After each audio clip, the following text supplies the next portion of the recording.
Let's go, baby! Let's go! How we doing tonight? Put the lights up! Woo! Yeah, we about to have a show today, people. How we doing? Go!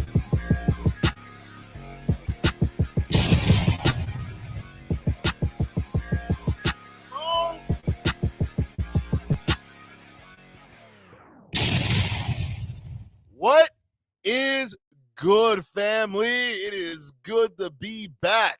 Where are we going? I don't know, because we probably ain't going nowhere, just like Tall Guy's channel, and which is going to be the topic of conversation today, because what happened to Tall Guy? Like, what is going on, right? Is the rumors true? Is everything that everyone has been saying about, him potentially not being as invested in his channel? Mind you, the channel that has over 800,000 subscribers, right? We're damn near close to 1 million, okay? And, there's a couple things that we need to go ahead and dissect, kind of break down a little bit, and just to cover, because what the point of this live stream is going to be about, the point of this video is to analyze, A, what actually really happened to Tall Guy, right? And B, exactly what were the steps or things that led up to the channel's stagnation and its eventual downfall. We're going to cover multiple different aspects, facets to it, whether different collabs, such as the popular ones that you guys would know with Mr. Organics, or some of the other ones that we have known with Omi and Hellcat, CJ, and some of these other guys too as well. And we're also going to dissect the entire niche, so that way we can get kind of a nice full 360 perspective on what's going on within the particular niche and what's going on with Tall Guy and the channel, and where will he go from there. But folks, I gotta welcome you into the building today, because shout out to the subs. You guys, man, are freaking amazing. The chat, listen, man, we couldn't have been blessed with anything better. Like, real talk, you guys are amazing. Matter of fact, you guys are so amazing, we got a new camera, guys. How you loving this? We might have to work with the lighting a little bit, but this is all thanks to you guys, right? And not just this, right? Because this is part of preparation for the new show that we're going to have coming out here. Something that a lot of you guys are going to enjoy.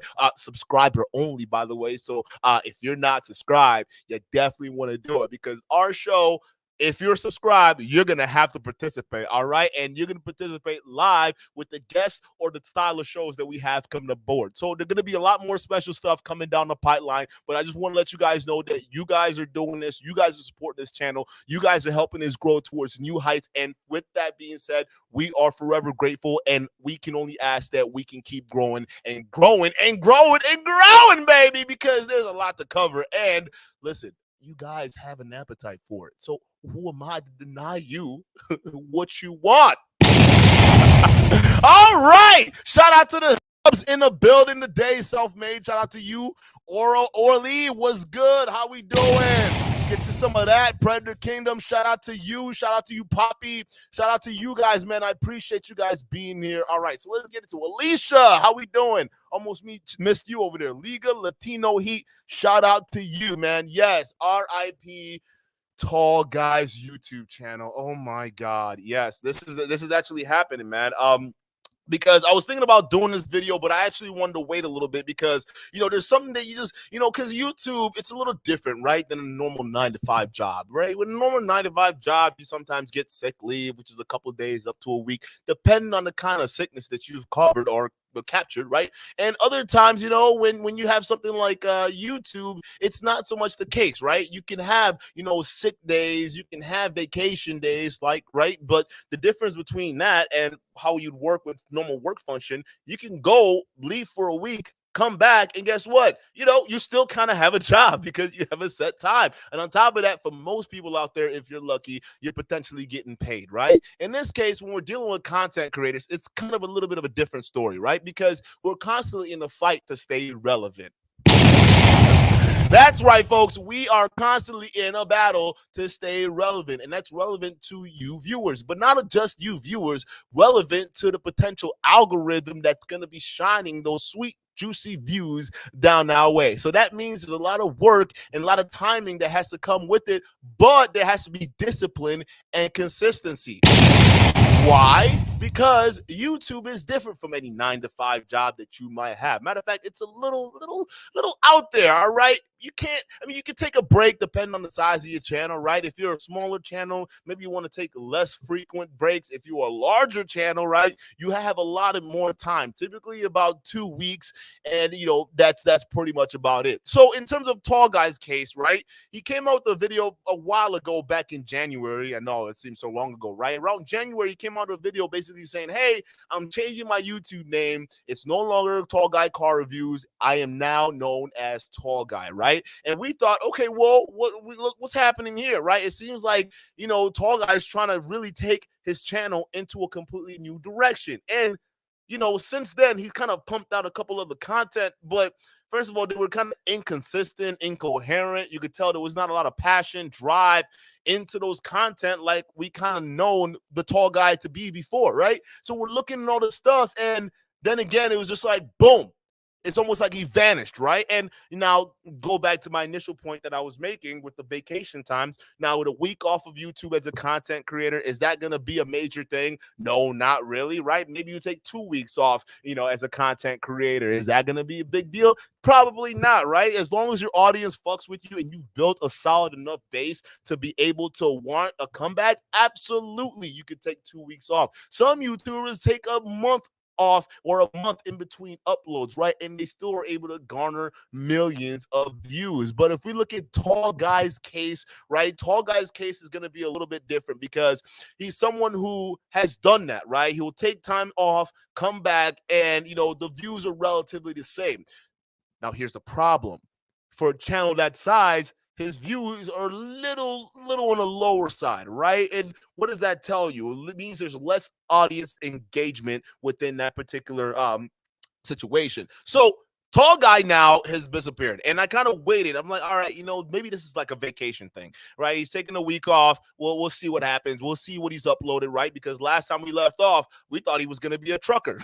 Tall Guy truck reviews, I guess.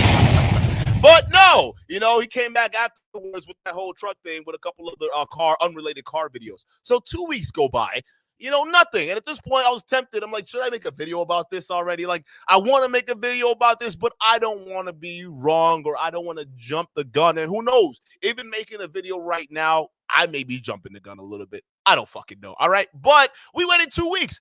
Still nothing from Tall Guy. Oh, hell no. So at this point, I'm starting to freak out a little bit.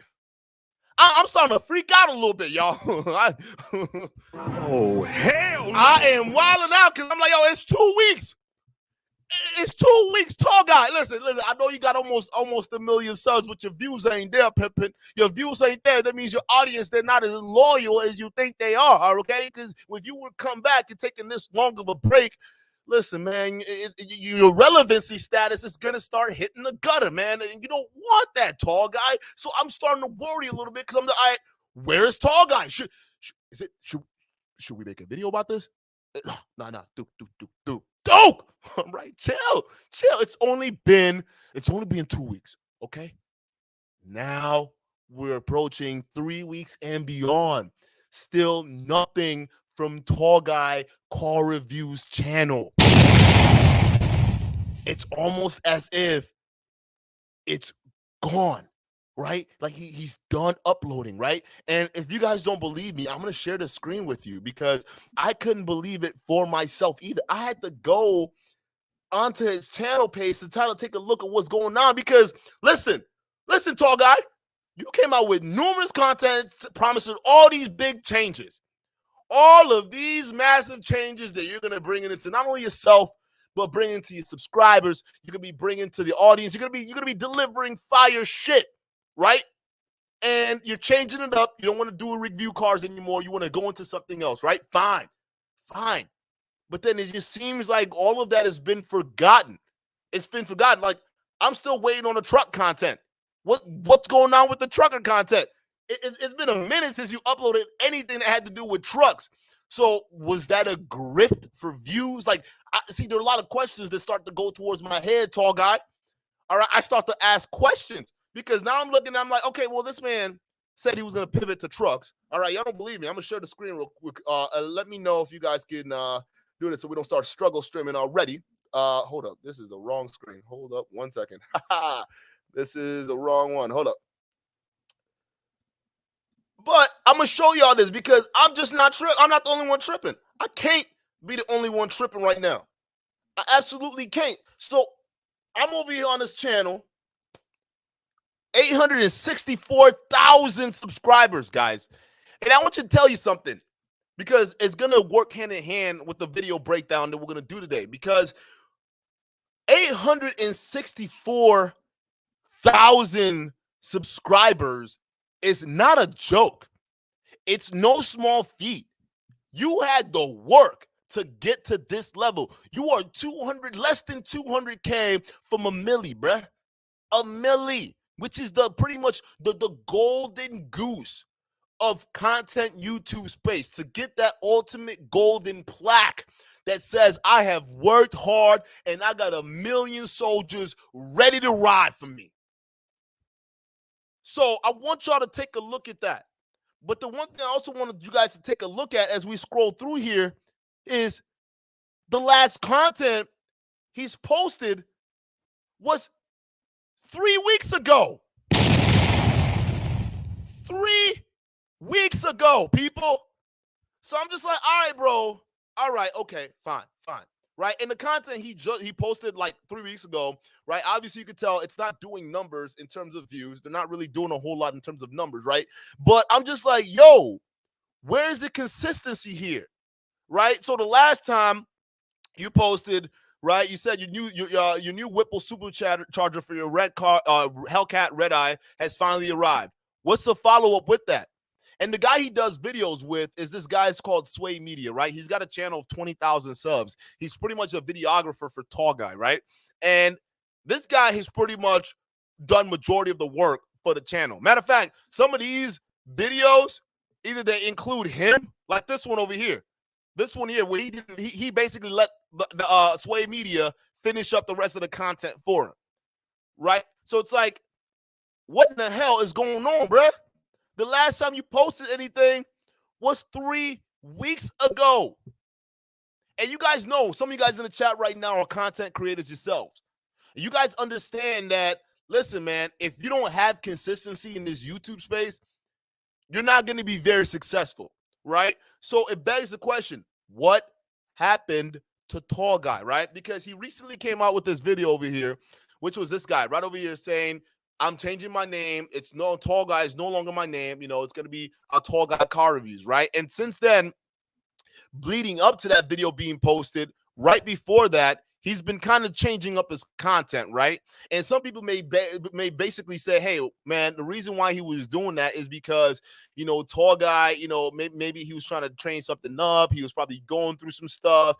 Some people on the other hand will say, hey, the new woman he has in his life and the new channel that they have, maybe that's now taking priority over everything else, right? Maybe tall guy would much rather be preoccupied with that than to be able to focus on his channel, right? So we're looking at all these different things, and it just begs the difference. You got to ask that question, like, what is going on? Is there a loss of motivation to actually get this going? Are we fine? Are we done? Right? As the criticisms that Tall Guy's been receiving about his channel, about what's about to happen, right? The downfall or the stagnation, is that all true? Has that all come to pass? Well, we're going to find out. And the short answer, in a sense, is yeah. Kind of, right? And the reason why is it's for multiple different reasons, and we're going to break all of that down here, okay? The first big reason is, well, first of all, before we even get into the reason, some of you guys who are joining in there, I know some of you guys don't really know, like, if you guys don't already know who Tall Guy is, go back to a couple of videos that I've done on Tall Guy, Mr. Organics. They're two peas in a pod. But for those of you guys who need a refresher, we'll give a little summary, all right? Tall Guy is part of this YouTube community, the community which I call manifestation gurus, all right? Now, these guys and girls, because it's a whole niche, okay? It's a big niche for all of these people, all right? And the reason why I call them manifestation vultures is because a lot of these guys, and to be fair with Tall Guy, he just now kind of linked up with these crew ever since he partnered with Mr. Organics, right? And Mr. Organics started to go this way. And the whole gist of manifestation vultures is that they present the cars, they present the luxury lifestyle, aka the homes, right? And all this leased or financed stuff, and they try to put it in front of your face to let you know or make you envious of their life, or for people who want to live vicariously through them, they can go ahead and do that. All right. But the real name of the game is merch. Okay. The real name of the game is merch. Don't get it twisted, y'all. Okay. Because what they have to do is they got to convince you, y'all, that you too can have that lifestyle that they have, as long as you manifest and buy the merch. That's actually a huge giveaway. You got to buy the merch, otherwise ain't nothing manifesting for you. All right. You ain't gonna get shit unless you pay your dues to the piper. And that's how they do it. And for a while it's been going strong until recently, gang of content creators, including our channel, have been coming out and kind of pointing a lot of stuff out, right? Saying, hey, you guys are either overcharging on your merch, or hey, maybe you guys are lying on certain things. You guys are misrepresenting certain things, right? That house that you said that you own in Malibu, come to find out you're renting it, right? So those cars that you said you bought cash out, come to find out you're leasing them, right? And don't get it twisted.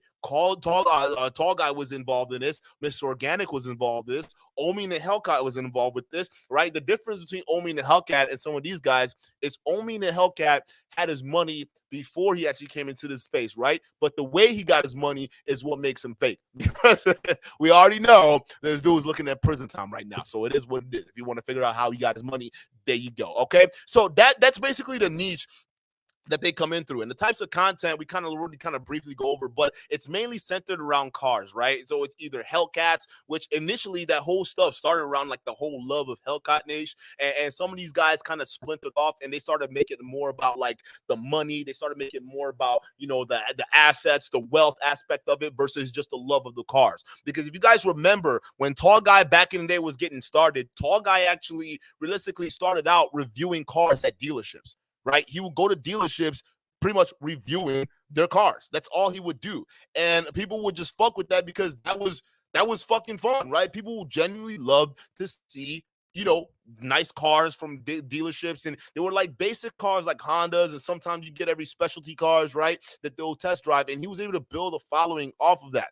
But somewhere along the lines, it kind of just changed into something different, where now it started to become from the love of cars to then becoming, okay, well, let's see how fast we can fund our wealth. Let's see how much we can grow. And since then, it hasn't been the same. And a lot of people they've been warning, especially with Tall Guy linking up with Mr. Organic, or sticking with Mr. Organics with the style of content that he was going towards. They were basically saying, hey man, like this is some fake shit, right? And this style of content you guys are doing, sure, it's gonna be quick views, but realistically, it's not going to last too long, bro. It's not going to do your channel justice because you are doing this at the sacrifice of your audience, your integrity, and a whole lot more. And fast forward to today, we have arrived at the spot where, yes, a lot of that has come down. But to be fair to him, it's not just, you know, the lack of motivation, all these different things. It's just a bunch of surrounding different things that's going on with Tall Guy. And we're going to break that down and more. So let's go ahead and start, you know, with the first couple things that we can go over that's happening right now that's causing, you know, Mr. or Tall Guy to basically lose his shit, right?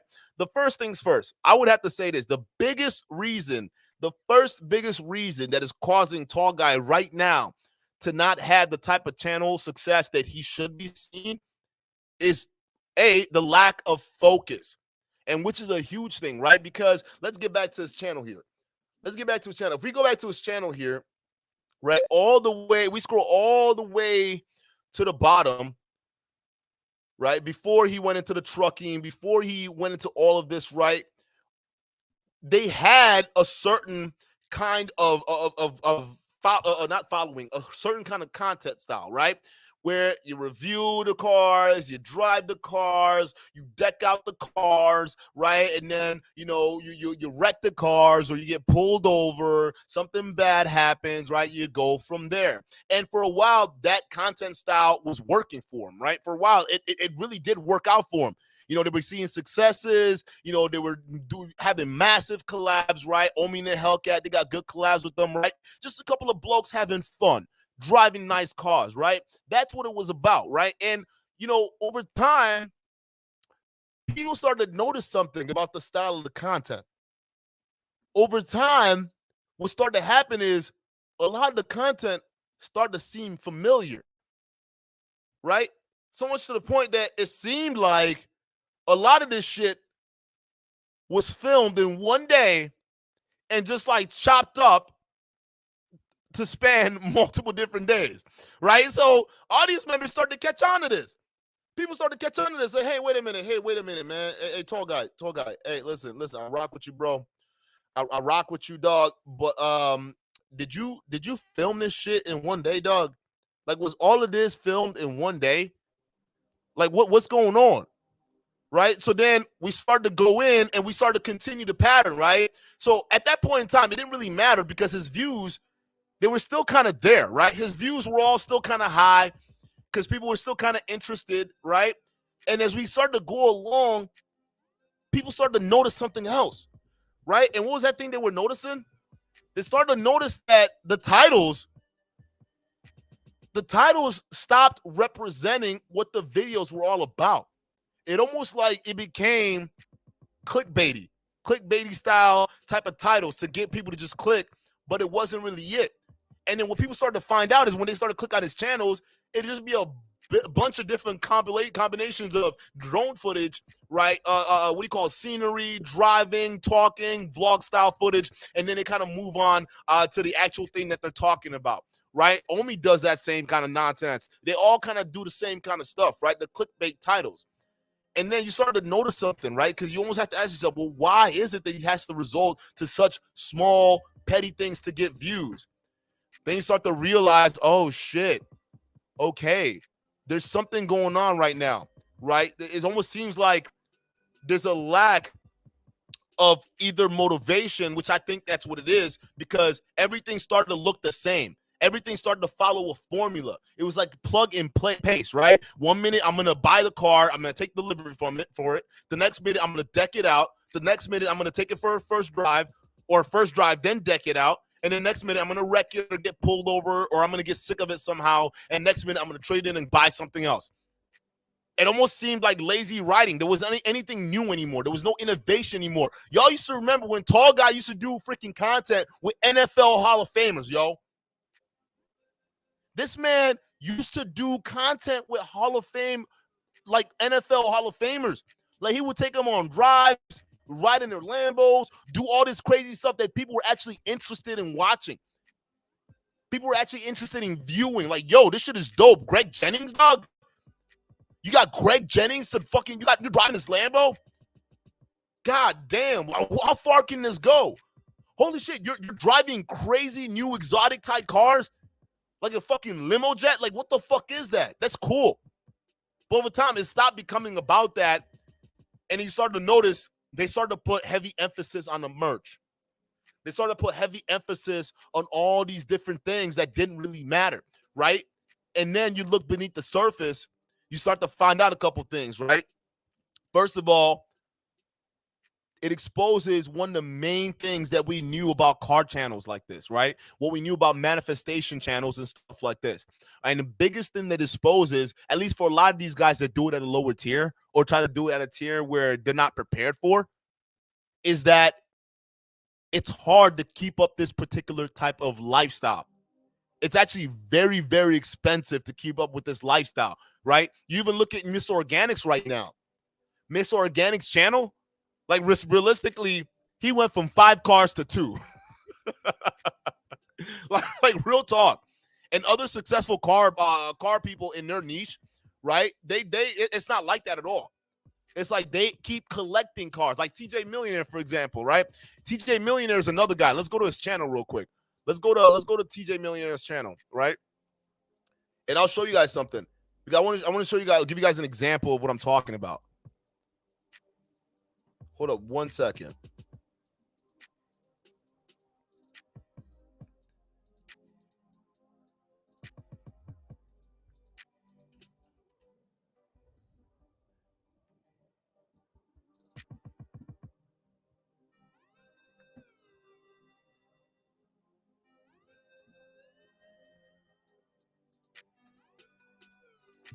JR says, hold up, tall guy. He says, DJ Mag breaks up his big interviews into small clips.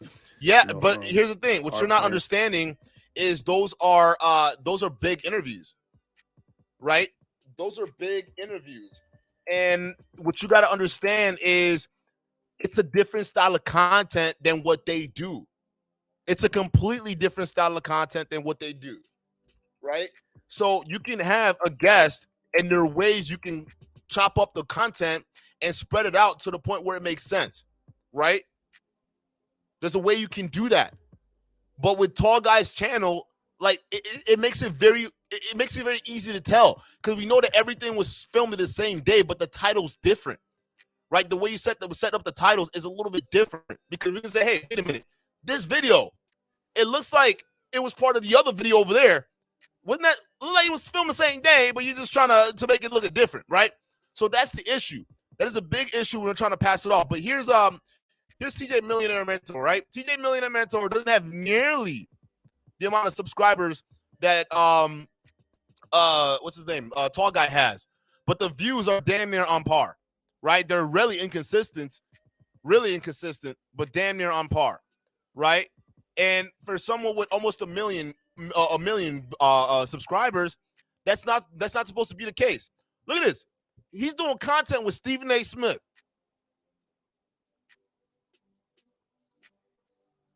So you guys can kind of see the difference between the two, right? This guy, I think he actually has money. He's an actual millionaire, right? This guy actually has a business, right? Unlike some of these guys, right, that we take a look at, and they claim to be rich, they claim to be effortlessly wealthy. When we ask them where the money comes from, where all these different things come from, they start teaching you all these manifestation stuff. No, don't look at all that, right? No. You too can get as rich as me, okay? You just got to buy the merch and just dream about it.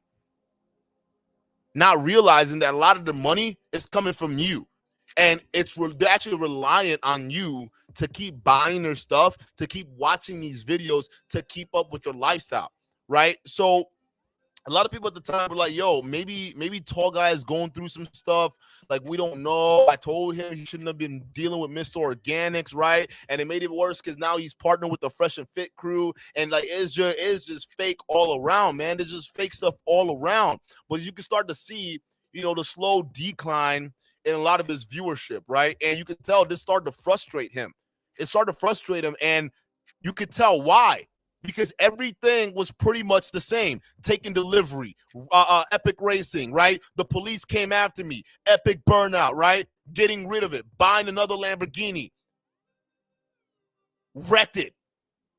Taking delivery of another one. Wrecked it. taking delivery another one, right? You see what I'm saying? Now I got to customize it. It started to become cookie cutter and copy and paste. And this leads me to the next biggest reason why Tall Guy's channel started to decline and stagnate, right? He stopped understanding his own audience, people. That's what happened. When you stop understanding your own audience, when you stop understanding what they're looking for, what they initially came here to like watch, well, guess what? They're gonna get that fixed from another channel, right? So we look at Tall Guy, we're like, okay, I get it, man. You're doing all this cool stuff, but it's starting to seem pretty repetitive, bro. Like, real talk, dog. Like, if you're not gonna give us something new, we're gonna go somewhere else. We're gonna Mr. Organic, we're gonna go to CJ So Cool, we're gonna go to TJ Millionaire, because they're all doing the same thing, right? So maybe we could do that, right? Or SRT Bree, we could go to SRT Bree, which another one, which her channel, she's part of the whole niche, right? But the difference between her is she's actually got to focus more on the actual content, because realistically, viewership is not looking too good, right? And she's trying to, but there's a lot more work there. So it's just like you forgot about your people, dog. So when you went far away from that, you could tell you started to understand and feel that. You could tell you started to really feel that shit, bro. You could absolutely tell, because right over here, it wasn't until about 3 or 4 months ago, right? Because right about this time, people were actually, the heat was actually on Mr. Organics, right? Let's go to his channel real quick, because the heat was actually on Mr. Organic. Because let's go to his channel real quick. We'll go to his channel. I'll let you guys see what's going on, right? Because at that point in time, Mr. Organic really started getting a lot of heat, right? He was really starting to get a lot of heat because he had did that one thing with that Fresh and Fit girl, and people started realizing, hey, wait a minute, bro, you don't really own that mansion. And they started to really dig deep into this dude's life, and they started to realize, oh shit, brother, you fake as hell, dog. You straight out here scamming, bro. And then there's another thing that they noticed, that a lot of Mr. Organic's content started to actually seem a lot similar to Tall Guy car reviews. So it started to make a lot of sense, right? The way these guys were doing things, the way they were structuring business, they didn't really understand what it is that their audiences were looking for anymore. They had actually lost the whole reason why they started this bullshit. Literally, you can literally not tell the difference between both channels. Like, we can flip back and forth, right? If we even go back to Mr. Organic's older stuff, like right off around this 2-month mark, right? But you guys take a look at this. This is how this is around the whole Spencer thing, right? But you start to lose motivation, dog. And then, okay, cool. He comes back because he's got to figure out a way to do something different, right? He's got to figure out a way to change up the content, right? Okay, fine. All of a sudden comes out, boom. He comes out with this video 2 months ago, right? You could tell right around this mark, he was feeling some things. The views weren't what they used to, right? You know, things weren't going the direction he really wanted them to go. So now he's like, fuck it, YouTube. I quit. Here's why. But here's the thing. It was another clickbait. Because what ended up happening was, this was him basically saying, I'm going to try to do something different. I'm going to try to take this channel to a new direction. Okay, cool, right? Because you're promising these guys something different. And it was right after he was doing the same thing, taking delivery of a brand new GTS, right? Taking delivery of this, taking delivery of that, right? Okay. And then when he did that and said, okay, I'm no longer getting into cars. I'm going to go into trucking now. I'm going to be Tall Guy truck reviews. I'm going to show you young men out there how to make 6 figures driving trucks, right? And for a while, you were like, okay, maybe, we don't know. We don't know what's going on, right? Because you can see the view spike in that video, right? We're like, we don't know what's going on. Maybe, right? So it's like, all right, you got the brother content. That's cool. Then all of a sudden, boom. It came out. He's like, yo, I officially got my commercials driver's license. So at this point in time, people were like, oh, shit. Like, oh, shit. Maybe he's fucking serious about this. Like, maybe he's actually serious about becoming a CDL driver. Let's actually start to show support, right? And then, boom. He drops this video, shopping for my brand new semi-truck, which was also clickbait. And you guys will start to notice a pattern here, which the audience also did, right? Start to notice a pattern, like, bruh, because this wasn't him really doing much. It was just walking around talking about the next kind of moves. But this video basically signified that to a lot of people that, hey, maybe Tall Guy's actually serious about going into this trucker niche, bruh. Like, maybe he's actually very, very serious about going into this trucking niche. Like, he's about to be Tall Guy truck reviews, right? Or tall truck guy, right? Whatever it is. Because then the video he basically dropped, I think we found the one, which was another clickbait. Matter of fact, one thing you'd realize about this video and this video and this video is you notice something similar. They're in the same lot. He's wearing the same clothes. But the only difference is this has been chopped up over 3 days. Okay, all right. Audience will let that go, right? Because they're starting to see the same patterns from the old Tall Guy, right? Chopping up the same videos in one day, knowing that you filmed that shit. Look, Army's still wearing the same clothes. All right, cool. We'll let that slide. All right, more truck content. Perfect. Picking up this new semi-truck. Him in a semi-truck driving, right? When they saw him in this, people thought he was serious. Like, his viewership started to take a different turn, right? And we thought he was actually going to stick with this. Delivering my first payload, bro. They got almost 104,000 views.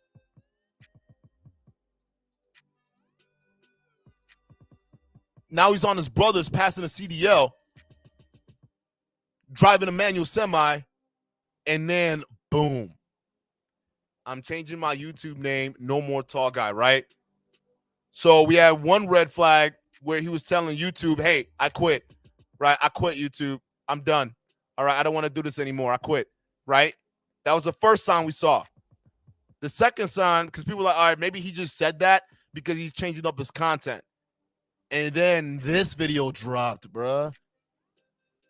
This video dropped.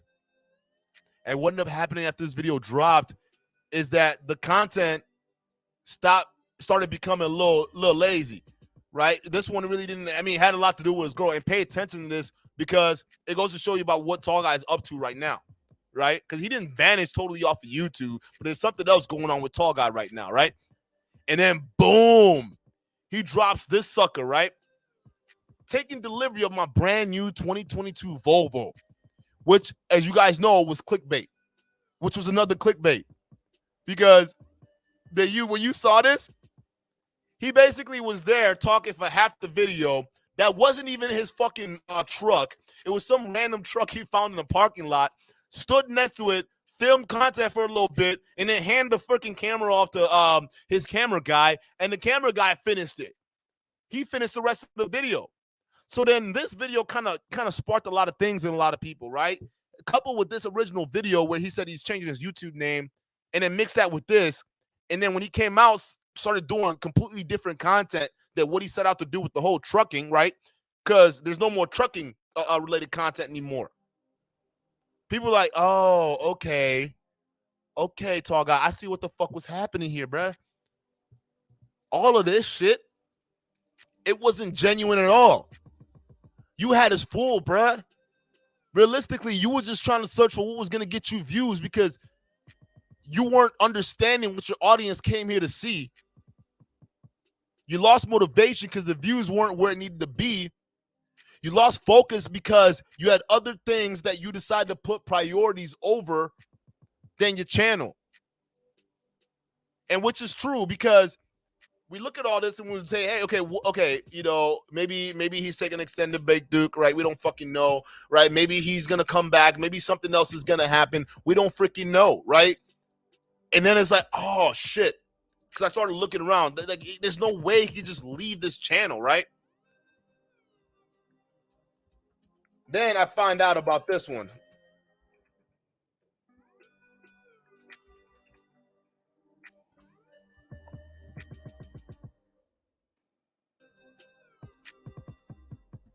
And we figured out where a lot of where his focus went.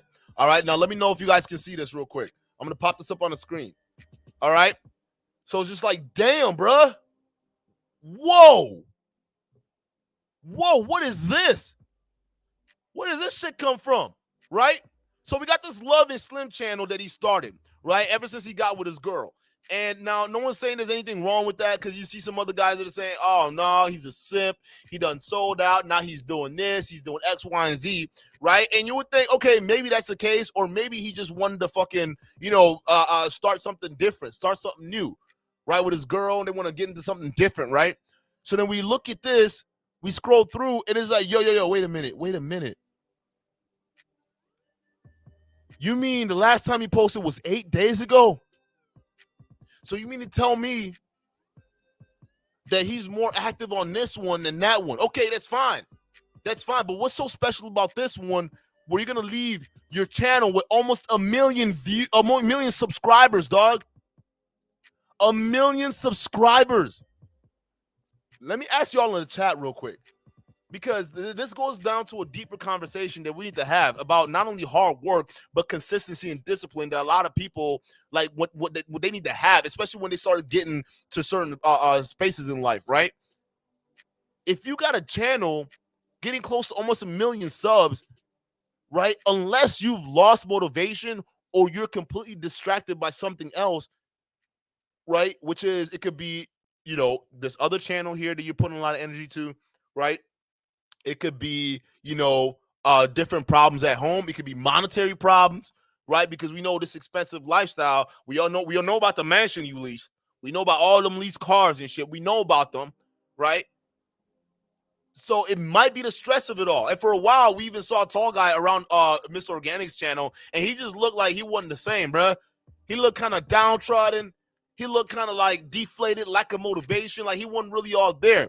That young, energetic guy that was excited to drive Greg Jennings, Hall of Fame wide receiver, Wisconsin, baby, Green Bay, driving his Lambo, the excitement. That wasn't there. We were looking at a completely different tall guy. We didn't know what the fuck we were looking at.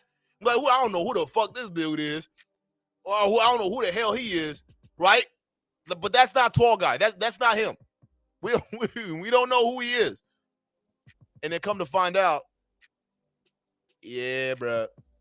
Yeah, it's what it is, because then you started coming out with videos promoting random NFTs, right? Some of these other NFTs, they're showing them prove to lose money. Some of these sites that you're helping promote, right? They're known to be scams.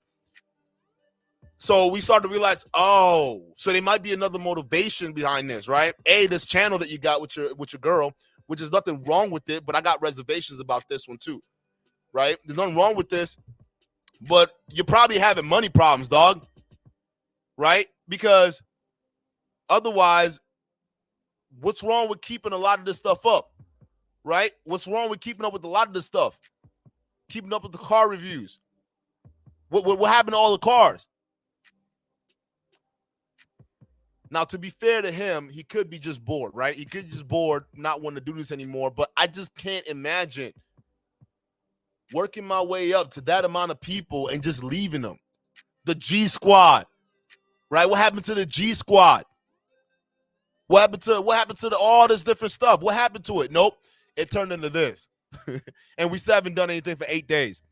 I'm going to tell you this, bro. I'm going to tell you this. A lot of the mistakes that you've made that's got you to this point, it's not going to be the same with a brand new channel. Because channels like this, bro, with the family vlog style, a lot of people hate these type of content, bro. And the biggest reason why people hate these type of content is because everyone always presents the best versions of themselves, right? Oh, look at what we're doing. Look at the fun vacations we're having. Look at all these cool things we're doing as a couple. And eventually that gets boring, bro. So much so that you literally, this same channel is getting a similar amount of views your old channel used to get, right? Look at your other recent video, right? Look at the views that you're getting. You're getting a similar type of views, bruh. So when people see this stuff, they're like, yo, like, why didn't you just put all your energy into this, dog? Like, why didn't you put all your energy back into this? You're getting the same views as this channel that you're more recently posting on. But the only difference is this content doesn't have longevity. Now, to be fair, this style of content he's doing with the cars doesn't really have longevity either, but there's ways you can pivot with this one. There are ways you can pivot with these style of content, right? And he failed at that, where other people like CJ So Cool and some of these other guys have pivoted, right? He could have went the whole celebrity route, but then there was nothing there. And Poppy, no, you're absolutely right, because that's what I think. The love of it was completely lost, man. It was gone. So there's no ifs, ands, or buts about it right now that, yo, it's official, dog. Tall Guy Car Reviews is no more. And here's the crazy thing, guys. Even if he does come back with another video, you could tell with this kind of views and how inconsistent they are, the audience aren't strong enough to really fuck with him like that when he comes back. Right? So this channel realistically is as good as dead, because we can already know he was feeling some shit, right? He was understanding that the views were going down. There was not a whole lot to do about it. They were pretty inconsistent, right? You know, he tried all he could to switch it up, change it up, but eventually he just wasn't getting what needed to be gotten, and his channel is where it is right now. And that's very unfortunate. So, you know, I mean, it's crazy. But what do you guys think, man? What do you guys think? Is this new channel, this Love and Slim, do you think that's going to go anywhere? Put a one in the chat if you guys think it's going to go anywhere. Right? But I want you guys to let me know. Put a one in the chat, because I still find it hard to believe that people actually still watch these style of content, right? Like, I find it very hard to believe.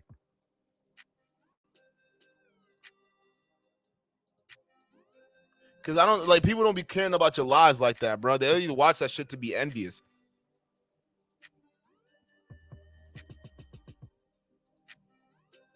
Yeah, I think it's over. I think it's over, man. I mean, good luck with him and Love and Slim. You know, I like the idea of what they're trying to bring forward here with the you know, with the family channels and showing them being together and things like that. But if you guys have actually watched some of these videos, you know, you can tell Tall Guy really doesn't even sound all that motivated. Matter of fact, the one thing I'm starting to notice is I don't think Tall Guy has a personality, bro.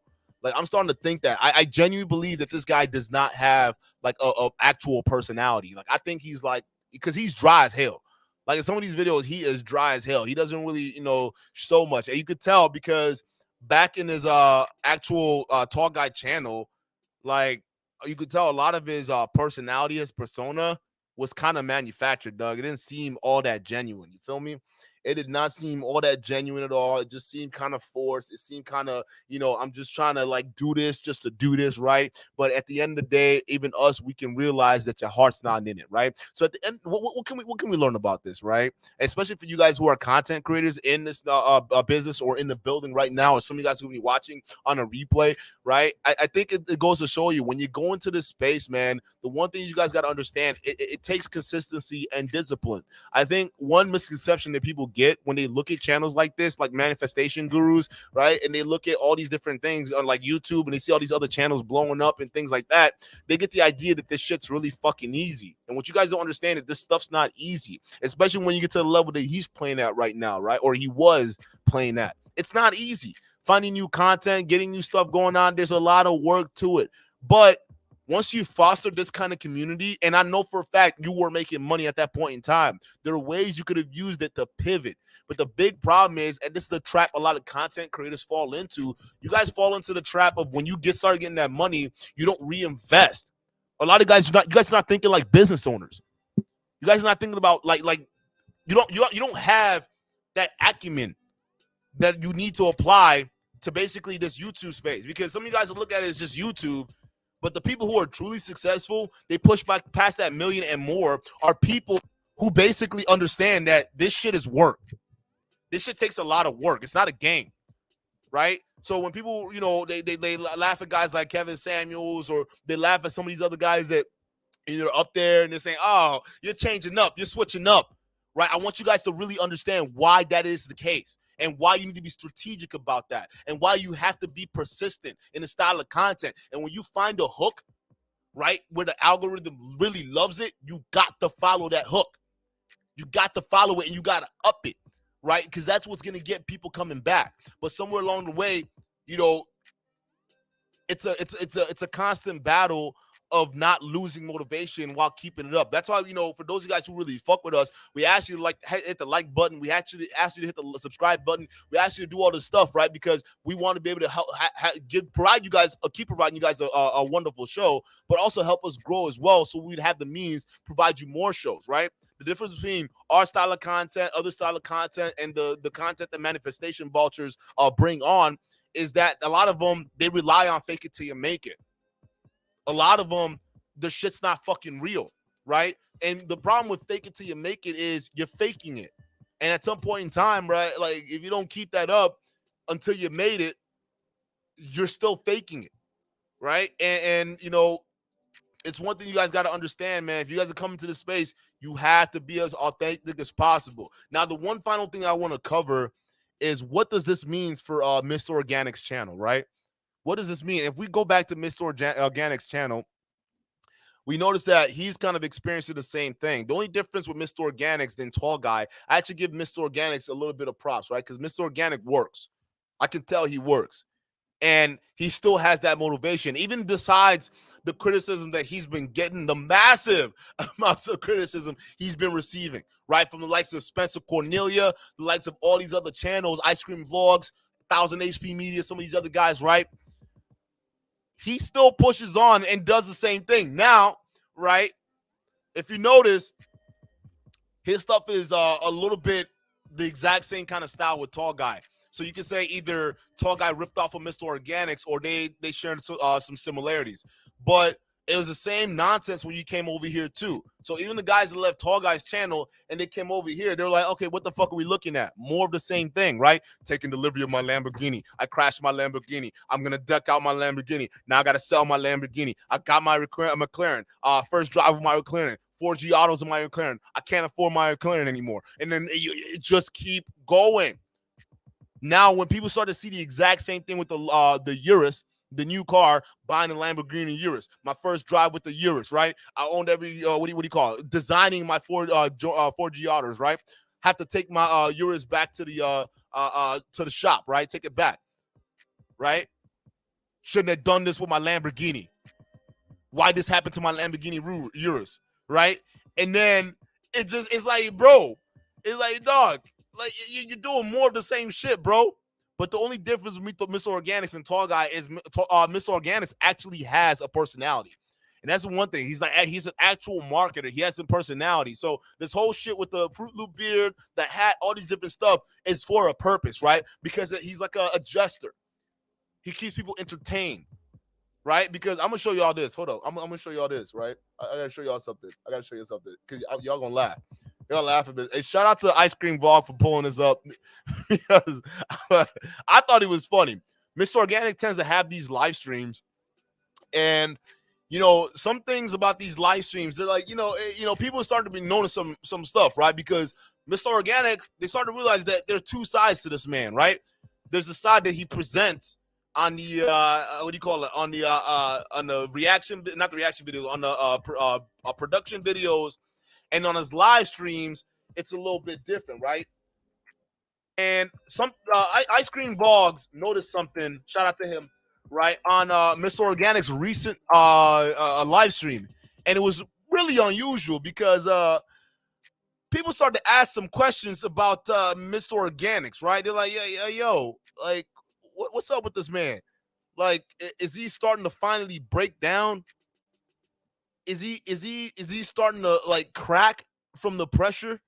Like, what is happening? So let me pull this up right here. Let me pull up this this video real quick.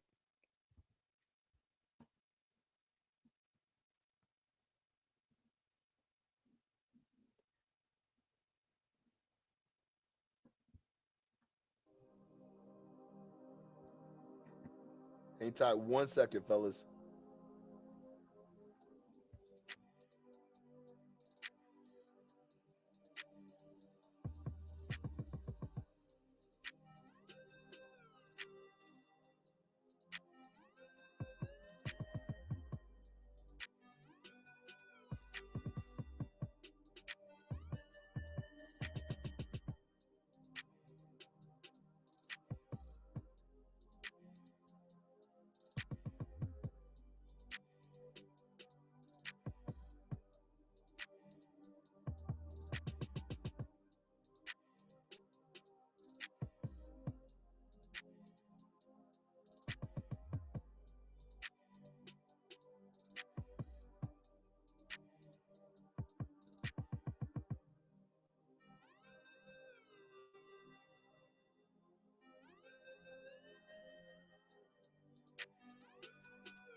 Yeah.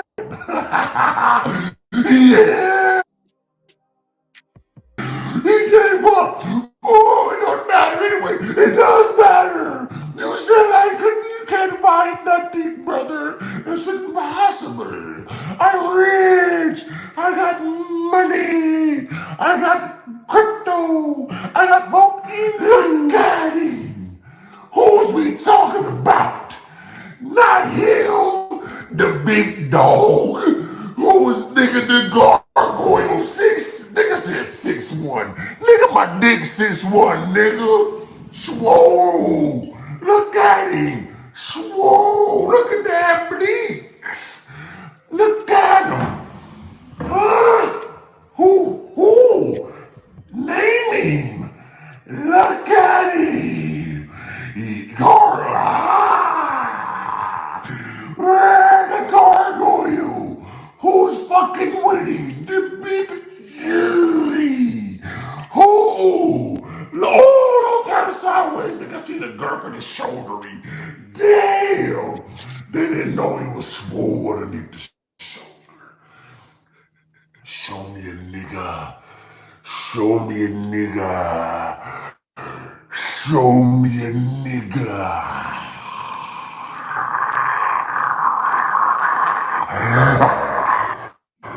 Show me a nigga. So, people were trying to figure out what the fuck's happening, bro. They're like, hey, whoa, Mr. Organics. Hey, Mr. Organics, what? You all right, bro? You good? Like, what's happening? Listen.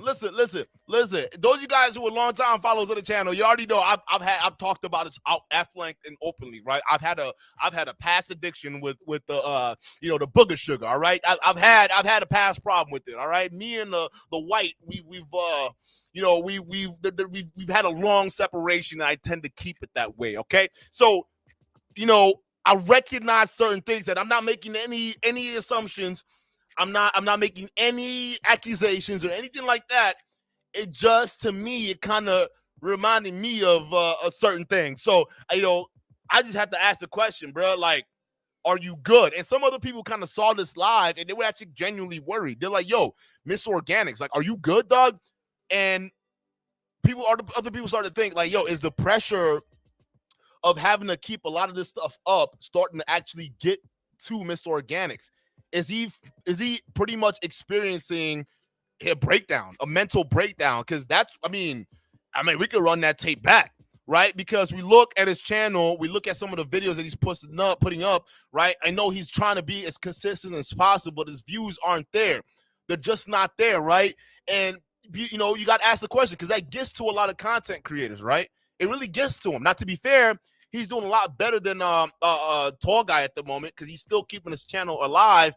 But is the pressure starting to get to Mr. Organic, right? The bills, the creditors are gonna be coming after you. That rent's getting expensive, right? Them fucking what do you call them, bags, them purses you selling? Maybe it's not going as much as you need to. People aren't calling you for the collabs anymore, right? Is that all contributing to the breakdown? And you can see here, as of 2 days ago, he tries to do something a little different with the family and stuff, right? Almost like he's trying to, piggyback off of like what Tall Guy's doing with the whole family time type of thing, and he, changing it up, trying to do something new, right? You could tell. But then again, it's just like, damn, bro, you never really know, right? You never really know. So I'm rooting for him. There's a lot of things that he could change up about their content, but I just found that very, very odd. So I'm gonna just play this one more time so y'all can make the judgment for yourself. But I think that Mr. Organic, right, following Tall Guy's demise, because we haven't even seen Tall Guy on this channel anymore, and these two used to be two peas in a pod, right? We go down here, Tall Guy was all over the dude's channel. Like, Tall Guy was everywhere on this guy's channel, right? But now that's not the case, so what does that mean for Mr. Organic's channel, right? Is he now seeing the writing on the wall, just like all these other guys, right? What's happening? Is this right here what we just witnessed? Is this part of is this part of the breakdown? Is this part of what happens when this lifestyle starts to catch up to you? Like, what is this? Like what is this? Is this the point where it's like, fuck, dude, I'm gonna just get on live and just let loose? Because this is the real him. This is because he takes down all of his lies after he puts them up. He takes them all down. So I'll just leave y'all with this.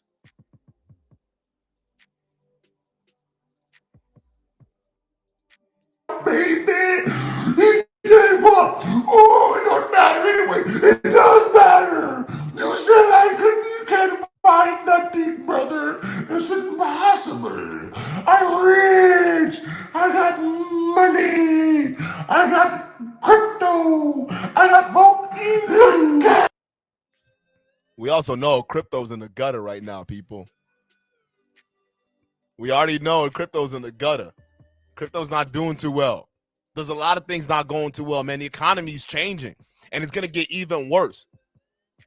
Right? We don't really typically talk about like politics a whole lot, but if you guys really pay attention to what's happening right now, the whole Ukrainian crisis is happening, right? It's gonna affect a lot of things, man. Economic warfare is coming. I mean, it's already kind of begun, but it's coming. Okay, there's a lot of things, moving parts in play right now that y'all need to pay attention to. If you are swimming naked when the tide's riding high, once it recedes back, we'll see who's really exposed out here. And we're starting to see this. So is this a mental breakdown for Mr. Organics? Who's we talking about? Not him, the big dog. Who was nigga the gargoyle? Nigga said 6'1". Nigga, my dick 6'1", nigga. Swole. Look at him. Swole. Look at that. That actually gives you a good point. How many of you guys actually want, and I'm going to ask the subs right now real quick. I'm going to ask the chat, right? How many of you guys, because this whole Russia thing is getting crazy too. Like, how many of you guys want actual content on that? Do you guys want me to talk about it or no? Like, you just want to just keep it straight clowning these dudes, right? Or do you want to diversify? I want to hear your thoughts, right? You guys want to hear my thoughts on what's going on right now? Do you guys want to just like, say, hey, you know what? Probably going to get the World War III. Shit's going to crash. It is what it is, right? Because we'll talk about it. We got people who are knowledgeable about this, right? So I'll ask the chat. Let me know what you guys want to do. But there's a lot of things going on right now. And, y'all got to be economically ready, man. Like, real talk, y'all need to be. This is why when you come out here and tell y'all about these programs you're investing into, these crypto NFT nonsense, you guys are putting all your life savings into, bro, that's a huge problem because you are not prepared for what's coming. A lot of you guys are not. So when these guys preach prosperity, they preach all these different things, man. You guys got to understand, dude, like, it's not real. It doesn't follow the principles of the real world. And the principle of the real world is, hey, listen, you actually have to work. No one is going to be fucking wealthy just by buying merch or believing themselves. All right. I mean, you do need to believe in yourself, but it takes a lot more than that. Like, you need planning. And most of all, you need action. You need to take action, bro. You need to be decisive on that. Right. So just keeping it 100, man. You guys gotta understand that. You gotta understand that. Yeah, some people, it's a mix. You guys want to see one. You guys don't want to do one. Ghostface wants to see at least one video on the Russia situation, right? Yeah, we could talk about it. I mean, I can summarize it in one big, one big sentence, right? If you guys understand the Cuban Missile Crisis that happened and went down, right? Y'all remember how that went down, where we had Cuba and Russia, the Soviet Union influencing Cuba, Castro and them, right? And we thought for a while that communism has hit the shores of America. And what did the Russians start to do, right? Well, they started to influence Cuba a little bit and say, hey, maybe we start building missiles and nuclear silos everywhere, right? And the U.S. was like, fuck no. And John F. Kennedy planned the Bay of Pigs. I don't know if he didn't really follow through with it, or he didn't follow through with it because the invasion failed, right? Every people knew about it and it fell apart. If he would have actually came through with airplane backing and shit like that, they probably would have had a decisive victory within that invasion. But that's essentially what we're having now in 2022. It's the reverse of that, right? So a lot of you guys who are worried, oh my God, we might get invaded or we might go to World War III, there's a very small chance of that happening, right? Because there's certain, like, members of the military and the government understand that, Russia is a fucking powerhouse. They're not gonna, like, poke the bear like that, right? So there's a lot of things happening, but just think of this as the modern day Cuban Missile Crisis, except for the U.S. is using Ukraine as a situation that can pretty much come at Russia. Okay, so I mean, we're influencing them to join NATO to basically push nuclear weapons on the border to get closer to Russia. All right. Now this is a security threat to any nation, right? Just like it was to us back then, and we had to plan an invasion. Is the exact same thing happening now? It's a threat to the Russians, and they're planning an invasion. I want you guys to understand. It's not even so much about, pray for this or pray for that. This is geopolitics. It happens all the time to smaller countries. You're just not aware of it because the media is not letting you know about it. But it's more about the economical ramifications that a lot of Americans are going to face, right?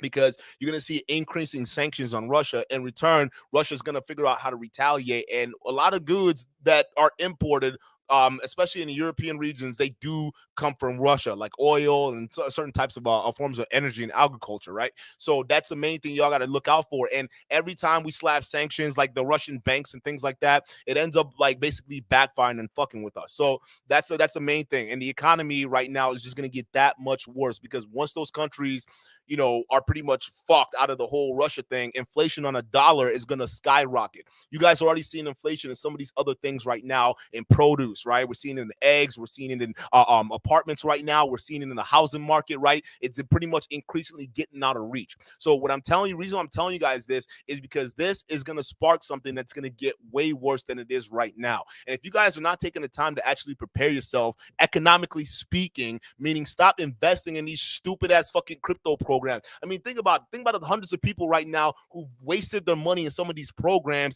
and they wish they would have had that shit because the rainy day is fucking coming. So when you look at us and we're calling out the stuff like Mr. Organics, we're calling out the stuff like Tall Guy and saying, hey, Mr. Organics saying something like dump all your fucking money in crypto because that's how I made it. All right, hey, Mr. Organics, we've seen the consequences of what happens when you dump your money in crypto. We end up looking at this. Look at him. Who? Naming. Look at him. Don't be a Miss Organics, okay? Don't put all of your life savings into crypto, all right? You don't want to do that. You need to diversify and you need to figure out how to basically plan ahead because there's going to be rough times. This whole mini crash that we saw is nothing compared to what's going to be coming down the pipeline, especially with this crisis as it heats up. So you guys gotta really pay attention to it. But yeah, we can literally go deep on this. We could probably do it for a different stream. It is what it is. I think you guys want like a little mix of it, but there you go. That's a brief history of what's going on right now. All right, you guys, you just understand that this is what happened in the past, but it's happening right now. Okay, I mean, it's history. If we don't pay attention to it, we're doomed to repeat it, right? I mean, it's that thing that people always say. So there you go. So with that being said, fellas, all right, listen, I'm going to catch you guys tomorrow, all right? Tomorrow's going to be a very interesting stream, and there's a lot of stuff that we're going to need to cover on this, but the Deja Turner says, someone find this brother some lost help. Yeah, I think it's an actual meltdown this guy's having, man. I think it's a meltdown that is having. Like, real talk. Let me actually talk to y'all for a second, man, because it's been a minute since we adjust the chat. But self-based like CIA enters the chat. No, yeah, that's why I try to keep it. I keep it PG and shit, right? The way we talk about this because it is a hot topic. But what I see right now, the way people are acting when it comes to this whole Ukrainian shit, a lot of people are really, especially our media, we're blowing this thing out of proportion than what it is. And the big problem is, just like with the whole bug virus, right? The whole thing that went down where mass hysteria started to take over and we started to make dumb decisions. That's the main thing that I worry about that's going to happen here, right? Because you see the media that's constantly, getting us all hyped and, like worried about, World War III, what's going to happen, right?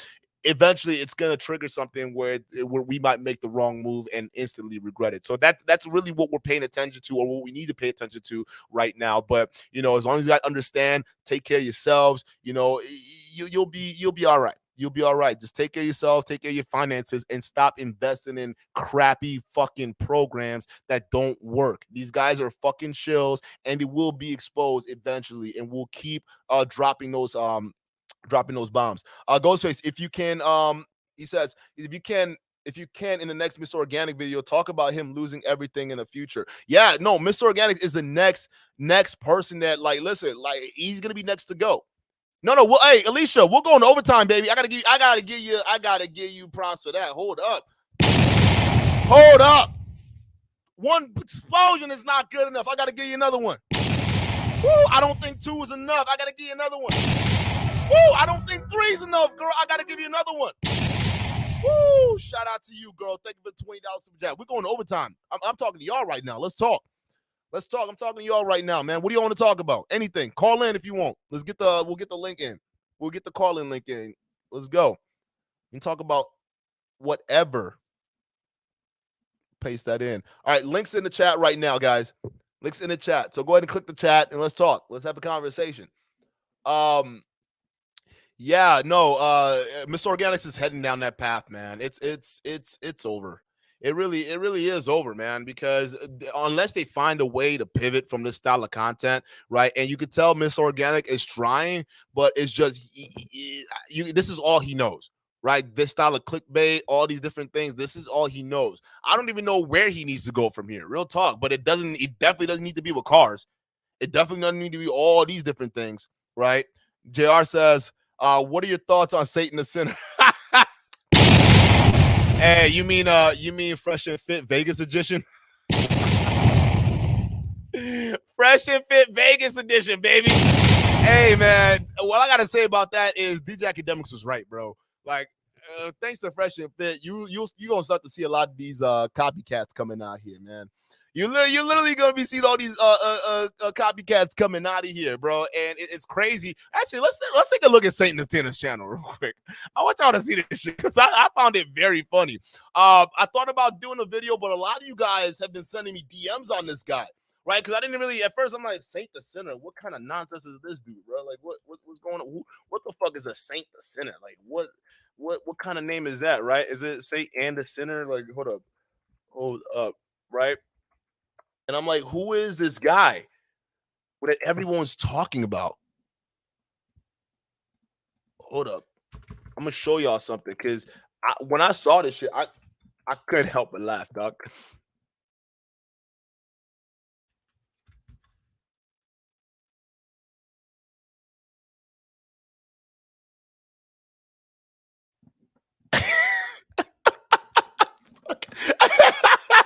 Hey, I can't even. Hey, dog, listen. Let me go here. Let me get this going. Let me get this going real quick. Hey, let me know if y'all can see this real quick. All right, let me know if y'all can see this. So I go in. I'm like, who the hell is Saint the Sinner, dog? Like, who is this guy? And I mind you, I don't actually have a problem with this guy. He just seems a little off to me, right? Especially the way he kind of talks, and it seems a little forced.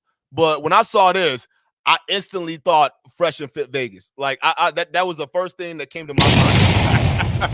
I saw Fresh and Fit Vegas, bro. Like it was crazy because the exact style. Let's actually watch one of these, right? We're not gonna watch the full thing, but I want to show you guys what I'm talking about because it's so fucking similar. It's not even funny, right? I'll mute this thing because I mean it's really the one and only. Hold on.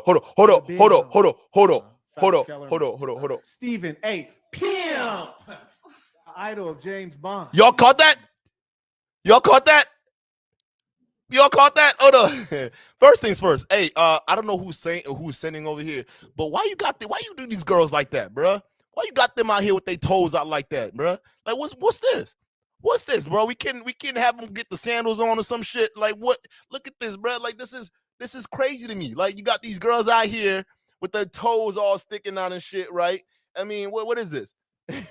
So when I saw this, I thought instantly Fresh and Fit Vegas, bro, because the similarity was so damn similar. It wasn't even funny. It came even down to the fucking this intro. And let me know what y'all think about hearing this, right? Because I'm gonna break down what I thought I saw with this. It was crazy. Devon, yes, sir. The one who tells these chicks carry on, because some of them be wasting my fucking time, and I be having to tell them, stop, you wasting another girl's fucking time.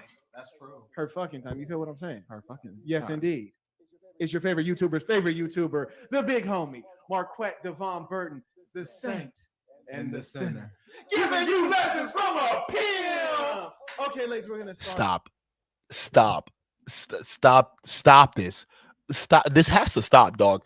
Like, hey, Hey, Fresh and Fit, I don't know what the fuck y'all niggas started, but this needs to stop. Like we don't want more of this shit. Like this right here can't go on. Like we can't have this. What was that? What the fuck was that, dog? like look, I didn't even need to watch the whole thing. I thought this was a joke. like I thought, hey, this is Discount Fresh and Fit Vegas with one camera. That's all I got out of this motherfucker.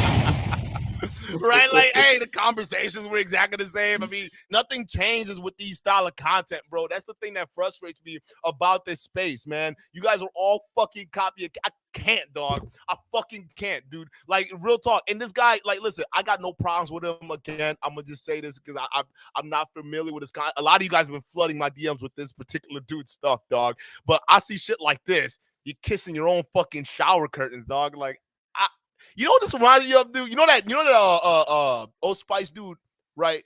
They talk about, hey, look at me. Now look at your man. Now look at me. Now look at your man. Look at me. Look at mine. Right? Right? It is that's what he reminds me of, but like skinny as hell. Hold on. Look at this. Look at this shit, dog. Look at this shit. Look at this shit, dog. Look at this, dog. Hold on. I got a clown. Hey, I'm sorry. Hey, Saint Center. I don't know what the fuck, whatever fuck it is. Hold up. I gotta skip through. We gotta skip through that little. And you still using a basic fucking StreamYard countdown, bro? Like, at least Fresh and Fit got a whole customized intro. Like, what are we doing over here? We for real Discount Vegas over here. Hold up. Yo, I can't even. Hold up. I'm trying to skip this little intro, bro. Like, hold up.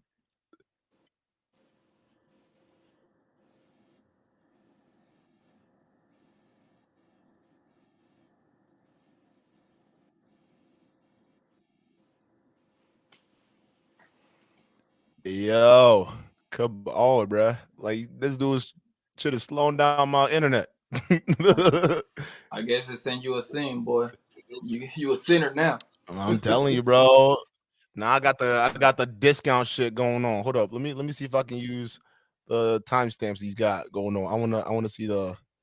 Hold up. Let's do this. Yeah, I'm the mayor. Let's do this. Well, I mean, what is this, dog? Like, no, real talk, bro. What is this shit? Like, what are we looking at over here? Like, I feel like this is just too much. This is just too much, bro. Like, we gotta stop this, huh? Like a house party to me.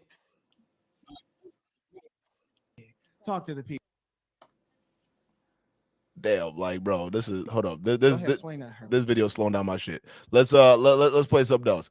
But I saw that. I'm like, yo, what in the fuck is this dude doing, bro? Like, why you trying to be fresh and fit? Like, ain't nothing wrong with that. It's cool and whatnot. But so we gonna do our research on Saint the Sinner or Saint. I don't even know what the fuck kind of name is that. Like, what is this? Oh, some broad. What is it? Sinner and the Saint, something like that? I don't fucking know, dog. It's just weird. Hold up, maybe it's this one. Look at it. Let's go to this one over here. Let's go to this one.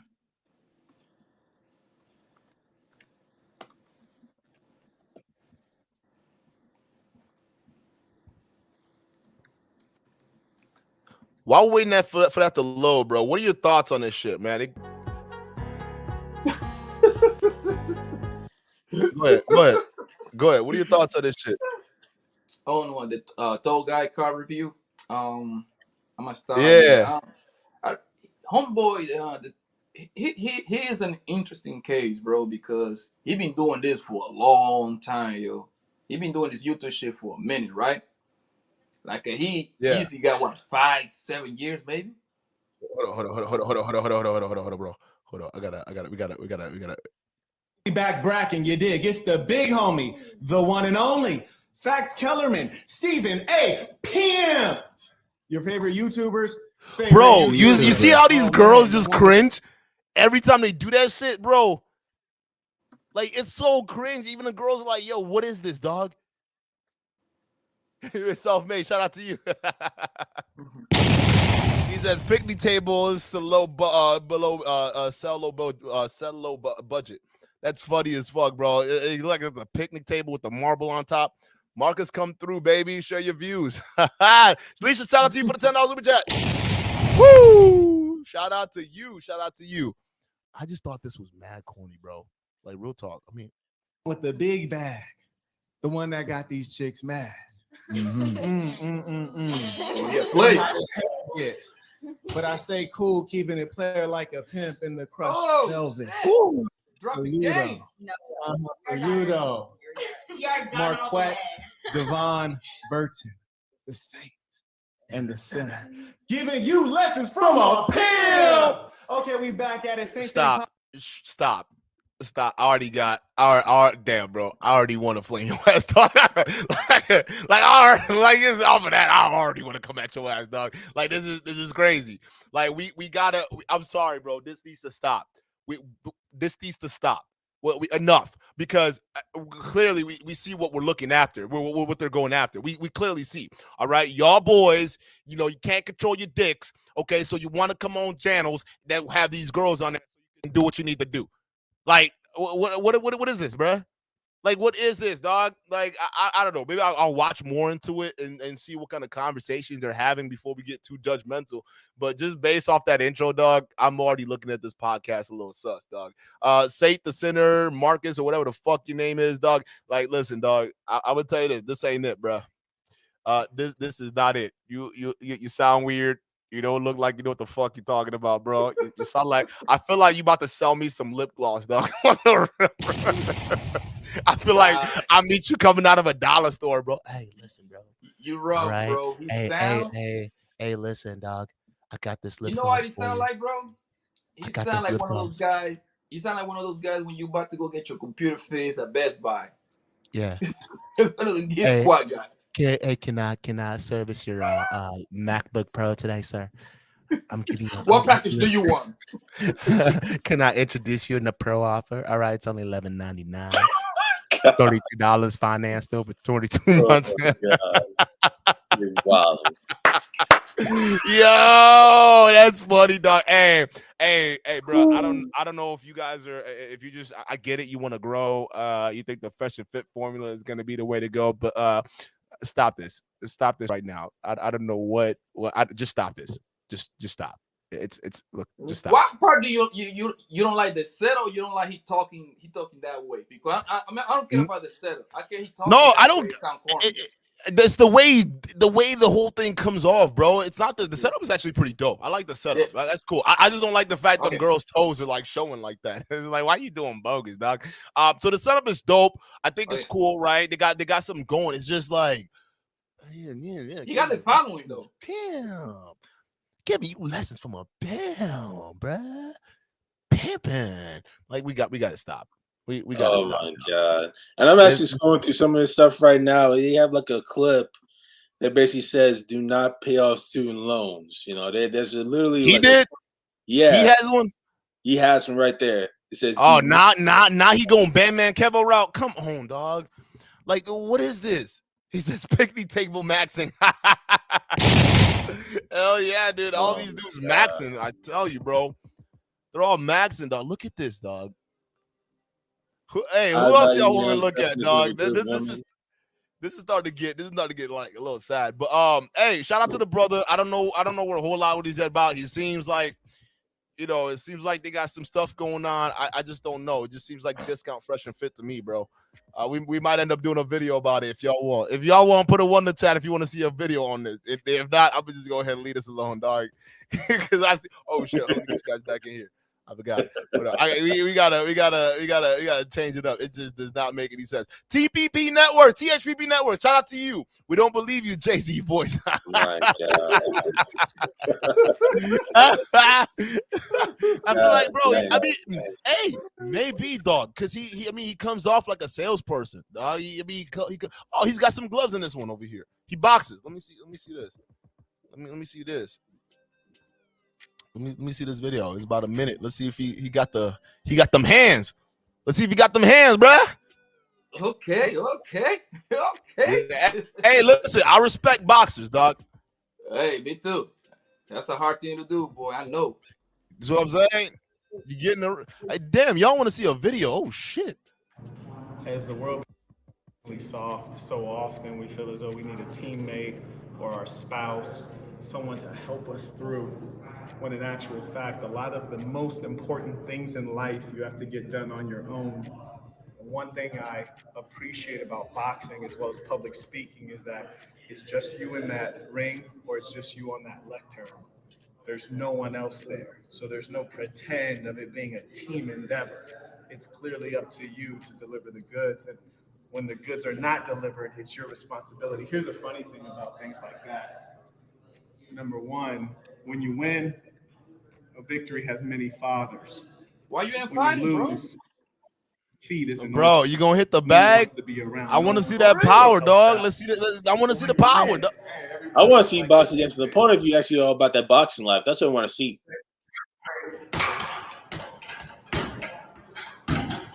I thought he was gonna fight somebody, man. Yeah. Come on. I guess it wasn't enough to see his form. I guess it's a little decent. I mean, I don't know, dog. On my punching bag. Bro, I should go to my IG, bro. I'll let y'all see some shit. your boy, be getting down, dog. Like, listen, I'll show you one. Maybe I'll pull it up later. I spar people with dude, like low key, dog. I can't like be fighting people around my weight class. Like, I'm too damn dangerous, dog. I got too much power. I can't be fighting people around. I gotta fight like people who are at least like in the heavyweights, bro. I'm 175, dog. I can't do it. Yeah. Yeah. And then like the thing is when I actually get back into it to like start competing, I got to get down to 165. So I got to lose a whole 10 pounds because I'm 5'8". So like the people I'm gonna be fighting that are around 165, they're gonna be taller than me. Yeah, heavyweights usually start at 190. Bro, I'm telling you, bro, I be. I remember Roy Jones Jr. He was fighting heavyweight. He was like 185-ish, 180. He was like light heavyweight, and then he moved to the heavyweight. No, he fought Mike Tyson. Self-made. Shout out to you for the $5 super chat. He says, tell him that Deja Turner grandma needs her table back before Memorial Day. Oh shit. Nah. he's got that what do you call it? That marble on it. That's some fancy ass shit right there, bro. You got some fancy. Hey, Predator, you got to see what? You want to see the sparring video? Let me see if I can pull it up on here. Hold up real quick. Let me see if I can get something for y'all. Real quick. No, hey, Kristen, welcome to the stream, brother. What do you think about the whole Mr. Organics and all that stuff, bro? What are your thoughts? All I can basically say is, I'm not saying like you do whatever you feel like it works for you, but make sure you try to use some discernment. And try to worry about you and try to better yourself and not focus too much on that craziness that goes on and be too flamboyant on what you get. Because sometimes when you try and take the flamboyant route, if you actually go through it too fast, you can easily lose everything in the instant without even knowing it. Yeah. No, that's facts. I don't really understand why people do that too, because I think that's part of it. A lot of it is affordability for the lifestyle that they're choosing. It's like y'all don't. Oh, Predator Kingdom said he says, I want to see you do a video on State the Center. I'll do a video on it. It actually seems very interesting now. Like just seeing all that bullshit. I'm just like, what in the hell is this, dog? Like what are we watching? Let me grab my other phone real quick. I'll be right back. Let me grab my other phone real quick. I'll be right back. That's cool. We'll see you. Yeah, how you feeling, Poppy? What's good? Man, how you been, bro? Yeah, it's exhausted as hell after being in the steam room after doing like some heavy ass chest workouts and everything, and now I'm you're hitting the gym hard. Yeah, I tried, man. Like a long ass day from work. That's all I know. Man, every time I be trying to get to the gym, heavy, man. I be going for 2-3 days in a row, and then man, that pain be so bad that I start going for like 2 weeks. Yo, I haven't get back on the routine because working out is a routine, yo. Once you develop a routine, it becomes natural for you. Right. I try to do like once every day, every other day, or every couple of days, try and give my body some rest and everything. Because I tell you, if you do the steam room or sun room in like the same day, you literally will just feel like crap. Not even lifting heavy, and probably have like more energy, yeah. But like your body is gonna feel shot as hell. No, I mean you gotta have some level of what do you call it? Fitness, bro. And that's a lot of things that these people lack. Getting fit, doing their things, bro. Like it's crazy. Nixon Talk, shout out to you. Welcome to the building, brother. Woo! Boys, everyone can hear me okay? Yeah, we're good. We got you, brother. We got you. What you got on the topic or any topic, bro? Kind of like freestyling it, right? You got something on Tall Guy. You got something on getting fit? What do you got? What are your thoughts, man, on some of these things? I don't know, the fitness thing altogether, man. It's never a bad thing to stay fit. Everyone should be fit. Everyone needs to do some sort of fitness at any moment. They say like 1 hour of fitness a day just for general health, like walking, a jog, lifting a few, heavy bits and pieces. You got to do something, man. You can't just be sitting around like a stiff nonstop. It's just overall, it's a no-brainer, man. Yeah. No, that's very important. How often do you think that people, especially guys, right?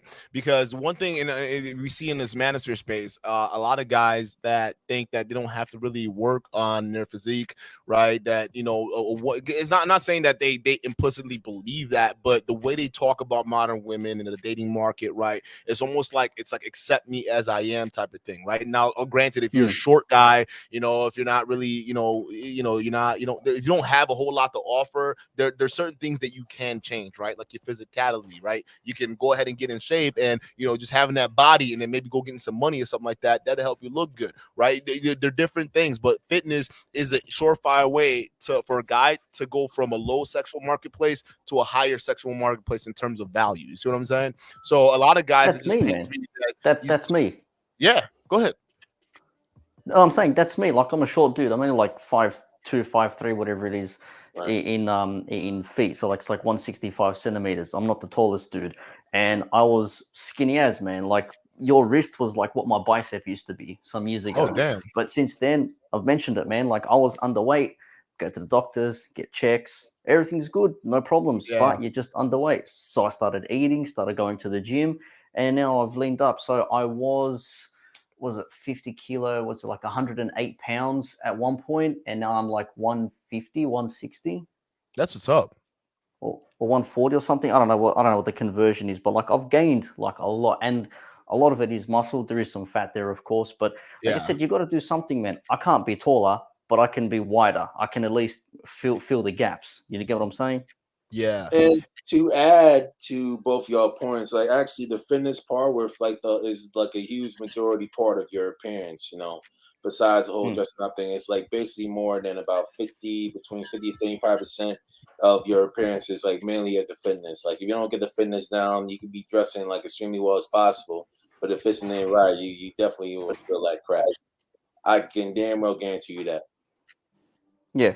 Exactly right. Yeah, it's all down to it, man. It definitely affects your mind, man. It definitely affects your mind. Like your body has to be right, man. Like it's your body to mind connection. If you're not looking good, you're not gonna play well.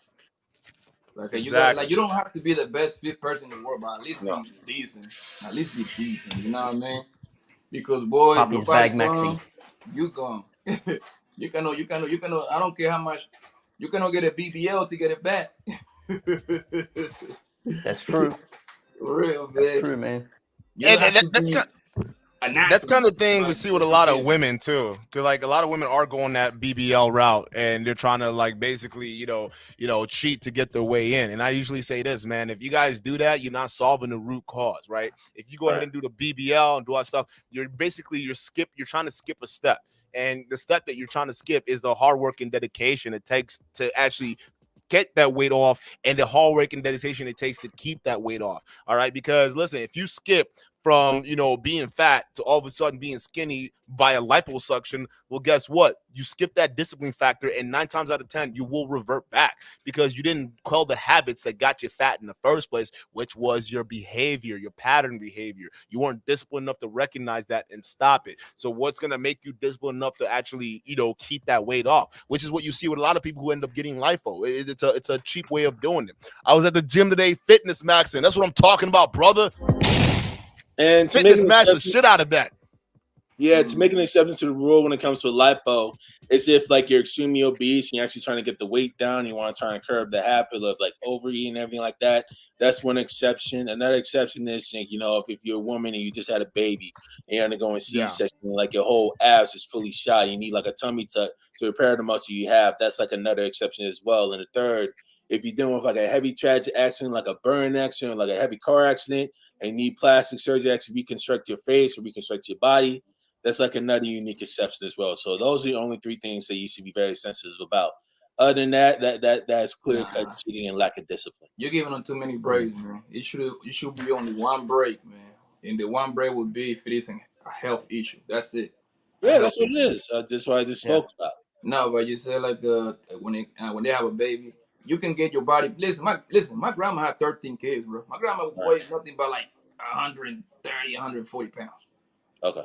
You see what I'm saying? Right. And the women, like, I do got one fat auntie though, but she just don't give a fuck. But the rest of my aunts, they like pretty petite.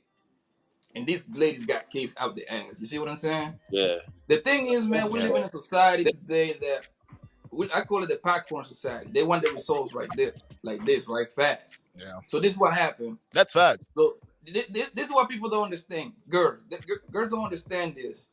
If you go get a BBL, after you get that surgery done, I know a lot of girls that got that shit done. The doctor tell you now you have to work out just to keep maintain this thing. You have to work out.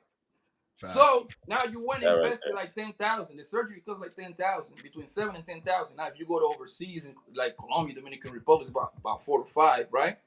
Right. You get the surgery done. You have to get massages done to put like for like 6 months, bro. You have to go to like some sort of massage parlor joint and get massages in your body so that the fat can like actually like acclimate with your body. Then you have to hit the fucking gym, bro. So technically, you could have been doing all of this all along, hitting the gym, and you most likely would have got the same results anyway. Right. Yeah.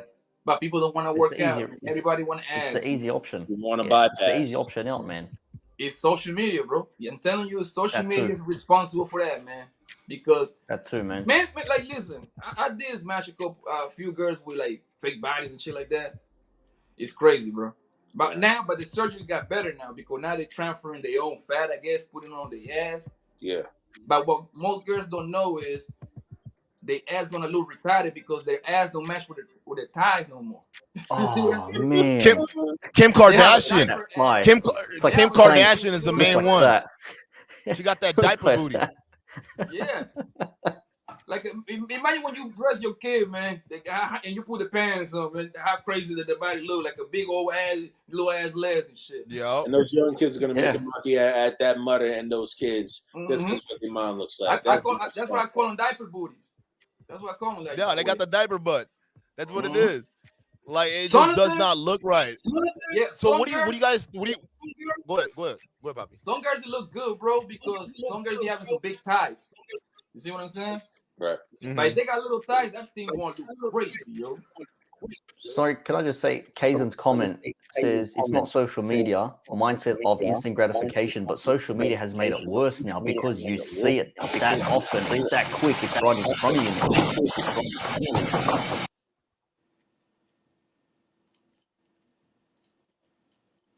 Y'all want to see a sparring video? Hell yeah. Hell yeah. Y'all want to see it? Hey, put a one in the chat if y'all want to see a sparring video, bro. Y'all want to see one of my sparring sessions? Let's go. I'll give you guys a sneak. I'll give you a sneak peek into my life, dog. Speaking of hey, fat asses, hey, I want to see if y'all want to see it. Let me know. Put a one in the chat if y'all want to see a sparring session, bro. I'll let y'all see it real quick. Y'all want to see Duke in the gym giving people work and shit, dog. Do you see the lady from the UK? She's actually transferring her fat into her ass. She wants the biggest ass in the world, and she looks nothing like what she looked like when she first started. Have you guys seen that? Never saw it. Oh man, I gotta find you the clip. I'll put it in the chat. You can check this out for yourself, man. So you can bring it up. Please. Oh man, it's horrendous. It is horrendous. All right, let me pull this up for y'all real quick.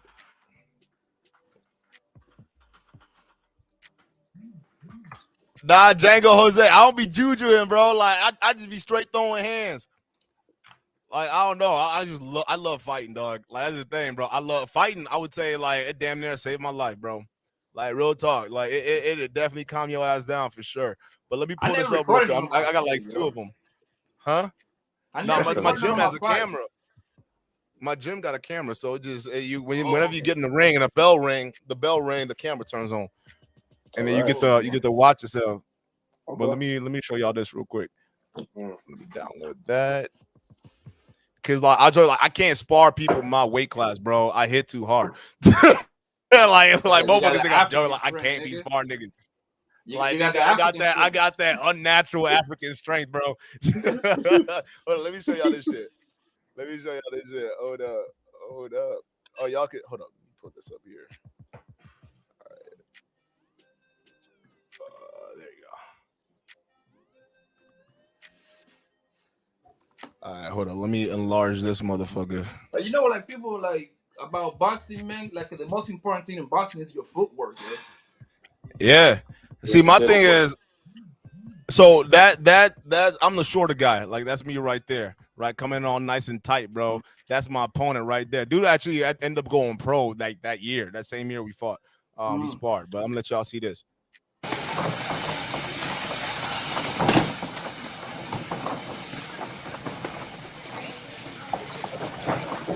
He's chasing.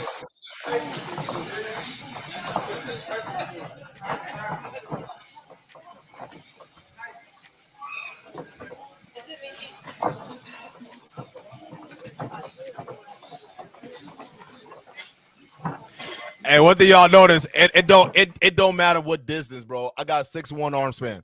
Like you not running. I don't care how well you not running. You gonna have to stay. Listen, I don't care where you are. I'm gonna catch you up close.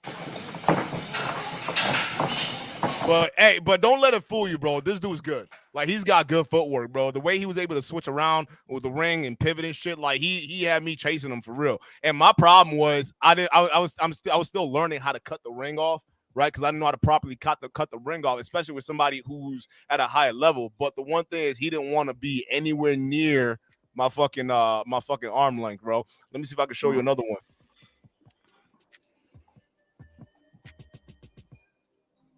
Alicia's on the comments tonight, man. Alicia, shout out to you, girl. Shout out to you. Like, for real. Like, real talk. She wants to see the goods, man. She wants to see the goods. I'm telling you, bro. One. Yeah. So you got that wine on. No, but it's important, man. Like, this is why I tell you guys. I tell you guys in the from day one. Hold up, real quick. Like, I'll tell y'all from day one, bro, get your ass fighting. All right? Get into one of those, go into those fighting, get in the gym, get in the ring with somebody, right? And then learn how to talk to women and learn how to fuck, bro. I tell you this because that's what y'all need to do. Fighting gives you confidence. You want that abrasive edge? Get your ass in the gym, bro. Stand in front of somebody. All right? Let me look at big boy. Dude was 6'5", almost 250 pounds. Dude, I was fighting over here. Hold on, I'll show you something.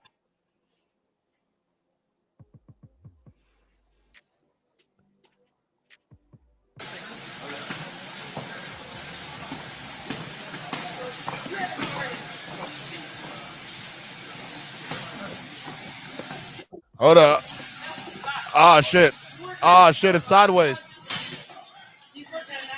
I don't know how to get it not from being sideways. Hold up.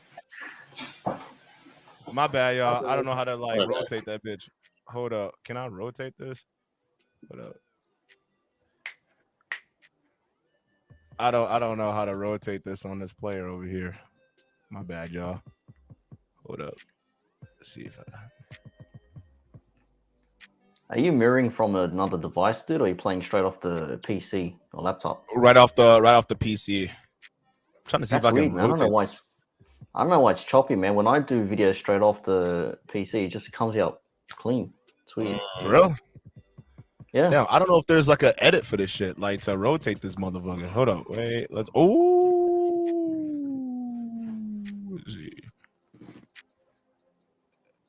Trim draw. Great slow motion video. I guess we can't. Hey, guess y'all gotta watch it sideways. Hope that works. But hey, if you guys are watching on your device, turn your screen this way. But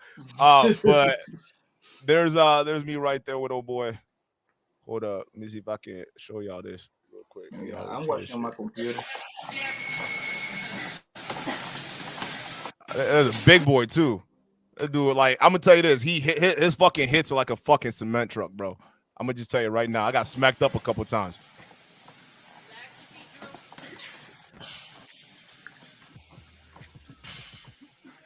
You know, every time you mess with a big guy, you gotta go in because he's gonna have advantage on the reach. I was playing around with him for the first. Cause I didn't know his power, but like it was a couple shots that he got me. When I felt it, then I'm like, all right, I'm comfortable coming in. Is he a southpaw? I'm a southpaw. He's a southpaw too. Oh, nigga, boy, I would hate fight you, boy. Bro, like now I'm feeling him out. Now I'm just like, oh shit, I can stay in here with you, bitch. Nah, he cool though. He cool dude. You can fight a southpaw guy, man. Hell yeah. This little Puerto Rican southpaw guy hit the shit out of me. You can hear them hits, just smack, smack. Woo.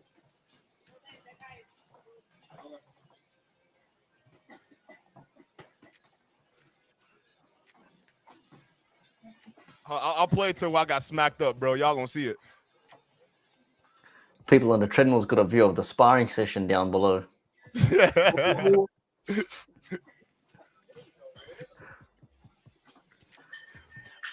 Hey, I'm gonna say this, Kazan. If Fresh and Fit won the box, I'm down. Me too. We can boast for some money.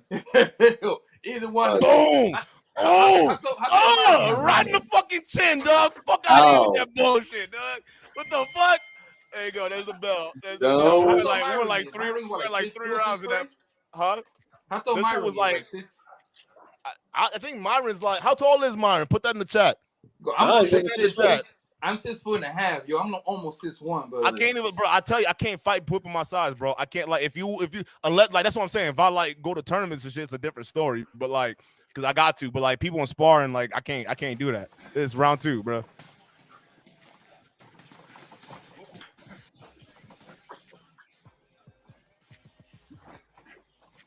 Oh, he's 6'3". Okay. Yeah. So he got me by almost 3 inches. 2 inches. Now, that's a man. You're all giants compared to me. You're all giants compared to me. See, I don't consider myself tall at all. I consider myself regular, average. I'm 6'1". I mean 6'4". Oh, that was y'all see that dude, smack? Compared to me, you're like up here, dude. Yeah, like 5'9", 5'10". Yeah, but I'm slim though. I'm nothing but like 165, 170. Right. True. I was 165 here when I fought him. Oh yeah. Yeah, dude was like 246. 6'5", dog. Oh, damn. Smacking it. Look, putting his ass in the corner, dog. The only thing is I didn't know how to cut the ring off properly. That was the biggest thing I was practicing. I couldn't cut the ring off. But if I could trap him in the corner, hit him with them body shots, it'd have been done for. But we sparring, but that's just like strategy and shit. And my problem was I was headhunting his. I was headhunting his ass.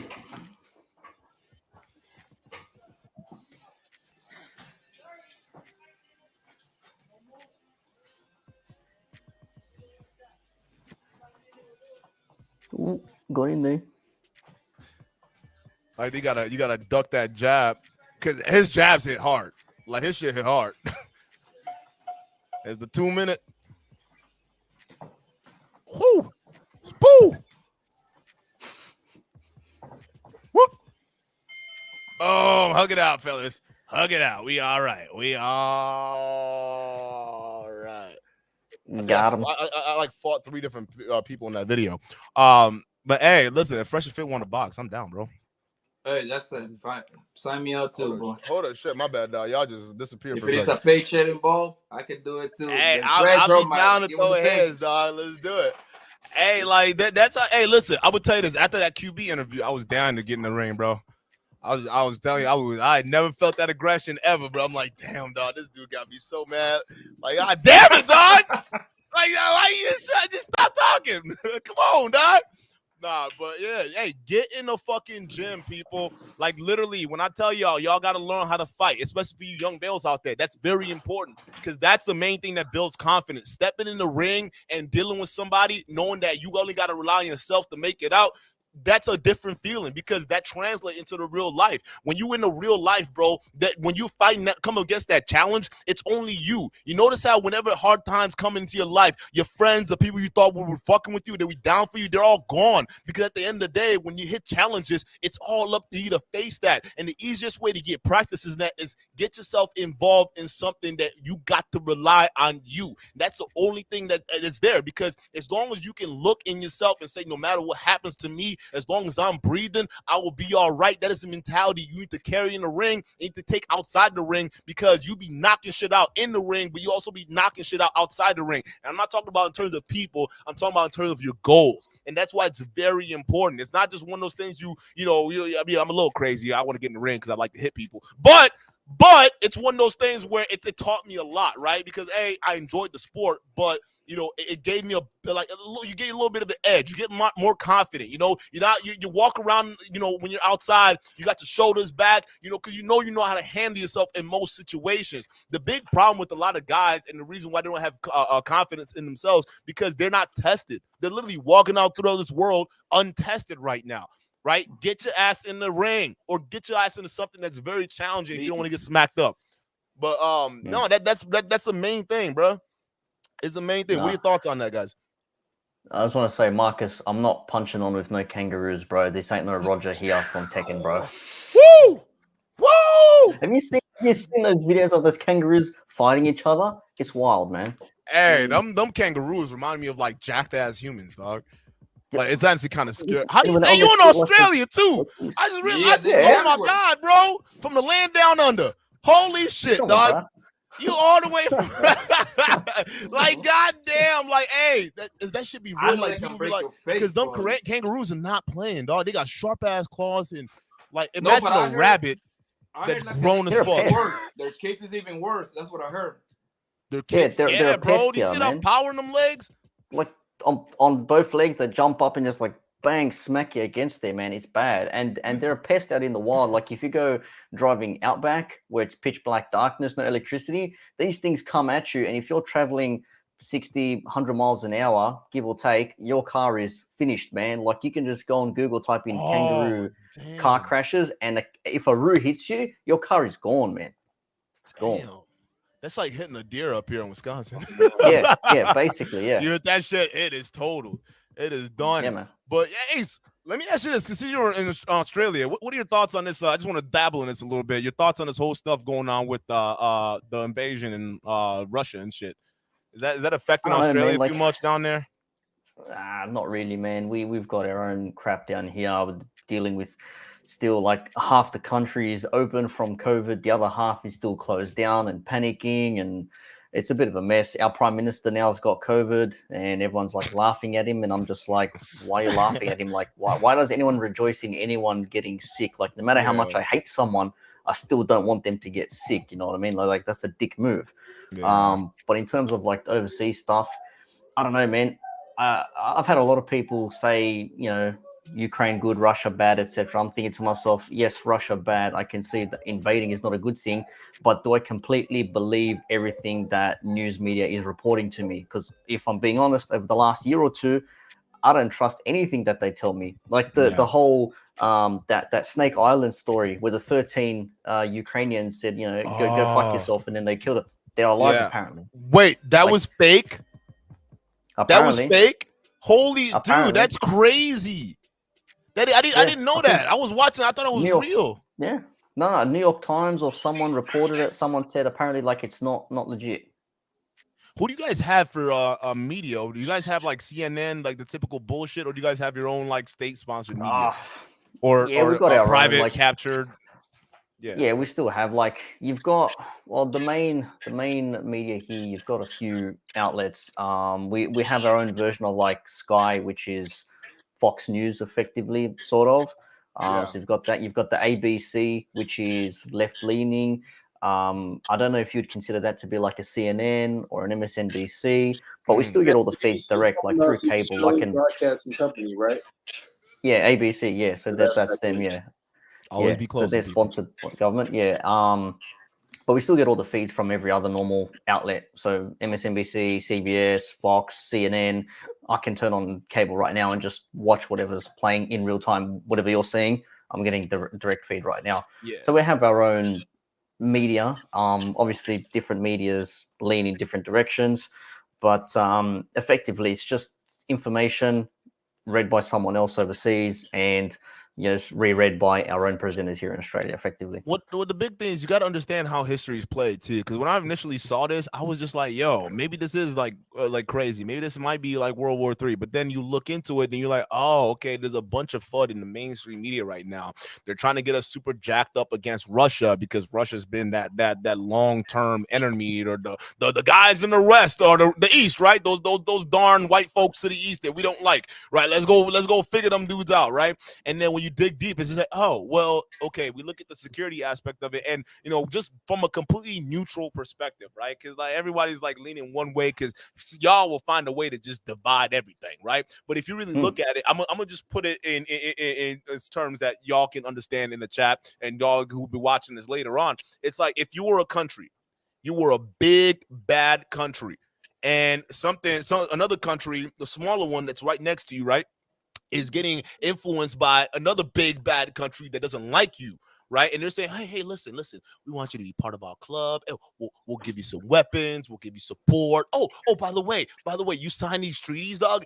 We'll also get you nuclear weapons. You be part of NATO. Like all those guys next to you, like that are trying to like incite riots and shit in your town and shit. We'll take care of that. They won't fuck with you. Those big bad Russians, right? And then when the Russian side, they're looking at it like, wait, this country right here that used to be ours is now flirting with those guys over there who are our enemy and want to see our destruction, and they're about to get nuclear warheads in our doorstep. Let's go ahead and prevent this bitch before it gets started. And that's literally what you're seeing right now. You're seeing a preventative kind of action to basically stop what could be potentially nuclear war in the future. Because what this does, and I tell people all the time that are freaked out about this, I'm like, what this does, it gives NATO and the US an unfair advantage, right? Because that whole mutually assured destruction type nonsense we're talking about, yeah, that doesn't work when Ukraine has bombs, because they're like 1 hour, 2 hours from Moscow. So you got nuclear warheads trained on Moscow, right?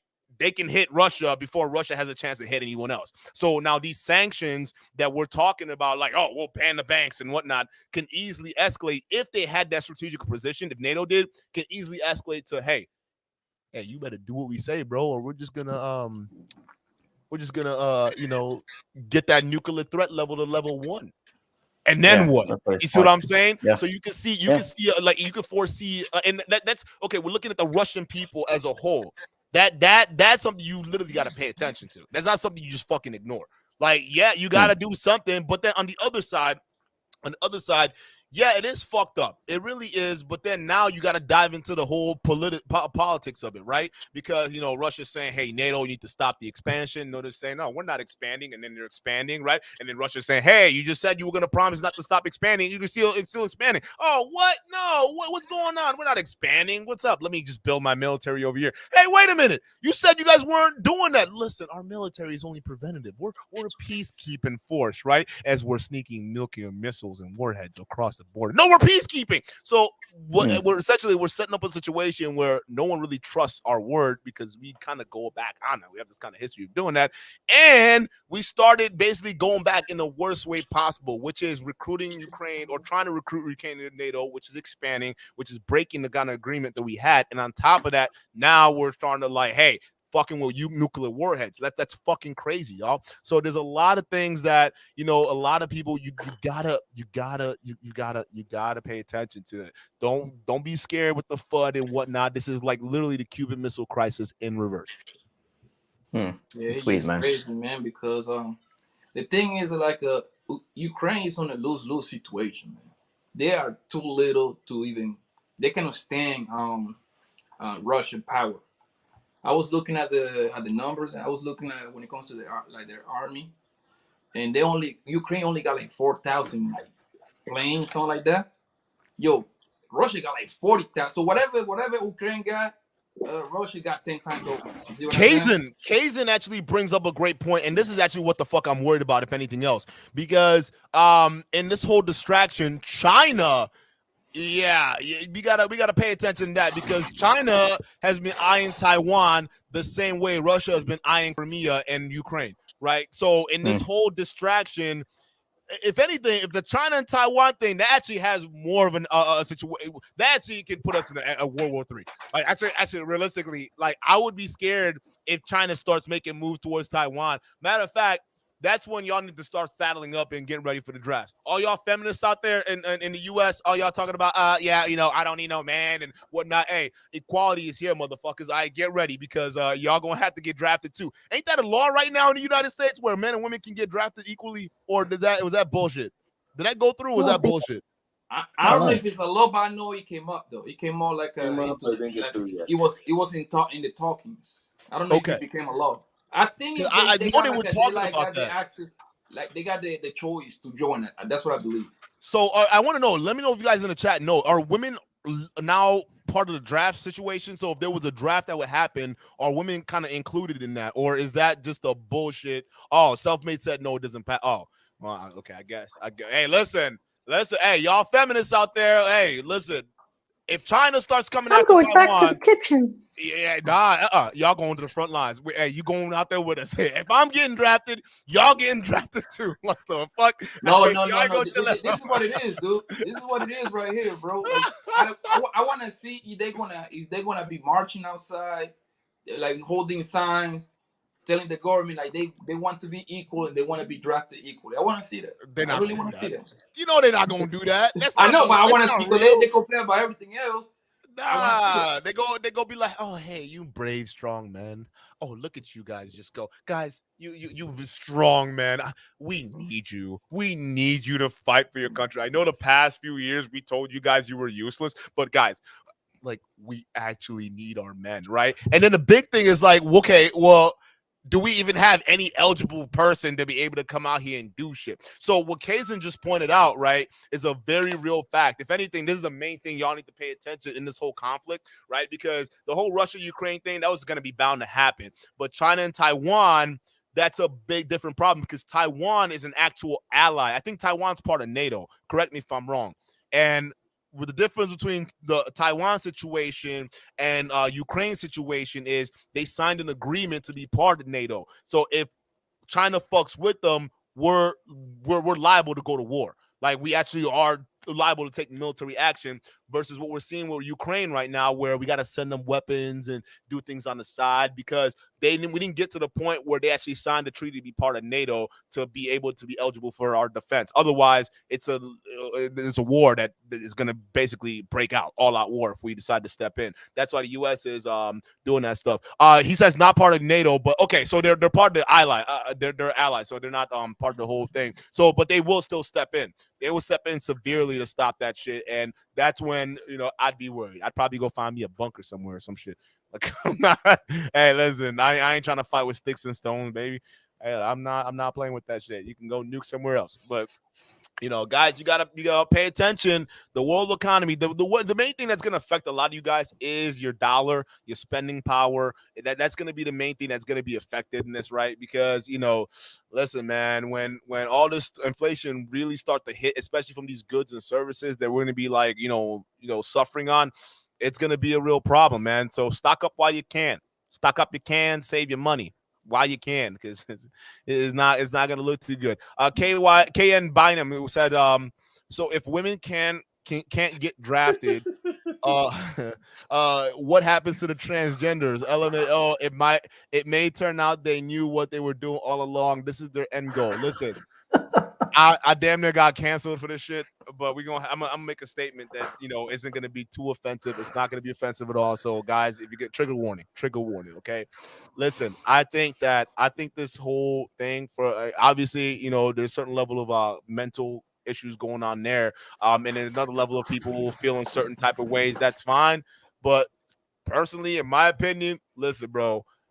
Some dudes, they can look at it like some of these guys that join wrestling and join all these female sports and shit. I look at them in a little sus because it's just like, okay, you see some of the privileges some of these women get, and then as a man, you tend to now you want those same privileges like those women get, aka either getting looked at a certain way or treated a certain way, X, Y, and Z, right? All the privileges of being a woman, quote unquote.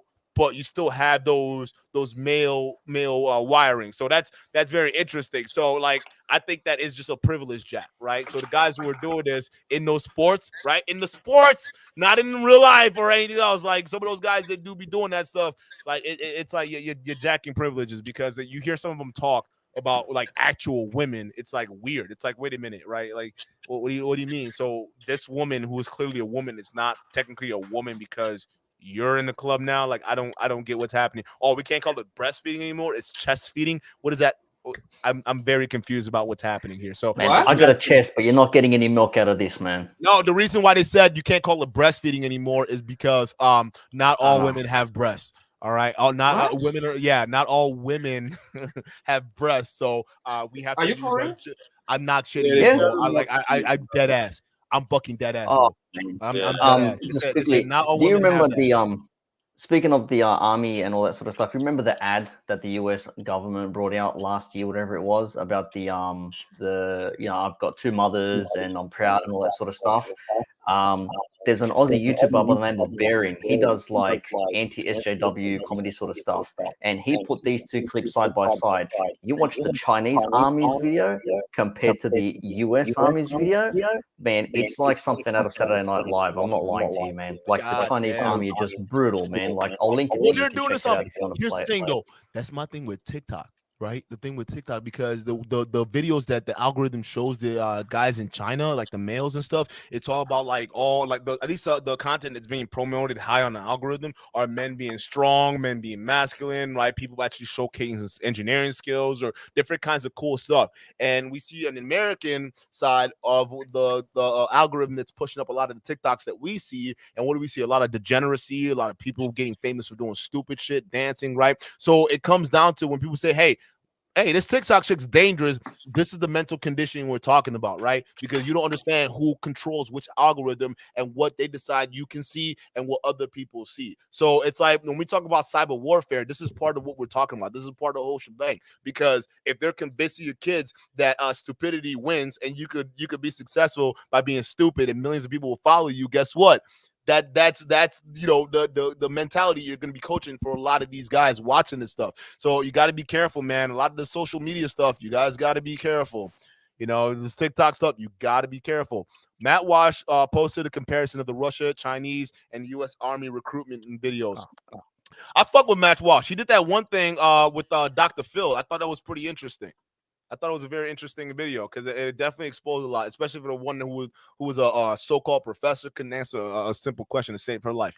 So that was very interesting. But yeah, no, like, and Alicia, you brought up you brought up an excellent point, because you are, but listen. And that's the thing. Not saying that we gotta hate or get angry and things like that, because this is a natural conversation that we need to have, right? We actually need to have it. And I'll give you guys a little hint. I'll give you a little hint, guys. All right. I'm gonna tell you this. Part of the content that we're gonna have coming out, we're probably gonna hear the other side of these kind of opinions. Yeah, we'll be hearing it from those people's and or they, because I don't want to misgender anyone, right?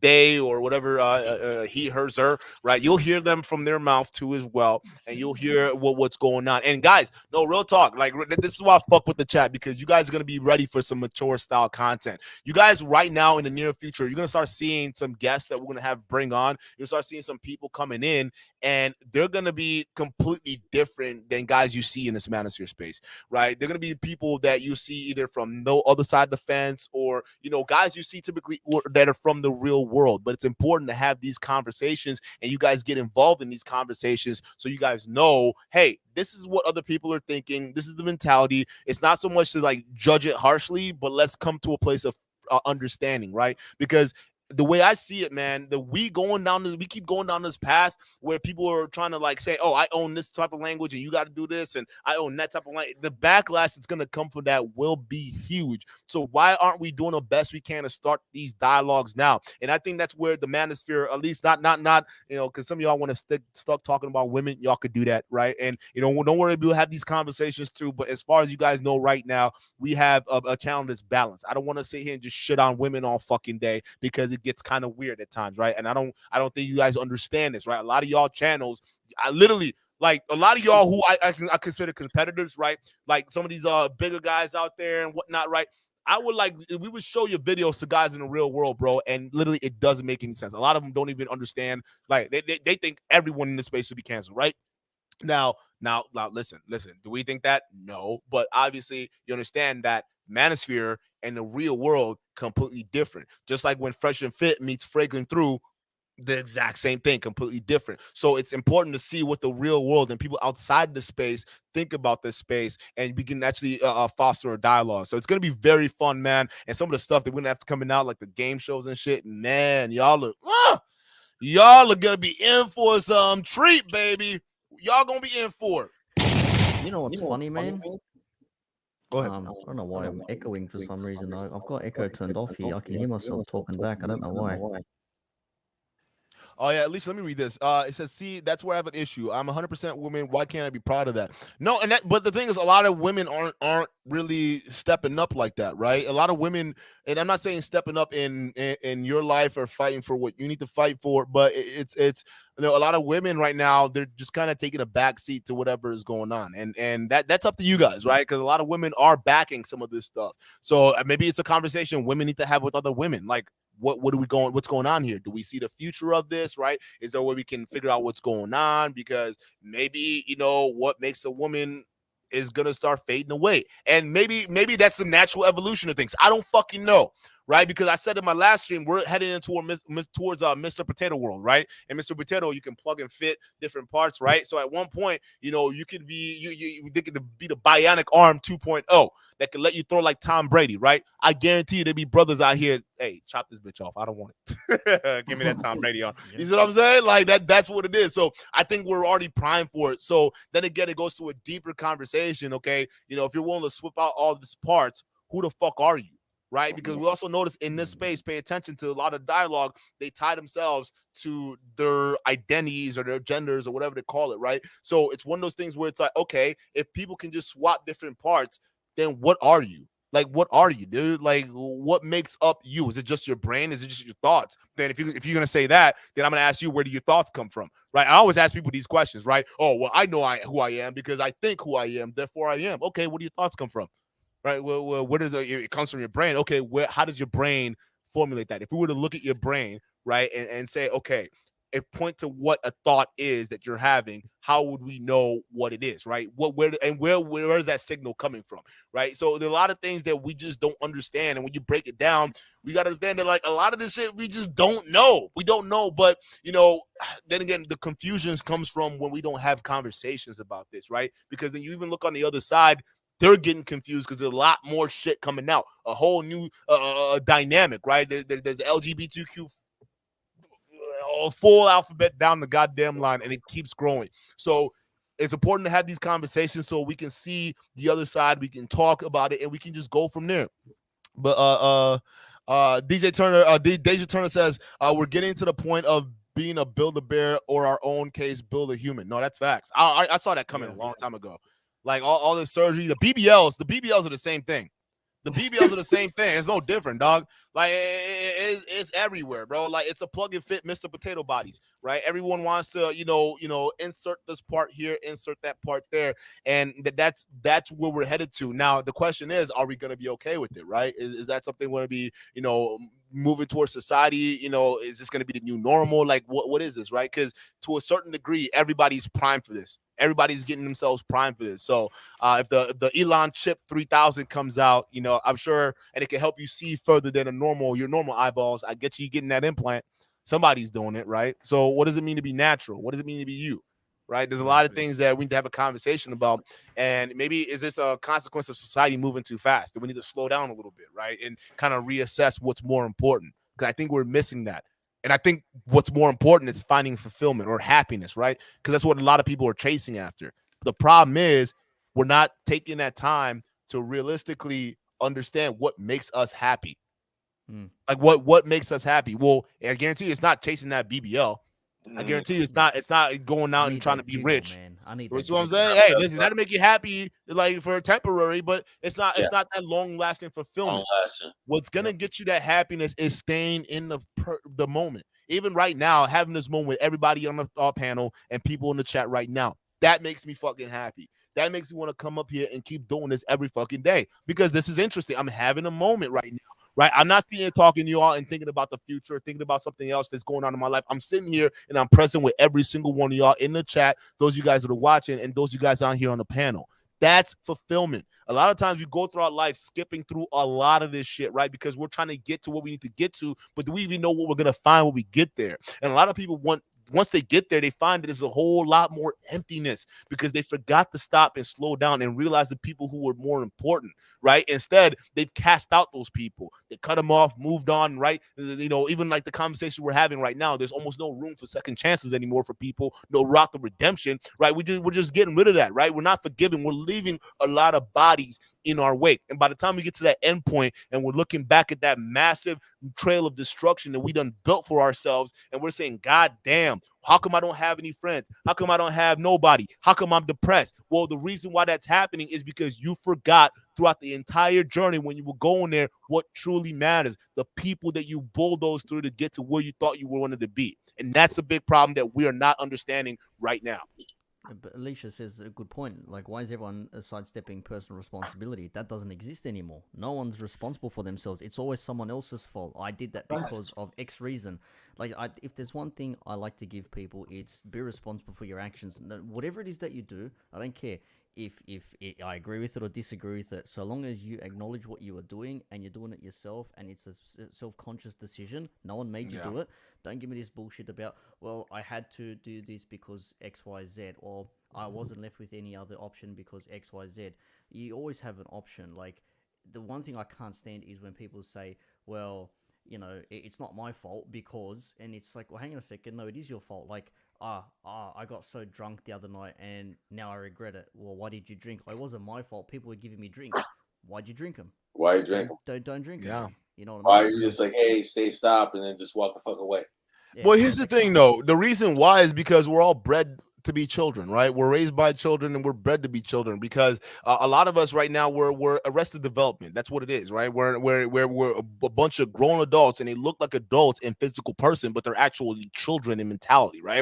And it's all about me, what I can get out of it, what I can do this. And you're wondering why you're all depressed. You're over here trying to take care of yourself, but you forgot who the fuck you are. A lot of y'all don't know who you are. And the reason why is because you never spent that time to really understand what it is. And to spend that time doesn't mean isolating yourself, don't talk to nobody or anything like that. It means going through challenges. And when you go through those challenges and make it out the other side, you understand who the fuck you are. Right? You understand what the fuck you're made of because you've been tested. You got broken down and you picked yourself up and now you're marching on. And when you take that with you, say, God damn, I took all of that and I'm still here. I'm still fucking breathing. Okay, what else can I do? That's finding yourself. Not sitting here, not talking to nobody, not sitting here being celibate, not sitting here doing all that. That's doing nothing and calling it work. That's nothing. Real working on yourself and finding out who you are is continuously going out there and becoming tested in life. That's all it is. It's literally that simple, right? I say simple, not easy. Simple meaning that the process laid out for you already. You just got to follow it. Yeah, it fucking sucks, but you got to follow the process. It's simple. Easy is what people online try to sell you. They try to sell you that it's easy. They try to sell you that the pathway you can skip. Just invest your life savings in NFTs. You get there. Some people it may work for. Some people it wouldn't. But if it does work for you, what are you going to do then? Because a lot of people, when they get there, they realize it's still fucking empty. The problems are still there. I tell you guys all the time. Y'all remember my GTA analogy, my Grand Theft Auto analogy? I'm going to tell you this. If you imagine this world as a Grand Theft Auto video game, some of y'all have already played that, right? You imagine this world as a Grand Theft Auto video game. You get to build and customize your character, right? And those characters, you get to take that out into the real world, or not the real world, into the game world and interact with people and interact with other players in the game, right? Now, the real world is exactly like that. But instead of building your character in a fucking closet and trying out the different outfits and stuff, you're actually building that particular character in the real world while you're interacting with people. As you're out there interacting with people, you're finding new things that you've learned about yourself through others that you can piece together to make a wholesome you. And a lot of people don't know that. So, and in that game, you fight a lot of bosses. There's a lot of bosses that you got to fight, right? A lot of missions that you got to do. You got to perform, right? And each mission, you got to go ahead and beat it before you can go to the next mission. The next mission is the same thing with life. At every level of life, there's gonna be a goddamn boss, right? Whether you're at the lowest level where you're still trying to figure out where your next meal is gonna come from, how rent's gonna get paid. If you're at that level, guess what? Those are bosses that you gotta face. And once you face those bosses, you get to the next level. There's a whole new set of challenges. You gotta face the boss because there's one sitting right there. There's another one on the next level. You gotta face that boss. You get to the next level, you gotta face that boss. Guess what? You graduate, there's the next boss that you gotta face. And it keeps fucking going. It doesn't stop until you die. Because that's what it is. You got to keep fighting those bosses and graduating. And every time you graduate a level, you get an expansion pack, right? You get a power up that's gonna help you and assist you to beat the next boss in the next level, right? And a lot of times in the real world, those bosses that we end up fighting, usually it ends up being ourselves. Because we end up standing in our own way. When you're broke at the lowest point in your life, you got nobody else but you. So you got to figure out how to beat you, get out of your own way to get to the next spot. You get to the next spot, guess what? You got to fight you. You got to fight you. And to get to the next spot, what a lot of people do is they fight. They get to the place where it's just comfortable enough and they say, you know what, it's good. I'm going to sit right here. I'm going to just park it right here.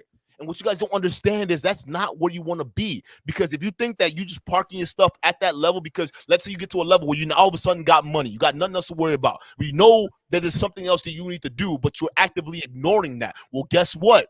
It don't matter how much money you have, how much fucking status you have, how much fucking fame you have, that boss is still right there and you got to get through them gates.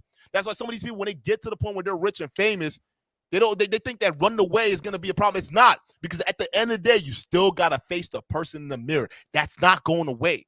In order to graduate to the next level, you have to face that person. And we often stop and try to either run away or not take accountability, responsibility for it. Look in the mirror. That person is usually responsible for a lot of things that's going on in your life right now. How can you better understand that individual and move it out of your way so you can now get what it is that you need? You can now find true fulfillment, which I'm going to tell you this. And I figured this out I figured this out before I even had money. I figured this out. Well, actually, it was a little after I had money because I had to fuck up with my money before I learned the lesson. But I was making bang. I was making bang, bro. But the thing is, I had to fuck up with it though, right? Because then when I realized, hey, man, damn. What's really important isn't about what I can get from me. It's what I can do giving back. And that's a lot of you notice that that's something that people don't talk about in this culture. Everyone just talks about what can I get? It's all about me. I gotta do me. I gotta do this. But what have you given back? Especially as a man. This is very important. As a man, this is what real fulfillment comes through, which really makes you a man, right? What have you done to give back to somebody? Whether it's somebody else in a lower status than you are, whether it's your community, whether it's your family, whether it's something, what have you done to give back? And a lot of people, you ask them, they can't answer that question. That's what you're missing. That's the fulfillment. You feel great when you've helped other people. You've helped somebody in need. People come walk away with that good feeling. Otherwise, why would you do that? Because you have that level of fulfillment. And we've forgotten along the way. We've been trained to look at our fellow human beings as people to despise, as people to be afraid of, as people to run away from and not trust. Where's the give back? Where's the building the foundation for the next set of people that are coming through? It seems like we're just tearing the bridge down as we're walking across it. No one giving a care in the world. And you look back, you look at the bodies in your wake, you're wondering what went wrong. You, the motherfucker in the mirror, that's what went wrong. Sorry, I went off on a little tangent there, guys. I was just kind of going in there. I'm gonna make a change. Everybody's selfish nowadays, man. That's selfish. Everybody's selfish, bro. Yeah, like Jackson said, man. Start with the man in the mirror, asking him to change his ways. This is what I don't get right. When people, you can see it in other people more so than they see it in themselves, or they don't want to see it in themselves because they don't want to face the reality, right? And you can see that someone needs to change something about them because you can see it's not helping them in any trajectory whatsoever. But you can, it's like the old trope of taking a horse to the trough. You can take a horse to water, but you can't make it drink water. You can't get it there. So this is what you need to do. It's all up to you now. Oh, it's too hard. It's too this. It's too that. That's that boss. I'll just live in blah, blah. I'll just live in whatever reality is. It's too difficult. I can't be bothered for this, blah, blah. well, you're just gonna be left in the same fucking place you are right now, and it's just gonna get worse unless you decide to claw yourself out of there. It's like you know what you want to do in order to change whatever it is, but you're not prepared to do it. Yeah. That's what gets me about people. Like, no, yeah, you're absolutely. It's that boss you're talking about. When a lot of the excuses people make, it's they're giving themselves every reason in the books to not try. It's the same thing you see in this manager space all the time. When some of these guys, when they talk about women, they talk about either going their own way, and some of them they mean it, some of them it's like a crutch. Especially some of the younger guys that are doing this, right? Because you're not ready to go in your own way. What experience do you have with women to even go your own way? Shut the fuck up, dog. Like, you don't know what the fuck you're talking about. So it's some of these guys who are doing this stuff. It's like you don't have any experience. You're shooting yourself in the fucking foot before you even get started. Now you're gonna be fucking 30, 40 years old, still fucking bitter because you still haven't gotten that experience. You're going to have some level of regret. That's just how that shit works. And a lot of people don't realize that. no effort whatsoever. That's how it is, man. No, you guys got to wake up, man. Like, the main thing, it's so fucking, this one is actually freaking easy. This one is easy. Like, if you want to talk about what you need, if you guys right now, and I'm gonna guarantee you, no other channel will tell you this. No other channel. They're not ready for this kind of knowledge, bro. They won't tell you this. If you want to be happy as fuck right now, you want to be at the you guys want to find happiness, go give back to somebody. Go give back. Dig deep and give back. I don't care if it's a shirt on your back. Go give back to somebody. Go make somebody else's life matter. They need it. That's literally the cheat code. That is a cheat code to everything. Easy. Like that's what I say all the time, bro. Like, it is a cheat code to everything, bro. If I'm doing this, like that's something I like. No matter what, I'm fine. Like I got no care in the world right now because I go back and I make sure I give back to people that I care about. I make sure I give back to my community. I make sure I give back to whoever I need to give back because I understand that fulfillment. That's how I don't walk around this world lost like most people because I understand myself. I understand my character. I've built that in the real world. I've forged it. All of it. And now I can walk around. I can treat people a certain way. I can talk to them a certain way. I can relate to them a certain way. A lot of you guys want to find that fulfillment right now. Go give back. Fuck all this selfish nonsense. Me, that you ain't going to do shit. We already know that. You're not. But what is going to help you is what you can do for other people. And that's when you can truly know yourself. It's what you can do through other people. And that's what it's like so basic. I'm surprised that we forgot this. Mm-hmm. Like Kazan said, he goes, a lot of these guys have been sent their own way because either they're not bothered with to do it, like, screw this, I'm out. It hasn't served me any well. I'm just going to do my own thing. You can do your own thing. But it's one thing if you're talking to those guys, if they've experienced things, at least they have some knowledge or something they can pass down to you, which is why I like listening to older men, 40, 50, 60 years old, who've gone through stuff already, because they'll tell you, hey, if you want to go ahead with this, go ahead with it. However, consider these factors, or these are things to consider in preparation towards where you're looking for. Is my volume down or up? Do I need to go louder or lower? It's probably down a bit, but it's gonna be different in studio than what they hear. So they might be hearing your raise. So you're probably a little low coming in. I can never get this damn thing correct because my normal settings when doing a video is one thing, and then the StreamYard settings is something completely different. It's frustrating as hell. Hang on a second, let me sort this out. But yeah, it's that whole thing of what do you call it? Just people doing their own thing because they're just not bothered anymore. Yeah, no, y'all need to. But the thing is, y'all keep getting depressed. Yeah, you can see like how relationship is going on. You see what I'm saying? Like as soon as it's the smallest problem, everybody out. They throw away 4, 5, 6, sometimes 2, 3 years. Man, 2, 3 years of relationship just because the small problem they could have fixed. Because everybody decided to walk away. Nobody want to work hard or nothing. Everybody's selfish. Most of these people be having kids. They didn't even give a fuck about the kids. They just be like, I'm out. Why you living here? Oh, he didn't spend it. He didn't stay the night here last night. Really? So you're gonna throw away 3, 4 years? Really? Yeah. No, that's true. Yeah. They don't care, bro. True at all, man. Don't care about it. Like my let people. it go. I know Who cares? some people, bro.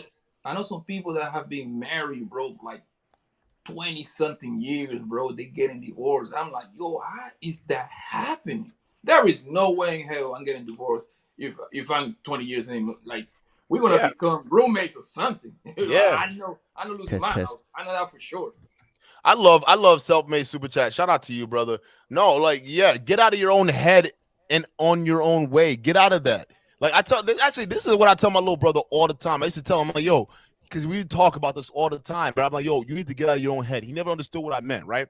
Because he's invested in certain projects and he wants to go ahead and do this, do that, X, Y, and Z. Always worried. And I would tell him every time he comes to talk, I'm like, just get out of your own head. And for the longest time, he never really understood what I was talking about. And then finally, he came up to me. He's like, yo, dude. I had a weird ass conversation with this dude, bro. Like, it was crazy. Like, me and him actually fucking had a deep. It was like a weird conversation about, like, it got into like some conspiracy type stuff, but it was stuff like he wasn't really exposed to. But what he was talking about, like, yo, I actually was like listening to this person and listening to the perspective that they were offering. And like, I know some of the shit was like, it was interesting and I found a little off, but like, I felt like I walked away with a different kind of perspective. And that's what I'm talking about.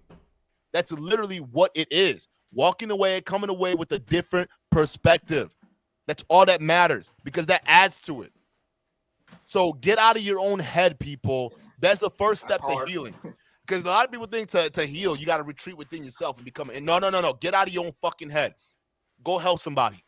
Go help somebody heal. Maybe you can get that indirect contact, right? But you need to get out of your own head and do something. Stop thinking about yourself. Stop thinking about everything revolves around you because the world doesn't. It really doesn't. It reacts upon what you do. It doesn't act upon you. The world reacts. So just keep that in mind. I think if I can add to that, I caught the tail end of that. I'm still technically working. I'm at home here because of potential flooding on the roads in New South Wales. We've got a bit of a water leakage issue. It's all good. But just on that, like, I consider myself a somewhat selfish person because I like to do things myself. I look after myself in a way. I don't pander to other people. I don't do what people sort of like expect or request of others. I'll tell them straight out, like, yeah, I'll help you, or no, I'm not going to help you, or whatever. I keep it 100 with them. I don't want to be this person who's going to lead anyone on. It's one thing to be selfish in a way that you're just not involving yourself with crap and bullshit from other people and things that just do not do you any good. And it's another thing being selfish when you are amongst a group of people and everything's about you and you're not really giving anything back in return. That's how I see the difference. And that's what actually we kind of see in the dating market too, right? Where a lot of people are just going, men and women, right? Because, you know, a majority women, but men and women, they kind of go into what they can get out of it, right? Oh, I don't want to spend too much money on a date. Well, I don't want to give you box, you know, if you're not spending extra. You know what I'm saying? Everyone's coming in with what they can get out of it, right? And granted, you know, certain women, they kind of lead that because, you know, you guys control access to your bodies and who you go on dates with and things like that, right? But that's one thing. A lot of times we're getting to these relationships, we're getting to it for what we can get out of it versus what we can do, right? What is that quote? Ask not what you can do for your country or what the country can do for you, but, you know, I'm butchering that. But what stop asking what people can do for you and what you can do for other people is what I'm trying to say. Yeah. What can you do for other people? That's literally it. If you want to try to, but some of y'all got warped into this false sense of fucking happiness and reality, right? Y'all looking on Instagram, y'all looking at social media, y'all thinking, oh, these guys are happy, these people are fine. Nah, dude, a lot of them are killing themselves on the inside. Or and outside, dying by themselves. They're dying by themselves. Some of them are self-deleting themselves. Why? Because on the outside, they may look like the happiest motherfuckers on the planet, but deep down, they're feeling the exact same way you're feeling. Yep. We're all the same, bro. But I guarantee you, if they got out their own head and stopped thinking that it was all about them, and they look out in the real world and realize other people are going through the same things, it'd be different. Like, literally, the most successful people are the ones who give themselves to other people, right? As much of themselves to other people. Jeff Bezos, right? Jeff Bezos. You want to know why he's the richest man in the world? You want to know why he's the richest man on the fucking planet right now? The reason why he's the richest man in the fucking planet is because he figured out a way to provide so much value to the goddamn globe, damn near, that we paid him back with the money in our pockets because we decided that the fucking dollars in our fucking in our wallets is worth more to Jeff Bezos in Jeff Bezos' hands than us because we found out what he's doing is a lot more valuable than what I got going over here, which is fine. Take that same model, take that same mentality and apply it. What can you do to solve other people's problems? You see where the money starts coming in, folks? No. Pay attention to this. Because y'all want to be business owners so bad from the perspective of you trying to be bosses and boss other people around. But real talk, to be a business owner, to be an entrepreneur, it's to solve somebody else's problem. And the more problems you can solve for other people, the more successful you become. Why is it that the richest people in the world are ones that actually solve more problems in each of our lives than we can do? That's the secret, people. Literally, wealth comes indirectly by helping people. No, that's how that shit works. You guys don't chase money. Money comes to you. That's why I'm so surprised that people don't get this equation yet. All y'all listen to all these hustlers, all these hucksters, all these fake-ass gurus. So you got to chase the bag. You got to chase. That's a fucking slang now, chase the bag. You're a slave. That's all it is. You don't chase value. Value comes to you. So if I can deliver, if I can go out and help as much people as I fucking can, if I can get out of my head and provide value to as many people as I can, they will reward me indirectly. In order to get to where I need to get to, I need to help somebody else get there. That's it. The selfish mentality, do not be surprised while you're stuck in the same spot, while you will never grow, because you forgot to fight that boss that's been sitting there staring across from you in that mirror. We got to stop this. It's easy. The formula to success, there you go right there. That's your formula to be successful. Go figure out how to add value to other people's lives. Being an entrepreneur is not trying to boss people around and make money and lavish vacations. How can you help other people so they can keep paying? Look at Mr. Organics. Look at all these other fake dudes that are trying to do that. They're not really providing real value to people. That's why they're crashing. Because eventually people are going to realize, hey, this $600 overpriced bag is not fucking worth it, guy. The value doesn't match. You're just taking from the world. You're not adding to it. So we're going to be done fucking with you. Versus other people who continue to pour themselves and give themselves to the world will give back. I know it fucking sucks out there and it's harsh, but trust me, that's how that shit works. Go ahead, guys. Well, I would also say it's always okay to fail and always try again. Just don't be afraid to fail at what you're doing, do the best you can in any single angle that you're in. If you want to try and search happiness you have, give me your own struggles and give me your own circumstances. Do the best you can, actually try to maximize your effort, like giving your struggles that you have. And you probably be enjoying it over like the long period of time, given the process, once you get so used to it. You don't have to be worrying about like a freaking result that actually come out and saying, oh, this is the end product. Oh, we made this. But yet you don't have to worry at all to see like any tweaks or any improvements like to the formula that you may have created. It's best you get stuck with the process than actually get simply focused on the result like Elizabeth Holmes. You know what I'm saying? That's a big scammer. You know what I'm saying? Any other sayings you have where they just literally trying to chase money and all that stuff, man, you know, like they always mainly focus on the result rather than like the process itself. And that's like a huge problem in itself. If you guys, let me ask you this question real quick, because this goes hand in hand with not only the super chat, but what I was just talking about earlier. Have you guys ever heard of the hierarchy of needs? Heard about that. Yeah, the hierarchy of needs. Okay, so I'll explain. The hierarchy of needs in a nutshell is basically in order to become a wholesome individual, right? It takes you the certain levels you need to overcome in order to be successful, right? So before I break that down to you guys, let me go ahead and go over at least your super chat. Thank you for the $10 super chat, baby.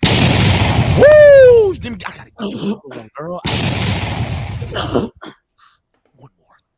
Woo! Shout out to you, girl. When you learn to appreciate yourself, you also come to find what you won't accept in your life. That's perfect.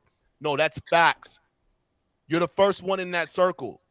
But you know what it is by taking care of yourself?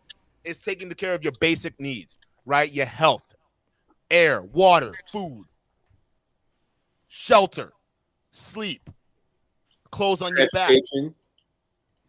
Once you take care of yourself, once you've gotten all those physical needs taken care of, you got a roof over your head, you got a warm bed, you got food in your belly, all right? You're taking the first step to taking care of yourself, all right? The second step is to make sure you're securing yourself, right? So you make sure you got personal security, you can take care of yourself, you make sure you got a good, stable job, you make sure that you have a good sense of not only health, but, you know, ownership. Right? Different things that are going to keep you sustained. And once you've set on those basic level needs, now you got to go to the next tier, this is when you start looking outwards to other people. This is when you start looking for love. This is when you got to start looking for understanding and where do you belong, right? You start looking for friendship. You start looking for intimacy. You start looking for family, a sense of connection. And that's something that we don't have. Think about it. We go out here nowadays, a lot of people don't know how to connect with people. Why? Because they haven't gotten those basic level of needs yet. A lot of people don't feel safe. They feel insecure. They feel like other people, have more than they have, right? They feel like they're not well employed or gainfully employed. A lot of people are fat and out of shape. So they don't feel like their health is in there, right? They don't own any property. They have no assets to their name. So those secondary needs aren't even met. Some of them don't even have the base level needs met. Some people right now don't even have a home they can sleep in. So bed. Some people don't even know where the next meal is going to come from. So we want to understand why people have anger and there's so much stuff. They're not taking care of their basic level needs. They're not learning how to appreciate themselves well enough to put themselves in a better situation. And that's for everybody, regardless of your circumstances. And then you go past the love because you can't love or find intimate friendships if you don't even have your safety or psychological needs met. Then you got the esteem factor of it, right? The respect, the status, the recognition that we get from other people, the strength, the sense of freedom that we have. And then the last and the top of that pyramid is self-actualization, bro.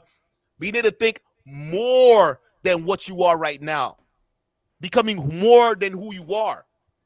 But before you get to that tippity top of becoming a full actualized human being, you have to get the basic needs met. Meaning waking up out of bed and understanding why you're doing what you're doing. Some of y'all wake up out of bed, you don't understand why you're going to work. You just know that you hate it. Some of you getting out of bed, you don't understand what you even want to get out of life. Why you even walking around? That's why y'all lost, some of y'all. You don't have those basic foundations met.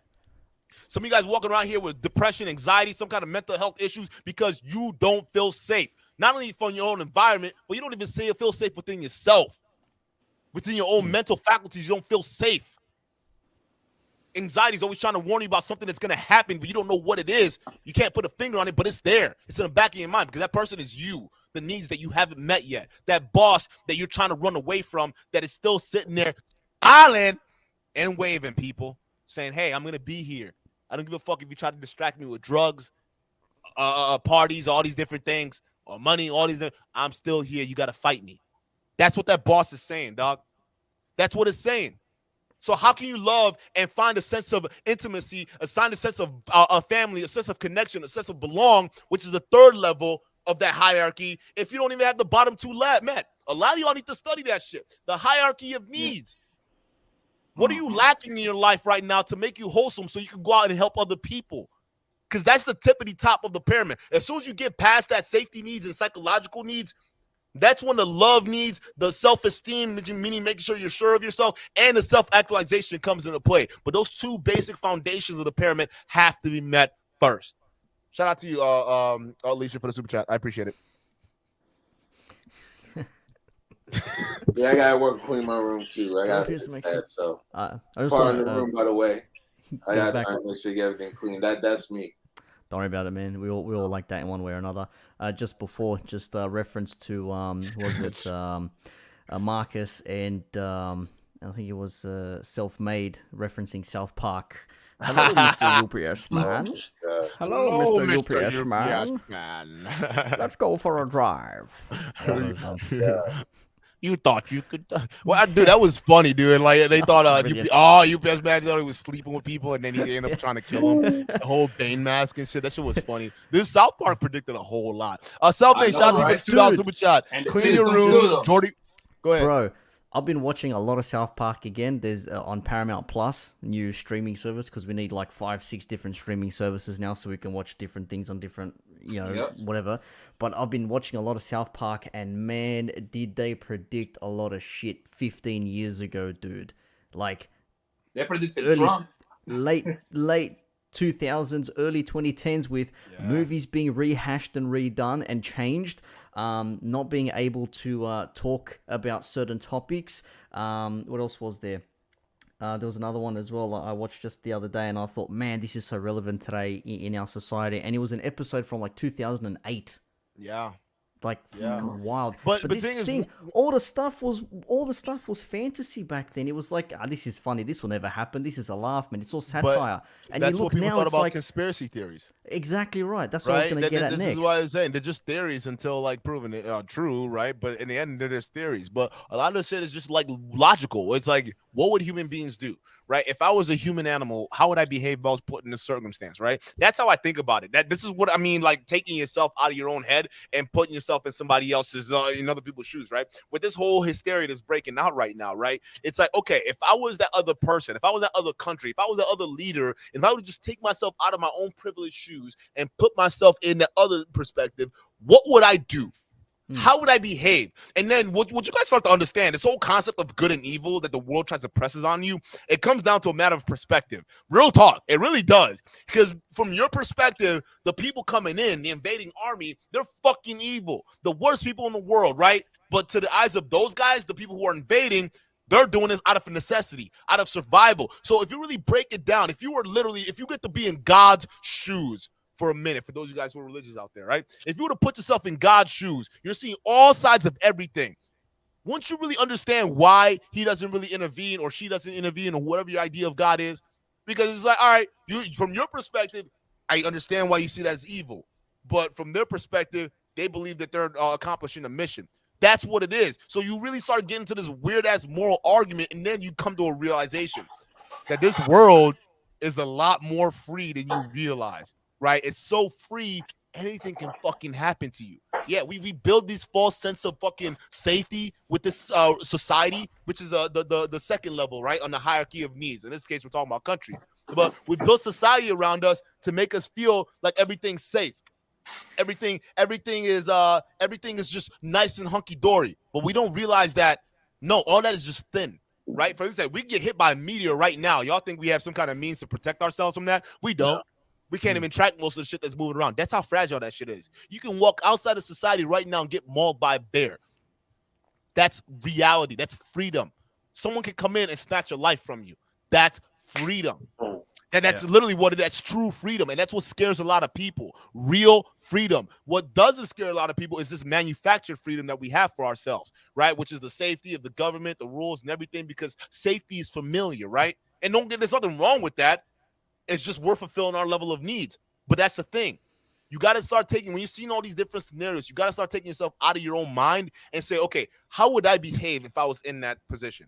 What would I do? What are the steps that I would take, right? And a lot of times, what you start to see is not necessarily that you will do them things yourself or act in the same way, but you can understand. And what you've just done is you just walked a mile in somebody else's shoes without really even walking.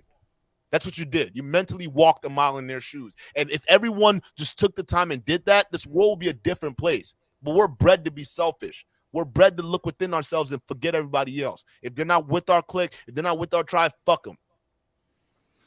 Yeah, that's pretty fair. But I'll also say this: if there are people actually being selfish towards you and they never really give a fuck about you, and all of a sudden they treat you like crap, then why should you be able to try and give them literally the same roundabout? They treat you like shit also. If they're not actually giving you the same respect you deserve, you go say yes and not give a fuck about them. You know what I'm saying? Ain't my problem. Yeah, y'all do what you want to do, whatever it may be. You can have your issues, and with Ukraine and Russia that's going on, honestly, I feel indifferent, as sad as it is, with all the people actually hurting right now and actually like getting killed off. I saw some like Ukrainian Nazis and like a bunch of like racist mindsets they got up in Ukraine too. And they don't even care about black people like that either. So me personally, I just really don't care. It's all emotional grab. And the thing with black people or Africans who are in those countries, yeah, those people shouldn't care about us. Like they're Nigerians out there and trying to get mistreated all the time, right? They shouldn't care. It's up to us to care about our people, but we don't.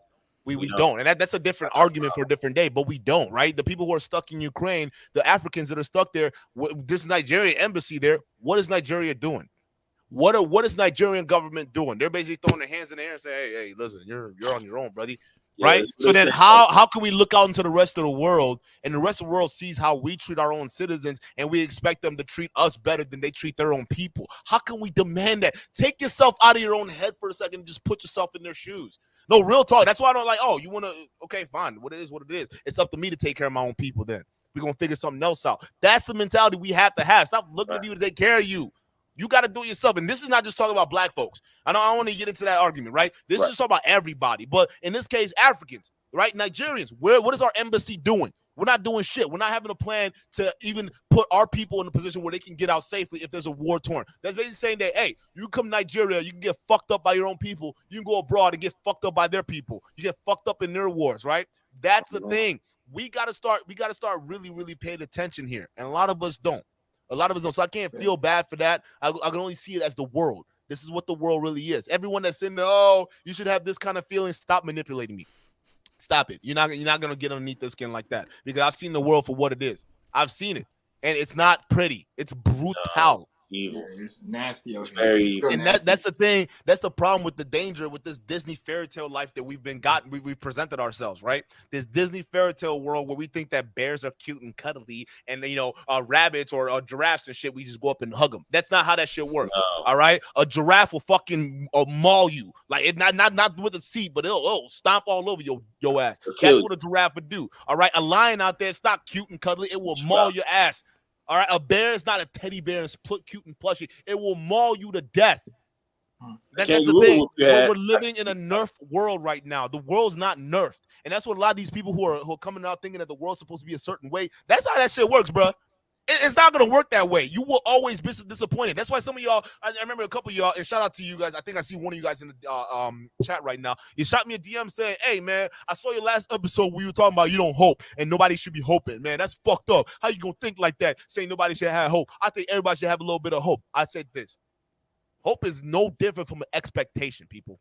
Right. All right. Hope is no different from an expectation. And just like every expectation, you will be disappointed. And if you don't believe me, ask anybody on this panel right now, or ask yourself in the chat, how many times have you had to held an expectation for somebody, something, or some place, and when you got there, you were thoroughly disappointed? I will wait. All the time. Doesn't that feel like hoping? All the time. Yeah, so when you program the masters, you try to get yourself through school, and you actually get cut up and cut short, and they don't give you enough financial when you try to get back. Yeah, I got fell for that. No, you will be disappointed. Is the point? Disappointed. You can't rely on hope. Hope is for people who fail to plan. And I'm gonna tell you this: I plan. All right, and I know for a fact that I let go because nothing goes according to plan, right? You man plan, God laughs. It's a running thing, right? But the thing is, you still have to have a plan. The key is flexibility, being able to move and sidestep certain challenges that comes your way, but you still be able to be flexible enough to go back to that plan once you've deviated from it. That's how that shit works. You still need a plan. People who are going out here hoping, they are not looking at the world in a realistic manner. You are really setting yourself up to fail. And that's what this country is doing to a lot of young minds, and it's doing that to a lot of grown minds. Again, arrested development. We're a bunch of grown-ass adults over here hoping, wishing, praying that things will be different. It's not. Not going to go out into the real world. The world will disappoint you. It will remove all hope. Listen, bro, I witnessed a murder when I was fucking 6 years old, bro. I saw that shit. Like the real world taught me that hope was gone. Like that shit, that hope that people can be better. There's gonna be peace and unity amongst men. That's a far cry. That's a dream. As long as the human beings remain human beings, we remain the human animal. Yes, Alicia, the human animal. Because we often forget that we're fucking animals. We're part of this kingdom just like every other species out here. We're no different. The human animal. We forget that. So y'all, they got to wise up, man. Alicia says, but Duke, explain the situation in which it's necessary to be selfish. When it comes down to, remember those hierarchy of needs we were talking about, right? When it comes down to your safety and it comes down to your physical needs, that's when you need to be selfish. Those two tiers are the only tiers you need to be selfish, meaning your safety and your psychological needs. You need to have air, obviously. You need to breathe. Otherwise, how the hell are you going to help somebody if you can't breathe? Like that, you need that. You need food. How you going to help somebody if you're starving, right? You got to be able to make sure that you have the things that you have, and anything you have in abundance, you're willing to give out. You're willing to add a value. You see what I'm saying? So when it's unnecessary to be selfish is when if you don't have roof over your head, you need to figure out how to do that. You need to solve that need. If you don't know how to get food, you need to go figure out how to get food. If you don't have a place to get clean water, you got to figure out how to do that. And once you've done all that, then you need to figure out how to protect all the shit that you have. And once you figure out how to put that plan in place to get that, now it's time to turn to the rest of the world, turn to them and say, okay, I got my needs met. Let me go ahead and further this along, right? Let me get my other emotional needs met. Let me build a connection with this person. Let me understand and walk a mile in their shoes. Oh, I figured that out. Okay, now that they're giving me respect because I'm able to help other people out. Now that's helping me on my self-esteem, and I'm feeling good about myself. And all this recognition and respect that I'm getting from helping other people, showing them that love, showing that belonging, showing them that sense of community is giving me strength. It's giving me status. It's giving me a certain level of freedom that I was not used to. That I didn't know I could be so free of other people. Who knew? Who knew I could feel free by helping others? That's crazy to me. My self-esteem is moving through the roof, and then something else happens. Something fucking snaps. And you want to know what that is? Self-actualization. You start to realize, holy shit, this is what I've been missing the entire time. Connection, love, people, sharing my experience with. Because at the end of the day, whatever this is, once we're done living, who is going to live on in my name? Who is going to live on and remember what I've done? Who's going to show up to that funeral? That's what really fucking matters. And when you realize that, when you get to that level of self-actualization, you become a complete human being.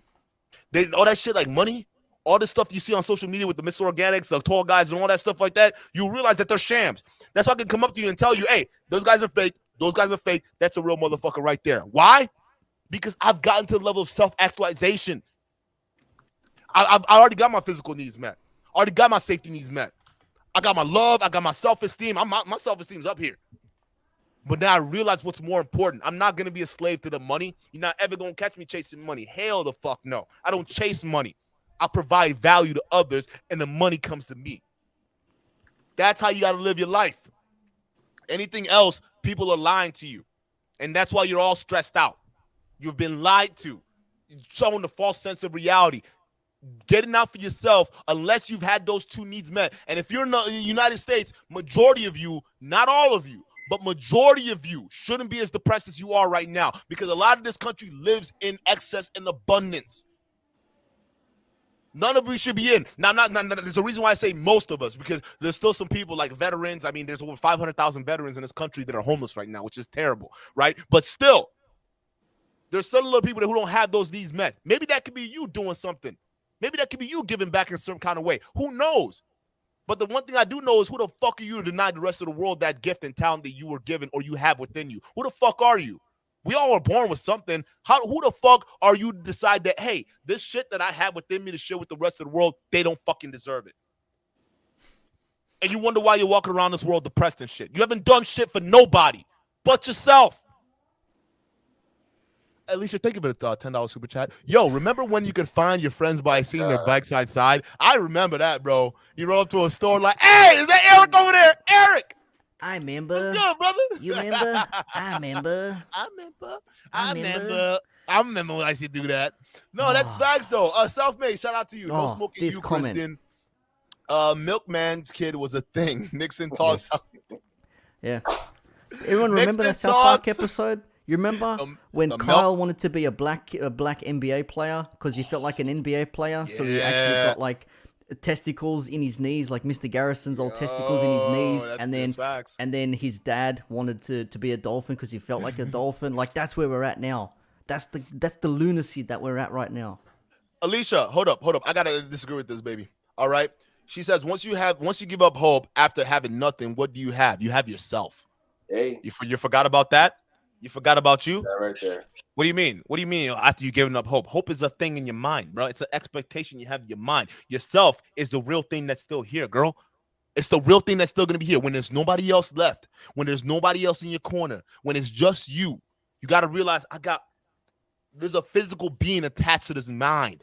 So I got to figure out how to make this work. I got to come up with a plan because I'm all I've got. So when you have zero hope, when you have nothing left, you still have you because you're breathing. That's the thing. We're conditioned to believe that if we don't have certain things to hold on to, certain ideas, certain hopes, certain expectations to hold on to, we have nothing. And that's false. That's cap. You have yourself. We forget ourselves. I tell the story about the back of my foot. When I was going through my divorce, sitting in the shower crying because I was feeling sorry for myself, trying to figure out where I went wrong, right? One thing I really realized is I was forgetting something. I was forgetting myself. The whole time I thought I was alone, I was like, shit. And I was like, yo, my foot is attached to a leg, obviously. But this leg is attached to a body. This body is attached to a being. This being thinks. Holy fucking shit, dude. I have neglected myself. No wonder I wasn't happy in that relationship. I neglected myself. I neglected the person that's been here through the thick and thin when nobody else was. Me, this body, this vessel. I got to take care of this. I got to get the right foods in my body. I got to give the right energy into this. I got to get the right workout to keep my body up, all right? And then on top of that, I got to make sure everything's secure because I forgot about me. But then once you realize who you are and realize you don't have nothing, but you do have yourself, then you start to realize that same what do you call it? That same actualization of other people. That's just what it is. So at the end of the day, once you've given up all hope, after you have nothing, what do you have? Alicia, baby, you got you. And you all you got. No matter what, through the thick and thin, the challenges of life, you are all you have. So you don't have nothing, baby. You got you. And you got to realize that. But I love that comment, though. And to follow up on your depressing statement that he had, there's some folks that are like basically autistic like me, or like any other like disorder they have, learning disorder that, you know, can deal with like side effects of anxiety and depression every now and then. And as you know, depression can be a very complex thing. So what I would suggest to those people, actually, I'm going to try to relate it to my situation, right? My aunt is actually helping me again in the process, actually getting a life coach to actually help me practice subtle cues like a little bit better and split some things out in like the outside world and like how to actually communicate better and like all these other things with like appearance and all that other stuff to actually come by with nuances to try and help out with those areas in order to actually sniff the subtle cues out much better. So what I would try to advise people trying to do is, try your best to actually seek a psychiatrist. At least probably like maybe like once every But you know what you're doing, Christian? You're setting up a plan. You're setting up a plan to take care of you. You're not hoping that you find a psychiatrist. You're not sitting there hoping that, you know, somehow your mind is just going to be better. You're setting up a plan to do it, right? Alicia, the same thing. That's not the same thing as hope, girl. That's not the same thing. Understanding that you have you, now you got to develop your plan. What are you hoping on yourself to do? You're not hoping yourself to do anything. You found yourself because you said you have nothing, right? You found yourself. Now, what is the plan you're going to put in place that you yourself are going to follow, and you're going to make sure that you're going to stick to it to get to the point that you need to get to? Sitting there, if you're homeless and you got nothing and me hoping, that's not going to solve nothing. What's going to solve is me sitting at that same level and not moving. You have to bet on yourself no matter what. Bet on yourself. Yeah, that's what it is. Yeah, try to get like a psychiatrist that actually just calm your urges down. If you have some crazy itches, like try and discuss with them on that. And if necessary, you know, try to get like another life coach to try to help, like, hey, get you some new ideas so they can try to evolve over time. You know, try to use those like heads of advice and try to get like as many heads that you can definitely trust as possible. So you already have like usurp ideas to try to help build more of you to actually create your own better system, just to help try to elevate your life. And yeah. let me get this before I get to this. Salobo, shout out to you. Long time no see, brother. Kazan says, hope can save your life, saved mine last year, or it can lead you to disappointment. That's facts. That's facts, right? And I'm not saying like completely get rid of it. I just don't rely on it. I say don't rely on hope. You got to be able to plan. People who rely on hope are those who fail to plan. That's what I say all the time, right? Obviously you got to have a little bit of optimism because otherwise you want to be a doomer, all right? But the optimism right now is a false sense that a lot of people have, right? It's turned from optimism to manifestation, right? Because a lot of people just sit there and they think that, you know, by virtue of not doing a whole lot, like the world is going to give back to what they need to have, right? And that's not the case. The world reacts upon you. It doesn't act on you. The people who think in that manifestation way, they think that the world acts upon them, and they're flawed. The world doesn't act. See, that's a real. See, you want to talk about the real superpower? The real superpower is understanding that I learned this through door-to-door sales. This is how I figured this shit out, right? when I started going to door-to-door sales, I started to realize like, yo, because every time I get the door slammed in my face, I can even get a couple sentences out, bro. And I'm like, what the fuck am I doing, man? These people are fucking, like, fuck them, dude. Like, fuck this shit, dog. Like, I can't believe this. And then, I don't know what video I was watching, but it made me understand, like, yo, wait a minute. The reason why, maybe it's not them. Maybe it's the way you approached it, right? Maybe it's how you said it. Maybe if you tweak certain things up, you'll be fine, right? So then I decided, okay, let me try this. Maybe the world isn't acting upon me as I thought, right? Maybe because you know how you do something or something happens, you feel like, ah, shit, everyone's just attacking me, and it's just like, fuck, they're coming after me type shit, right? But then when you actually looked at it and I changed up my the way I approached it, right? Instead of knocking on the door and saying, hi, my name is Duke, and you want to see my knife collection? Nah. I'm like, hey, whoa. Did you hear the news from your neighbor yesterday? What news? I was just over his house, man. I was literally talking to them, and they decided to share some news with you. I don't know if they did that yet or not. Did they? No, which one over there? Yeah, these guys over there next door. Well, let me tell you something. You got a couple minutes here. I'm going to go ahead and you just go right in, trying different strategies. How did I get my name to work? That's when I realized, holy shit, wait a minute. No. In this world, I am the fucking actor. I'm the fucking actor, and the world reacts to what I do. So when you're sitting there, because you're feeling shitty about an action that happened that you felt like it was against you, this is where you need to rephrase and look at the situation from a third-person perspective. And when you realize almost often, which is the case, is that a lot of people don't realize the action they take that lead to the reaction the world acts upon them. You see what I'm saying? So when the world acts upon you, people look at it as, oh, shit, like they're coming after me. No. You acted first, and the world reacted. This is what separates people who make it versus people who don't. People who make it understand that they're actors. This is their leading role. The world is their stage, and they can command what it is that they please, their own destiny in this case. That's what you got to do. Victim mentality. It is.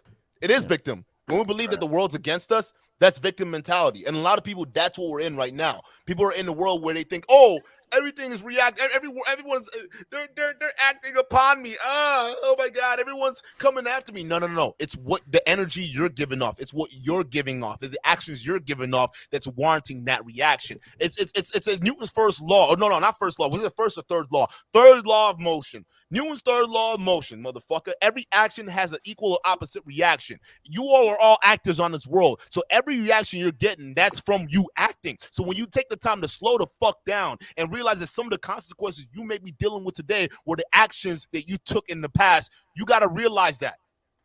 Things are connected. They're more connected than you seem. I'm getting way too deep in this motherfucker. This is not going on like fucking. No, seriously. Salobo, shout out to you. Let me get you this. Woo! Let me get you one more, baby. I gotta get you one more, brother.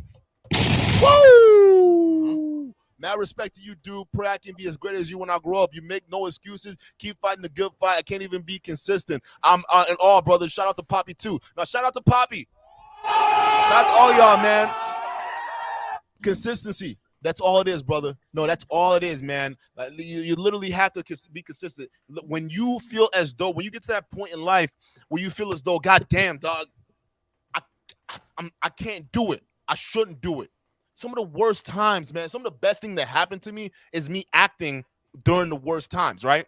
For instance, when my father passed away, during the whole blow up with Fresh and Fit, when we were covering those videos, if I decided, you know what, I'm not going to do that video, I'm not going to cover that video. I need to spend time being sad right now. I wouldn't be here. But I chose to act, even no matter what, despite the time I was in. I chose to act. I chose to say, you know what, I'm going to do that video. Fuck it. I don't care how I'm feeling. I'm going to come up there and put my best self out there. I don't give a fuck. Matter of fact, I'm going to do it for my dad. I'm going to do it for him. I'm going to go out there and I'm going to put something on. And that's what I did. And what happened? A bunch of new faces showed up. We're at the level that we're at right now because I decided to act even when I didn't feel as though I wanted to do it or I had it in me to do it. So whenever you're at that point where you're like, damn, dude, I don't want to do this shit, dog. I can't do this shit, man. That's when you need to act the most because the world will surprise you with the reactions you get. Just keep that in mind. So many times you don't want to do something because you're fearful of what you're going to get in retaliation and how they're going to react and whatever. Look, you can't control what people do or how people react. The only thing you can control is what you do. Like, you're in control of yourself. Like we're saying, like, it's all down to you. Personal responsibility, accountability, all that sort of stuff.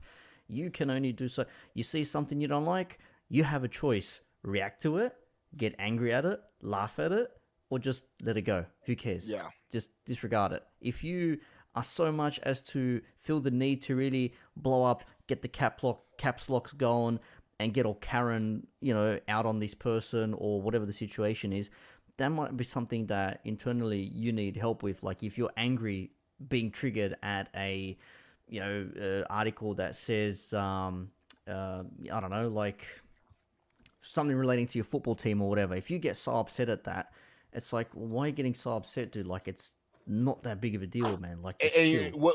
Listen, that's a great point. And what do you usually find out that a lot of times those people get upset at? It's usually not what the issue that they're getting upset at. It's usually with themselves, right? That's what I'm talking about. When I talk about acting and reacting, right? When somebody says, what you said triggered me. You triggered me. I'm triggered. Wait, is it the words that I said that triggered you?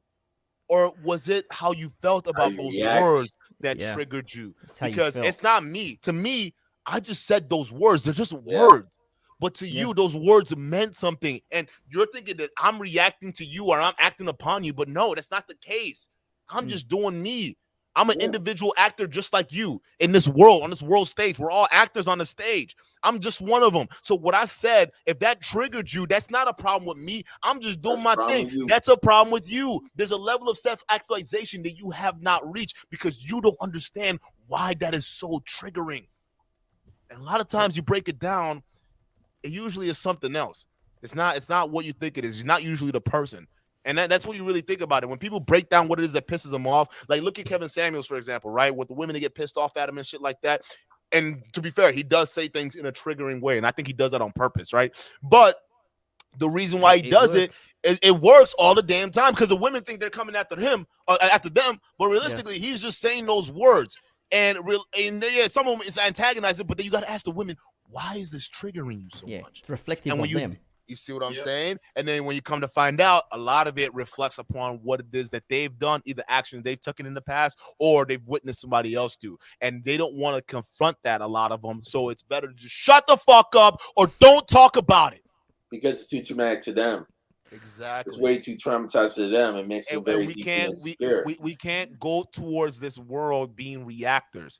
You guys have to be actors now. It's time to get your best acting hat on, right? Go ahead and figure out what kind of character you want to be in this world. That's the thing, because people say, "Oh, you're being fake," and this and that. No. You need to build yourself up.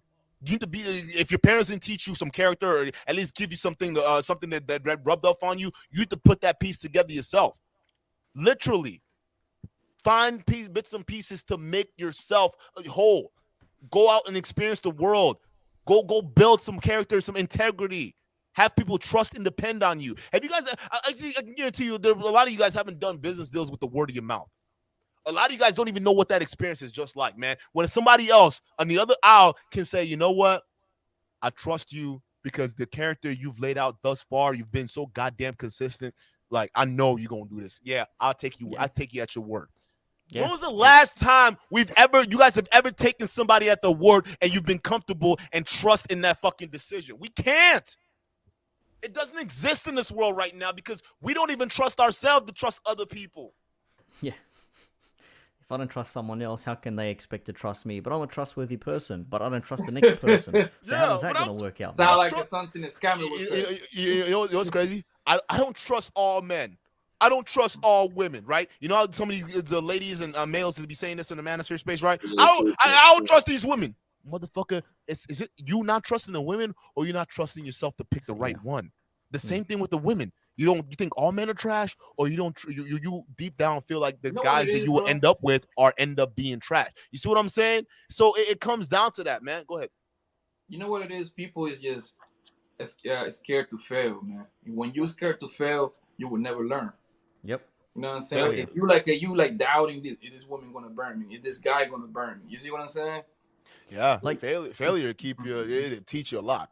Like people good don't know. example. People don't know that Steve Jobs like did the iPhone like 100 times over, bro. Yeah. People Yeah, laugh well- at him when he was presenting that iPhone to a lot of people. You know who's supposed to have the iPhone? What's that company name? A shitty ass company like Boots, something like that. They laugh at his face. They ain't laughing now though. Yeah, that's facts. Go ahead, Another thing Nixon. as well. I was gonna say like with this whole YouTube thing, I didn't expect to make it wherever the hell I am now. Like just put out a random video thinking no one's gonna see it, and then all of a sudden like you get all these subs following you for fuck knows what reason. I don't know why everyone wants to listen to an Australian talk about shit that they love the accent. Maybe they do. I'll take it. But the thing is like you're saying like you have to not be scared. I could have been so shit scared after recording that video and be like, oh, I don't want to post this. I don't know if people are going to like it or people are not going to like it. I just say, you know what? Fuck it. I'll put it on there. If people watch it, they watch it. If they don't, they don't.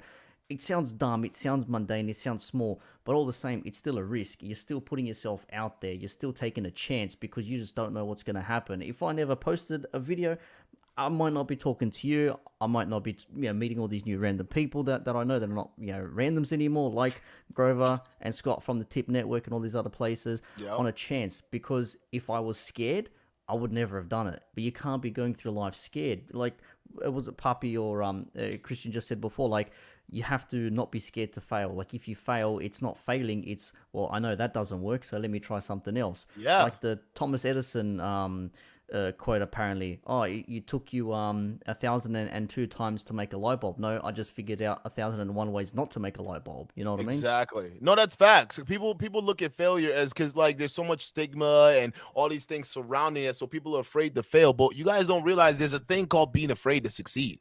A lot of people don't realize that there's a fear of success, and that was the main thing, dude. Like y'all don't realize that. Some of these people who reach instant fame like that or get to where they are, they start to develop imposter syndrome, and the reason why is because they didn't realize they wouldn't get there. So kind of like you, Nixon, That's where you was me. like, fuck, I just put That's out a me. video, and That is damn, me. bro, I got like hundreds of people, thousands of people listening to me. This is fucking crazy.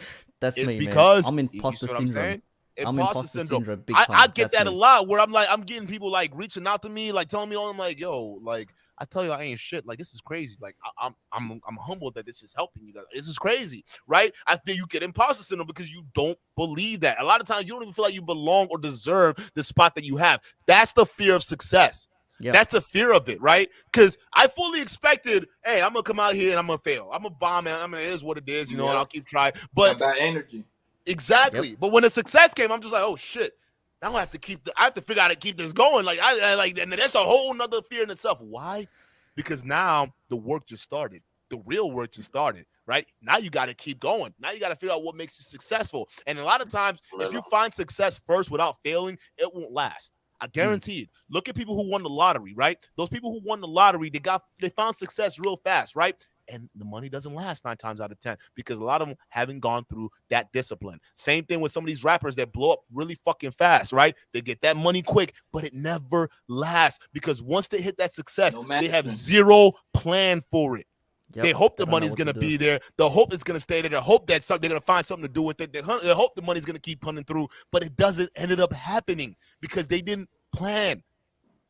So there's nothing wrong with hoping. It's crazy we're bringing it back to hope, but it's a really important conversation. I want you guys to get through your heads.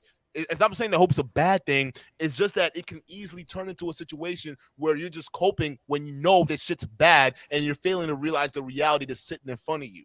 Yeah, because you think, I'm going to post this video. I'm going to get tens and thousands of likes and views. And I'm going to get all these people sub to me if we use the context of YouTube, for example. Because that hope is in your mind. You're thinking like, it's that easy. A viral video, no problems. But how many videos do you have to put out for that one viral video to go viral? You know what I mean? I was doing this a year or two before August last year, that random afternoon where I just happened to cross over a couple of channels and I just thought, hang on, this is a little bit sus here.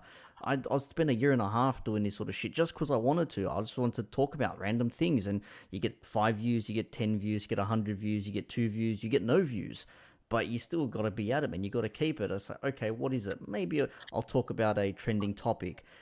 All of us have spoken about the same topic at some point in time. Yeah. But what have we said? How have we said it? How have we come across saying it? Maybe it was the way we delivered it. Maybe we brought in some new context or some new information. Maybe it was the way that we just portrayed the situation overall. We didn't come at it from one particular side. We said, this is what's happening. Here's side A, here's side B.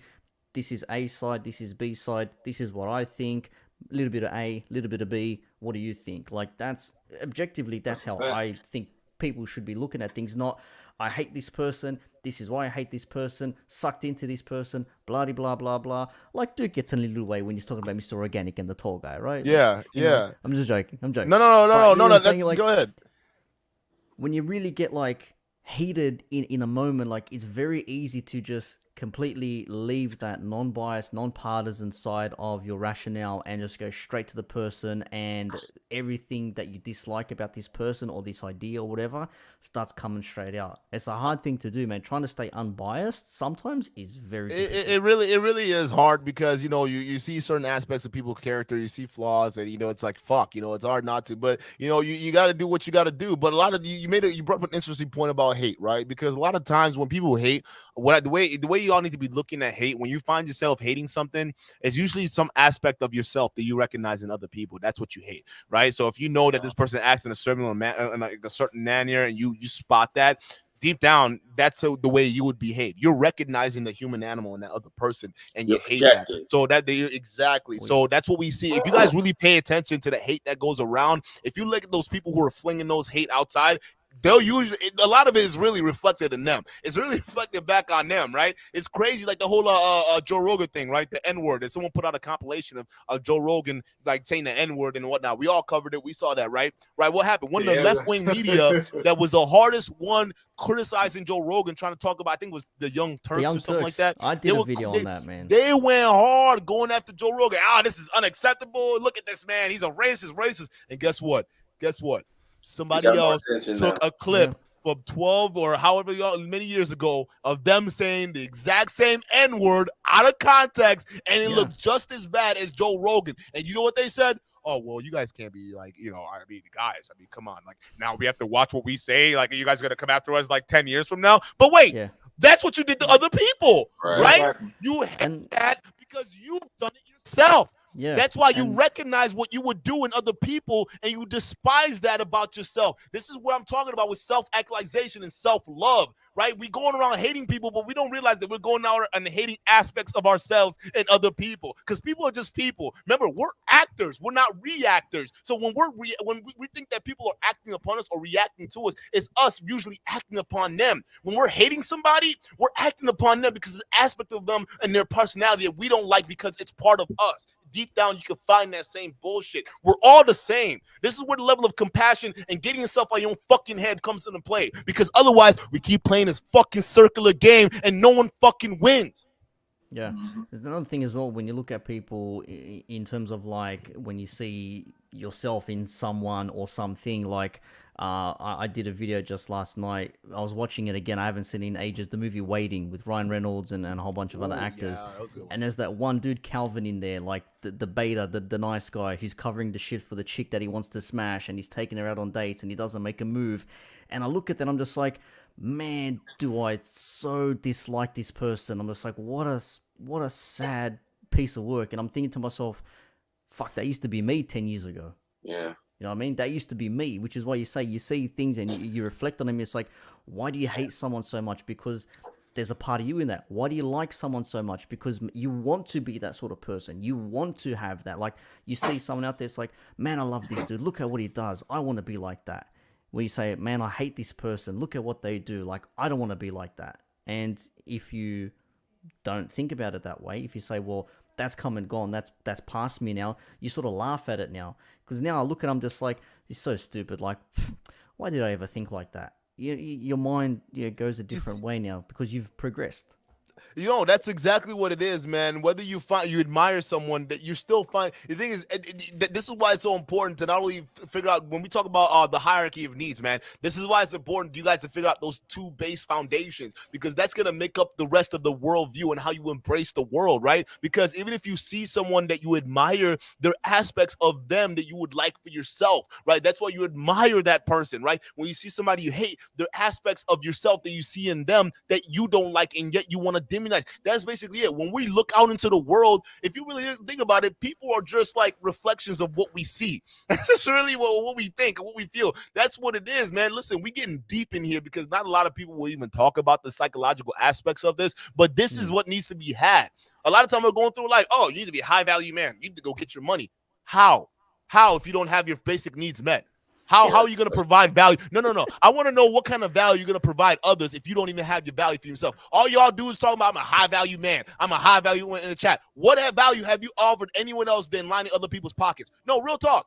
How are other people going to look at you and say, hey, this person, whatever value they're offering, it's worth more money that I'm going to give to these boys. I'm going to just throw it over here. How many of y'all can do that? None of y'all can. None of y'all can say that because majority of us don't have those two basic foundations met. Salobo, thank you for the $5 super chat. Salobo says, my exact thoughts, your father, you keep going, you keep pushing, it's inspiring, makes me look in the mirror and see myself lack of maximizing. Exactly what we're talking about here, right? You see aspects that you see in other people. In this case, is the work ethic, right? I have the work ethic, but the thing is, I wasn't always a hard-working person. I did exactly what you're doing right now. I saw that in other people, and I said, damn, bro, you were successful because they're brothers I know right now that are richer than me, dog. They got way more money than I can even fucking imagine. And when I get around them, like my life, I feel like I'm not busy enough. I'm like, yo, I don't think I'm busy enough. Even though my day's packed, everything's stacked, I barely look at my phone. I don't even know what the fuck's going on half the time, bro. Like, I get around those dudes who are really successful. I'm talking about moving at the high level. I even get that feeling that I'm not doing enough. And when I look at those, I'm like, damn, I want to get to y'all level. I want to get to where y'all at, man. I admire that. Maybe I'm not working hard enough. What are different ways I can push myself, right? Nothing, and granted, you got your limits and whatnot, right? But there's the goddamn idea right there. And so, Lobo, you're taking the first step. Look at other people that you admire. Look at other people and recognize aspects and traits and characteristics. Hello.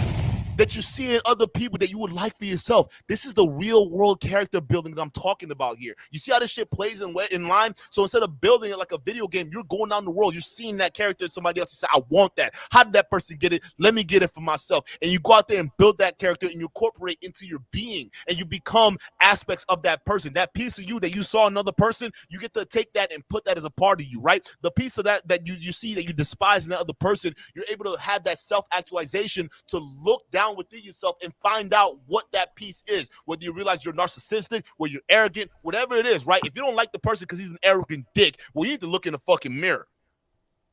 Yeah. That's what a lot of these things are, right? So we're mirror reflection of each other. We're animals, dog, and we tend to forget that. Don't forget it because that is the first and basic level, right? Every animal has to get some food in their belly. They have to get the food, the water, the shelter, sleep, and all that different stuff, right? What separates us from the animal kingdom or the rest of the animals in the animal kingdom is that we're able to move on beyond those basic level, right? Beyond the finding food and finding water. Animals don't have that ability. Most animals, they're forever stuck in that loop, right? Finding the air, finding the food, finding the place to sleep, finding all those different, they're stuck in that mode. They can never self-actualize because animals are stuck there. They're stuck in the permanent mode of survival. But human beings, we have a unique quality where we're able to solve that immediate problem and look outwards towards what else we can solve. Get that picture. We're able to solve our problems and then look outwards, right? That's the game plan. It hasn't changed for hundreds of thousands of years, except for like the last 50, where we're trying to make up, down, and down, up. But it hasn't changed. The principles have never changed. So Lobo, bro, brother, you got to keep it going. No matter what you're feeling, no matter where you are, where you think in life right now you are stuck at a level, and that boss is right there. It don't matter how long you've stayed away from the space. It doesn't matter how long you haven't come out and made a bit of content. You still got that boss to fight. You still got that boss to overcome. So what you got to do is you literally got to grab your sword, grab your shield, grab what you got to grab, and you got to face that motherfucker heads up. If it's laziness, you got to face that motherfucker head up. If it's something personal going in your life, you got to face that motherfucker head up. If it's any other thing that is keeping for where you need to be right now, which is staring down that motherfucking boss in the mirror and getting ready to put up them dukes, Nothing else matters but taking care of that. And once you graduate that level, things become more smoothly. It starts to get in a little nicer. It starts to rub a little, a lot more grease in the wheels. You see what I'm saying? And before you know it, the weird thing starts to happen, right? And I love this shit because it's happened to me so many times. It's not even funny. That's why I sometimes feel like I live this world as a simulation, right? Because once you start going down that path, you start to notice that all of a sudden opportunities just seem to like land in your place, right? All of a sudden, like, holy shit, this just popped out of nowhere. They're like now I got to take advantage of it, right? Because you're there and you're ready, right? Because you're walking that path of doing what it is that you need to do. And it's not that those opportunities are dropping out of nowhere. It's because you are finally seeing it. That door is open for you because you've built the mentality to see that door open, and now you are ready to walk through that motherfucker. And when you walk through that motherfucker, there's a reason why there's no going back, because it's a whole new life, a whole new level, and a whole new set of challenges that you got to get through. So what you got to understand, Salobo, is that the rut that you're dealing with right now is not permanent.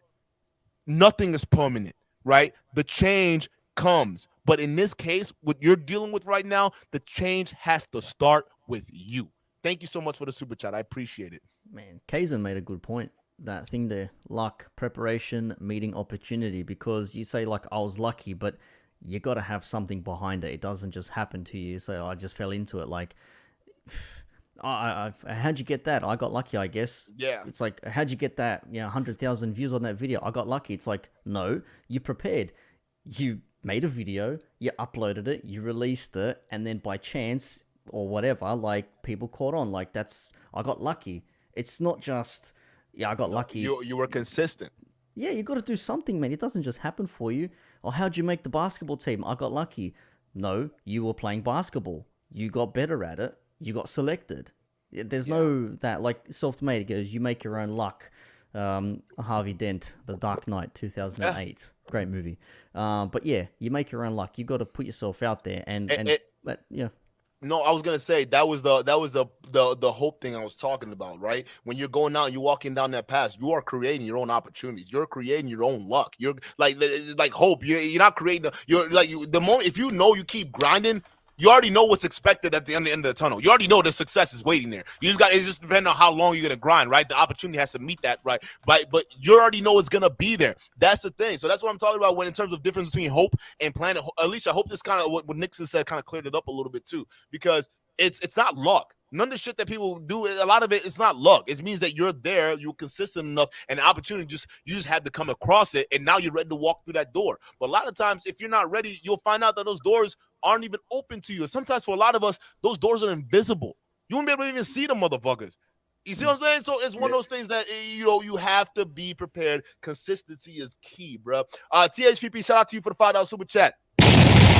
He says, my G, in business dealings, your word allows you to survive. And in Southeast Asia, save face. Super relevant. Respect to the 4 young guns on this panel. Shout out to the OG, brother. OG. No, that's facts. Doing business with the word of your mouth, man. That means that people have had enough time to watch your character and not only understand it, but respect it enough to say, hey, man, this guy's about what he says he's about. So when he says he's going to do this, he's going to do this. And there's no ifs, ands, or buts about him because I trust and I respect them.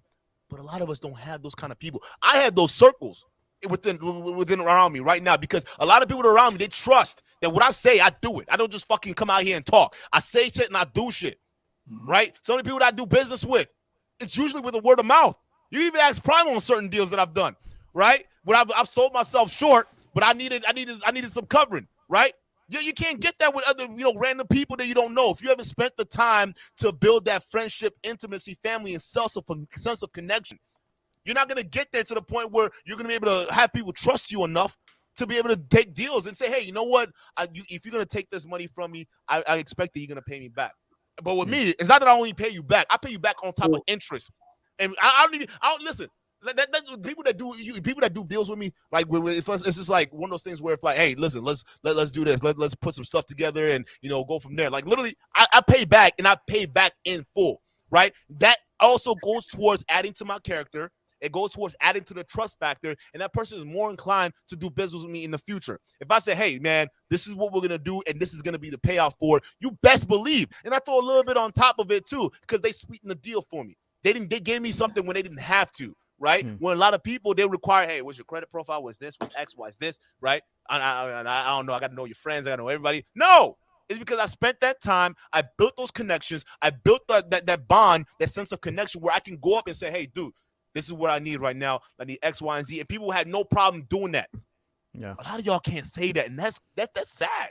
But Yeah. we can get there by building yourself. Go ahead. Yeah, no, I was going to say the rapport, the connection you have with the customers and people just in general, like even at work, like I'm involved in sales. I work for the audio company, right? And I tell the guys, girls that call up, they need this, that, I tell them straight out.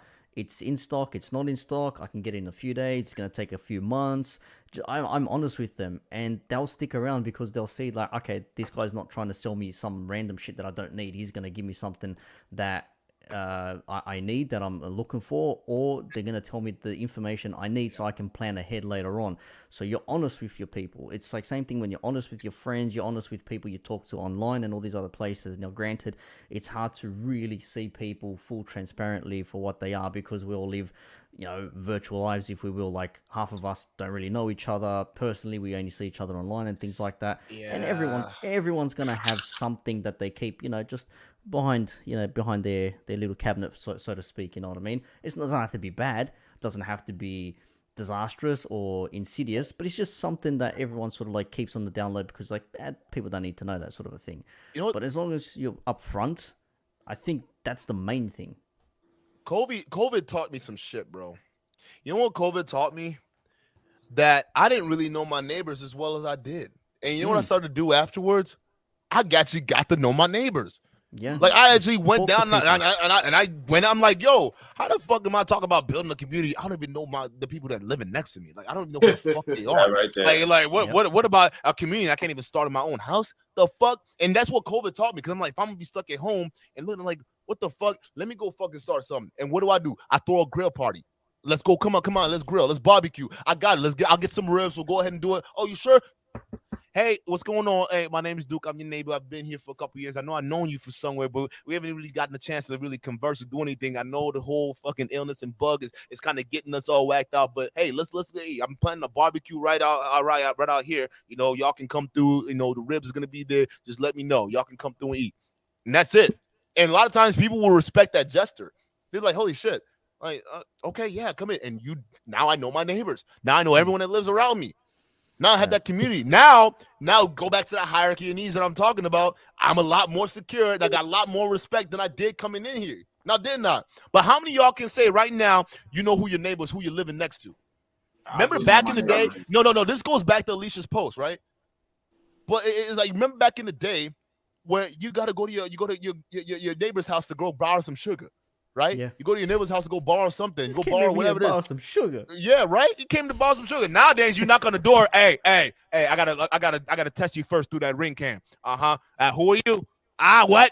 Why? No, sorry, can't come in here. That's the thing. It's the fear now. It's the fear. Everyone is so entwined in their own lives. They don't want to associate. Like I see my neighbors. I haven't spoken to half of them, but I see them. I just get out of my car, look at them, and just raise my hand, just like bit of a wave or a nod of the head, and wave back, and off you go, sort of a thing. Like you just know that these people are not. They're not demons. They're human beings like you. You know what I mean? That's what we're afraid of nowadays. We're afraid to talk to one another. That's like in putting every single thing we just talked about together. It's not that we're afraid of human beings. We're afraid of ourselves. We are afraid of ourselves, man. That's the fact. It's not though. Like I said, like guys, and this is a teaching moment that we all can learn, bro. Like it's not them that we're afraid of. It's we're afraid of here. A lot of us right now, and please be honest in the chat. You could put a 1 if you actually feel the exact same way I feel. I'll put a 1 out there with y'all. You're afraid you're afraid of yourself, and you know that. There's some aspect that you don't trust about yourself, that you're not comfortable to test out there in the real world, and you're afraid. We project that on a lot of people, but realistically, the fear that we see in other people is what we recognize within ourselves. We're all mirrors here, man. Like that's what it is. I'll put a 1 right here in the chat. You make it. I do believe that we're afraid. but not about other people. Because when you go ahead and talk to other people, like I talk to my neighbors aren't scary. They're people. They have the same wants, interests. We laugh. We share the same jokes. Why was I afraid of them? No, I was afraid of what the outcome potentially may be. I was afraid of, if I even what would happen, right? How would the relationship flourish? I was afraid of the potential outcome, and I didn't even take action yet. Yeah, I think from my point of view, it's what if they don't like me? What if they don't like what I say? What if I say something, that's offensive to them, or I act in a certain way? And that's where it's like, it's maybe not so much you're afraid of yourself, but you're just afraid based on the current climate, on what we've experienced in the last, 5 years, give or take now. You say something to someone and they don't like it, and all of a sudden it's just like, this person is like ultimate trash. I don't want to talk to them ever again. Because it's that cancelling sort of shit. Like, I don't know if you can cancel your neighbors or anything like that. Like, that'd be dumb if someone actually tried. But that's how I probably see it. Like, I don't know if they'll like me, if they want to communicate with me. Maybe they don't like talking to their neighbors, which is why they're so quiet. But by the same token, if you don't ask, you'll never know. I just want to know the best way to solve that. I used to teach my sales prospects. I would say prospects are candidates, right? The guys who because I would sit in meetings and I train sales guys all the time, right? And what I would do is I have this big old whiteboard, kind of like what I do right behind me here, right? And every single thing that we would write, right, saying, hey, I don't want to talk to this person because I am afraid that they might not like me. And I'll tell them, hey, now go ahead and write that down, and then now write the opposite of that, right? I am afraid. Well, not I'm afraid, but I know, like, I'm not afraid. And when I go talk to that person, I'm going to be the coolest person in the world. So it's these psychological tricks where you write the statement of how you really feel, then you go ahead and write the opposite and you read it out loud, right? Because then what you start to understand is that what you had in your mind was just a thought. Now we're going to bring this back. This is about to get real meta right now. Pay attention, folks. It was just a thought, right? And it was just a thought that got us basically scared of taking action. But then you got to understand, like, a lot. Listen, bro. Listen, pay attention to this. If you understand that that's a thought, right? Reading that out there and how that thought is influencing your behavior, influencing how you're acting and how you feel, right? Because you feel like as though this person is going to be, you're going to be afraid that you're afraid that they're going to act a certain way. You're going to be afraid that if you approach that girl, you're going to be rejected, right? It's just a fucking thought. Now, what you got to start doing, what you got to start paying attention to is like, okay, I'm a banana now. No, literally. It's just a thought, right? Now, guess what? You've totally forgotten about what the fuck you were just thinking about earlier. That's another thought. Guess what? That person, I don't want to go approach her because, she might be a bitch to me, and I'm also a Fruit Loop. It's another thought. That. Right? No. It's not. But you're saying things that literally, you gotta change how your mind perceives it, because you guys don't understand how powerful your thoughts can be. Right? Yeah. At 1 minute they're just fleeing things, but once you grasp on and hold on to it, they become very dangerous. So those negative thoughts that you have, you have to treat them exactly like some of those same thoughts that you see in passing. Right? Because think about it. How many thoughts have you guys had randomly in passing that have just gone and you've forgotten about, you can't recall? Oh, yeah. Every day, man. Every day. That's the exact same thing. Flip it. Flip a lot of it. We're all getting ruled by what's in here. We're not realizing it's just a fucking thought. And it just like that, it comes and goes. But if we sit there and hold on to something, it's going to affect how you make those decisions. So I'm not saying that, listen, if you're going to approach that cute girl, that obviously that thought is going to come across your mind like, fuck, she might say no. But then again, she might also think you're a banana. She might like bananas. She might like bananas, Give right? It that K. And then sometimes it's just that brief second is all you need to basically take action, to distract yourself long enough to take action. So there's a lot of mental gimmicks and tricks that you guys can do, man. But this is one of those steps that we have to take. Self-actualization, man. I love talking about stuff like this. I really do. Alicia, think of it, $10 super chat. No, we grew up in a different era. I had to wait for a phone call after school and went to the mall, whatever. Like I said, fail and try differently. No facts. Yeah. No, real talk. Like I remember I used to collect phone numbers and have like a bunch of fucking numbers in my pocket. As soon as I get Little home, black like, book. listen, let me go ahead. Who am I calling? And sometimes it sucks because when you lose that fucking piece of paper, you lost that number. It's gone. That girl's gone. It's over with, right? So it was back in the days when we had to go talk to somebody. Man, a lot of the approach anxiety wasn't shit because you go to the mall for a reason, but malls are dying today because we don't feel the need to do that stuff anymore. We feel like because of technology, we're above the human animal. But one thing nature is gonna quickly teach every single one of us: no one is above her. Mother Nature, nobody's above her. Can nobody beat her? That's just how that shit works, right? And you guys got to be prepared for that. Accept it. It's just how life is.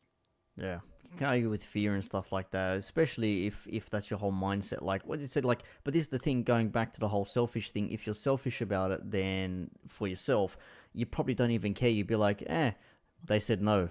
They said hello and that was it. Well, at least I did something. That's better than 80%, 90% of the people that don't do anything at all. Yeah. You know what I mean? Like someone said in the chat before, like I think it was Primal said, if you're at least working out 1 hour a day, or if you're not, whatever, you're still better than 70% of the population or something like that. Like that shit is mind blowing. And if you think that in a similar sense, how many people are not just approaching people these days just to say hello, walking past them, or just like, bumping into them in a supermarket, or filling up a petrol or gas at the local service station and that sort of stuff. But again, it probably always goes back to the thing of today where, this person spoke to me, my safe space was invaded, my safe space. It's like, fuck it, there's no safe space, man. Everyone shares the same space around us. I understand there's not wanting to be touched and things like that. But when you see people, and when I say people, most of the time, I hate to say it, but it is ladies that complain about this shit. It's almost like a humble brag. I go to the service station to fill up gas. I don't go there to get chatted up or be talked to by guys. I don't have time for that sort of stuff. It's like, relax, man. No one is really after you that hard. They're probably just saying hello. Maybe they appreciate what you're wearing. They want to tell you you're good looking. Take the fucking compliment and take your smile and get the fuck out of there. A lot of girls, when they do that, though, it's projecting. A lot of girls, you notice when they say stuff like that, guys don't really approach them like that. And and the one person that does it, they act as if that's the same thing that happens to them all the time, right? And what it's not only to just gas their egos up, because that's the main thing, right? But it's if there are other people around them, like they can go tell their friends that story, like, this guy tried to hit on me. I said no.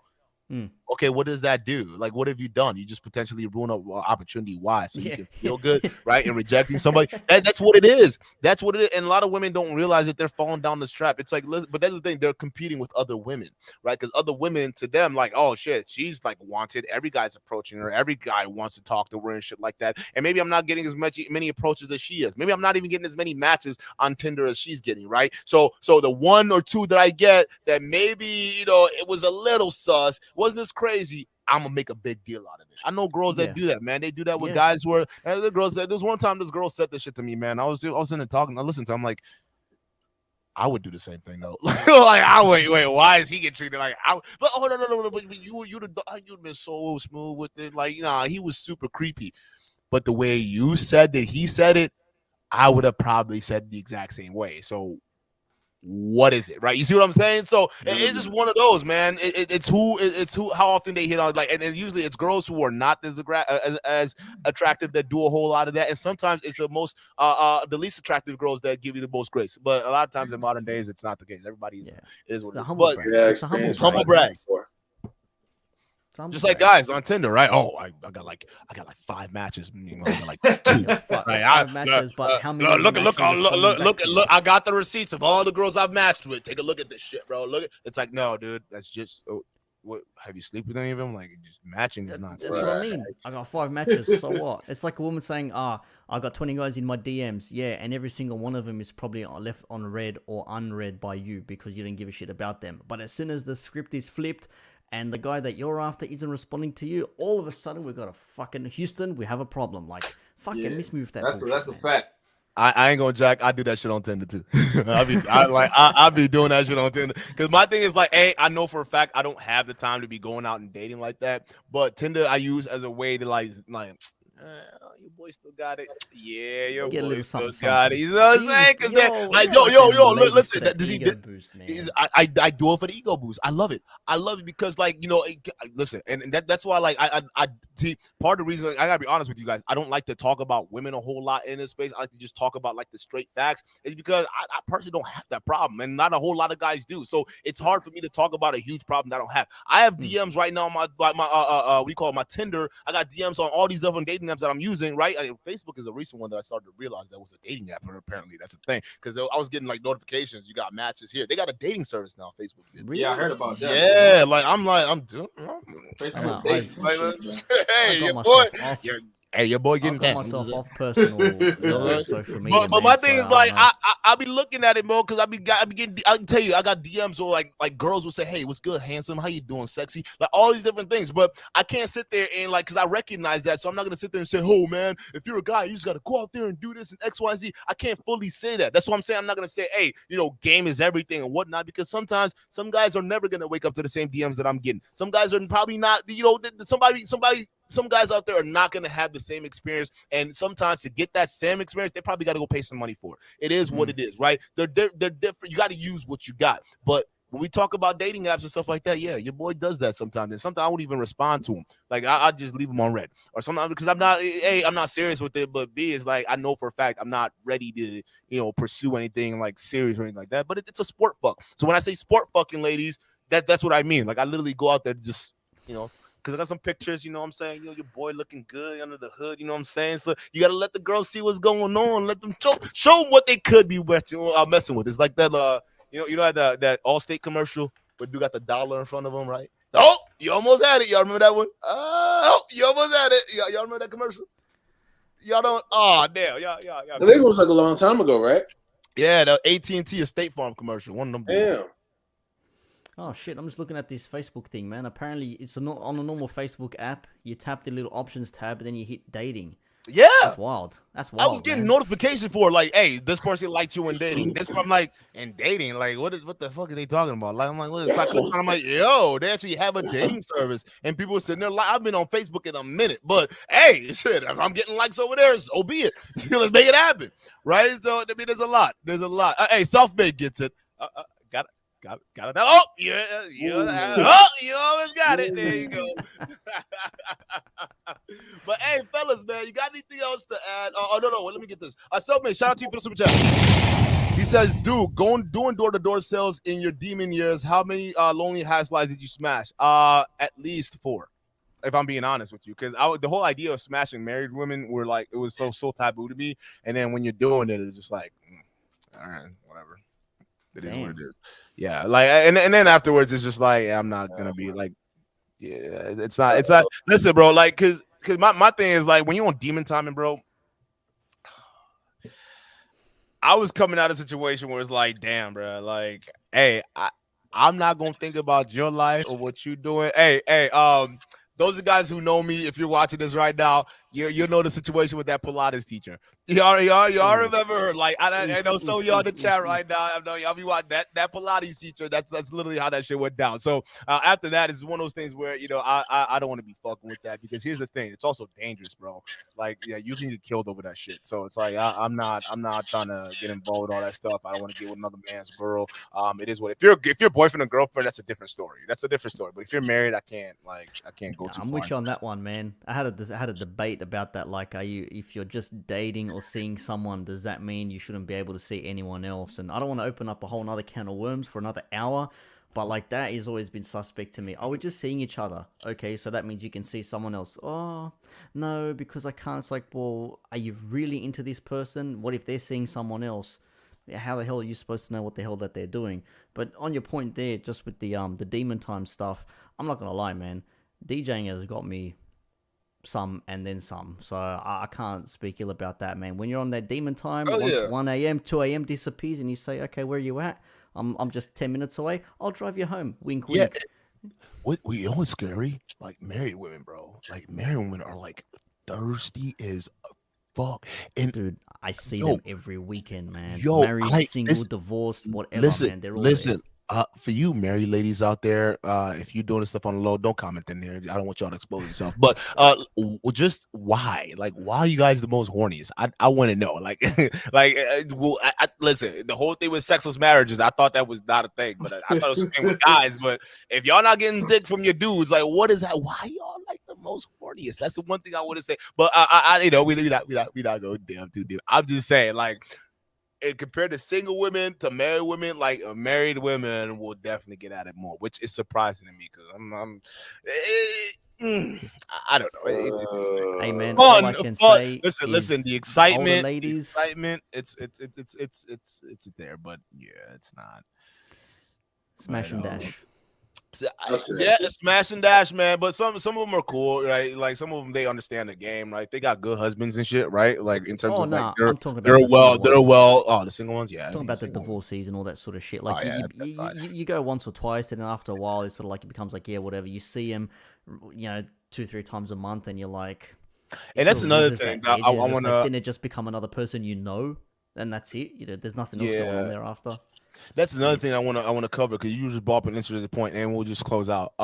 Like guys, man, like these guys who were talking. Okay, I know it fucking sucks, right? A guy who clearly can do stuff, right? Is telling y'all the sex isn't what it crapped up to be, but it's. I'm not saying it's what it is, but like this body count stuff that there are these guys you're hearing these dating coach push. It's really when it comes down to it, it's not all that healthy, bro. It really isn't. Like guys, obviously it's our proclivity to go out and get it, but like it's not everything.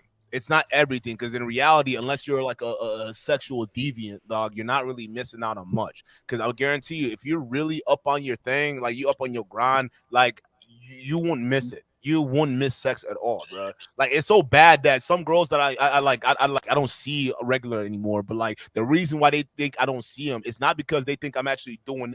Like most girls that I'm talking to right now won't believe that I'm sitting here talking to y'all for 3 hours straight. Bro, they think I'm. They would. They literally. I'm telling you, they right now. If I would have just said, if I shoot them a message right now, say, oh yeah, you done talking to that bitch yet? Huh? What's the mean? You were live streaming, talking to a goddamn internet for 3 hours. I believe it's La C. No, I shit you not, dog. Like that's like I get the same thing, dude. I'll be like, same wait a minute, in here. Go on my YouTube. Like I was literally just live like 10 minutes ago. Like the ironic part about this whole thing, if you actually spend a lot more time on her and actually just make yourself available to more often. All of a sudden, she's gonna show like more resentment towards you, and she's gonna see it's not really self-worth. Dude, bro, I got one in my DMs right now. Right. Hello, Mister. Day 11. What's going on? It's like, don't look at me for your sole source of the D. You got other. I never said don't go elsewhere. Go somewhere else, man. If I'm not available for you enough, go somewhere else. But this is crazy. I'm glad you have that mentality. But most guys, man, they get possessive over that. Oh, you shouldn't run up your body count. This is when you guys shit on and you guys are coming at me like, oh, you said a girl's body count doesn't matter, but it does. No, because listen. If you trying to go out here and build a rotation, why are you getting mad if she's fucking other people? Listen, if a girl really gives you all of her energy, especially after you guys fucked, and you almost want her to be doing other things aside from you. Like that's the crazy thing. So see, like you guys don't realize when you expose yourself, when you say stuff like that, oh, her body count matters. Unless you're trying to marry her, no, the fuck it doesn't, bro. Like a lot of y'all let that shit crowd your fucking judgments. And even then, afterwards, bro, and if now ask this dude, I'm like, if she was the most loving, loyal, dedicated girlfriend, but she used to have a body count, right? You knew of it, but it wasn't. But she's giving you years of everything, right? You're just gonna cast her aside like that. But she was everything they were. A lot of people would have a hard time doing that. But you listen to the manosphere, they'll make you guys think you're some cold-blooded fucking animals. They say, yep, nope, fuck it. She had over 50 bodies. She's done. No, dude, because in the real world, they're like tit for tat. They're nuances. Yeah, she may have a high body count, but then again, she makes me a sandwich and she's okay with that. Yeah, if that's what you want. Then you wonder why some guys are running around here dating OnlyFans models. Like, no, just seriously. I know brothers right now that date strippers, and them strippers are like literally the most feminine women I've ever seen on the planet. Like the dudes out here doing like, and I'm talking about in the house. And like you go over to the crib, girls over there just like, hey baby, can I get you this? Oh yeah. I'm sitting there like, You got me like a drink in my hand, like, yeah, hey, yo, like, what's that? What the fuck? That's what it is. But then you find out she dances. You wouldn't think that, because the internet got you thinking all these dances and stuff like that. They don't have the capacity to do any of that. I'm just saying this world is not as black as white as we think. Go ahead. Man, I've met a lot of different ladies through DJing, through gigs, either private parties. I've met strippers. I've met exotic dancers, Brazilian dancers, all that sort of stuff, right? And you only see me in one particular way. Now, would I date one of them? Probably not, because I see what they do, and it's just personally not my thing, right? That's just not what I'm into, man. If you want, by all means, I'll introduce you. I'll tell you her name, give her some like, let me guess, your name is Angelica. See, I'm a psychic. I knew. You know what else I know? We're gonna go on a date later on. You know what I mean? Like that sort of shit. Be cheesy with them. Be a wingman to your friends. Yeah. But they are very different. What you see in the show sense, that's not what they're like behind closed doors, right? They can be loving, respectful, and all that sort of stuff. They are I just did this for a job. Different. I get the job is self-made. Stop trying snitching.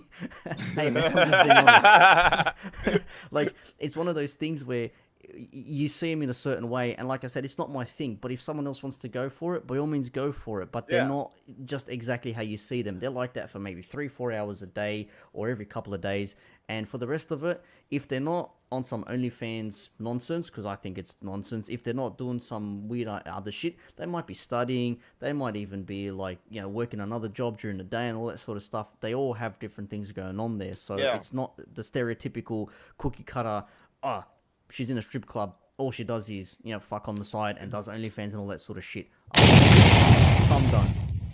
No, that's absolute facts, man. Because you don't know what you might ruin right now. Now, obviously, this is what, you know, obviously judging, being good judge of character and things like that, that comes into play. Obviously, if she had a past and she's acting all wild, you need to be able to judge that too as well. But realistically, you can't go ahead and just say, hey, just because she does this X, Y, and Z, and she is proven to be the opposite, that you're gonna cast that aside. Because a lot of you guys wouldn't do that. So body count doesn't matter. Don't fucking ask them. If you're asking them, you're doing it for your fucking ego. That's just what it is. You're doing it for your ego to say, okay, well, how am I going to try to compare myself to all these other guys she's fucked? And you're never going to do that. It's never going to happen, because you're going to always be left wondering, what the fuck? Who was better than me, right? And then you're going to be stuck in that fucking loop. And then you'll be back on Fresh and Fit listening to him. Hey, yeah, you know what? She doesn't fuck me. Kick her out. Fuck her. Yeah, I'm going to call another broad in front of her because I'm a high-value man. No, dude. No. You're not. You're a high-value beta, and you just expose yourself. Stop. Okay, get some help, get some shout out to Pink Book Lessons, right? Get some symptovention. All right, go shout out to her, go get you some symptoventions, because you're not ready for this kind of dialogue. A lot of you guys got to understand, man, when it comes to that stuff, it doesn't matter. Women love sex as much as guys do. Okay, if you're thinking that, oh, you should be the only one, I think you should check your narcissism, bro, because that says a lot about you. Like, man, real talk. Go back to the start. I tell them straight out, I go, we're a casual hookup. It is what it is. I'm going wherever else I want to. You go wherever else you want to. But if we arrange a certain time or a date or whatever, it's just me and you for a couple of hours, whatever it is. After that, I don't give a shit. You can bring someone else in. I don't care. I've come and done my bit. See you next week, or see you in 2 weeks or 3 weeks or whatever. I don't give a shit. That's my thing. If I start worrying about what she's doing, then that's me thinking like, oh, that's that scarcity thing. Like, I can't let this go. I'm not afraid to let some chick I've hooked up with go. Whatever. That's real love. And that's it. Like, if you care about them, like, I'm not going to be possessive of you. It's too much energy for me to start, like, thinking about everything you're doing. No, think about that. When guys get possessive, you don't love the person. You don't care about the person. You don't even love yourself, because you don't trust what the fuck is going on. Like, it's too much work to be possessive over other people, right? Love doesn't mean you got to be, like, up under them or you got to be over them. Love you sometimes means you got to be able to willing to let somebody go. Listen, I love you, but I got to put this little barrier over here because I'm protecting you from yourself and also me. So that's just what it is, right? You guys, man, there's a whole lot to this that what meets the eye, man. I know a brother, bro, and he shout out to the lady, and if you're watching, bro, like, you know, this is all in due respect, right? But he date this woman, and she used to be a former dancer and things like that, and she used to wild out and stuff, right? And she would be that lady you meet out in the streets, bro. You'd be like, damn, bro, like, this girl is crazy. I can't believe, like, you would, like, you know, try to wife that up. And essentially what ended up happening was like because they were successful. They've actually been together for right now almost like 5 years, which is crazy. But like he said, like he had to lay down the ground rules with her. He's like, hey, you can't be on your social media like that, like all this shit. Like you got to figure out a plan to wean yourself off of this. And as long as we're willing to work together and do this, it's fine. And that's what it is. And she was willing to drop all. Matter of fact, he said he was surprised. Like she didn't want to be doing this shit no more. Like real talk. She was like, hey, listen, you sound like you got a plan. I'm gonna follow that shit to a T. That's literally what the gist of it was. And y'all got to understand, man, like a lot of times you don't know where people are willing to change just if you assert the rules. If you set everything down, people are willing to change and walk in the same path you got, as long as you prove to be the leader, regardless of what the past may be, right? Because I'm gonna tell you this: if you go digging in other people's past, people are not going to like if they go digging in yours. They're not going to like what they find either. And you're not going to like what they find. So it is what it is. We've all made mistakes. We've all done some fucked up shit, right? But in this case, it's one of those things where it's like, y'all gotta, if you start asking around that, man, it says a lot more about you than what's going on over there, right? Obviously, you want to, and the ways you could tell, there are ways you could definitely tell if somebody's promiscuous, right? And somebody who really wants to be with you. And that's where that sense of character and judgment comes into play. But don't be sitting there digging in people's past because, A, you're going to sabotage your future. That's just what it is. Ghost Rider, shout out to you for the $5 super chat. There's cool chicks with bodies just like there are bad ones with bodies. As I've gotten older, a woman with low body count can be far more scandalous. No, that's facts. I've seen women who with low body count like literally have that FOMO come on when they're older. And they run around because they feel like, they missing out on something, right? And they end up ruining themselves, but it is what it is. Literally the good girls could be the worst ones. And the bad ones could be the best ones. Like you guys are selling yourself short by fucking listening to fucking rules. They're having you guys buy into this fucking paradigm that doesn't reflect reality. In reality, people aren't on one side or on the other. People are kind of like this. They're like a little bit of both. Scribbles. Right? That's just what it is. So you guys, when you guys are judging that stuff, it's literally when most guys do that stuff too as well. When they look at body counts and stuff, I guarantee you, if the guy was fucking a lot, it wouldn't matter to him. If the guy was fucking a fuck ton, that body count conversation wouldn't fucking matter to him. It wouldn't, because it's just like, all right, you're getting dick. I'm getting a lot of pussy. Matter of fact, the fact that you're getting pussy, it'll matter to her more than it does to you. You guys got to understand that, man. She wants to be the main one that you getting the pussy from. Like, fuck all that other bitch. Wait, what do you mean?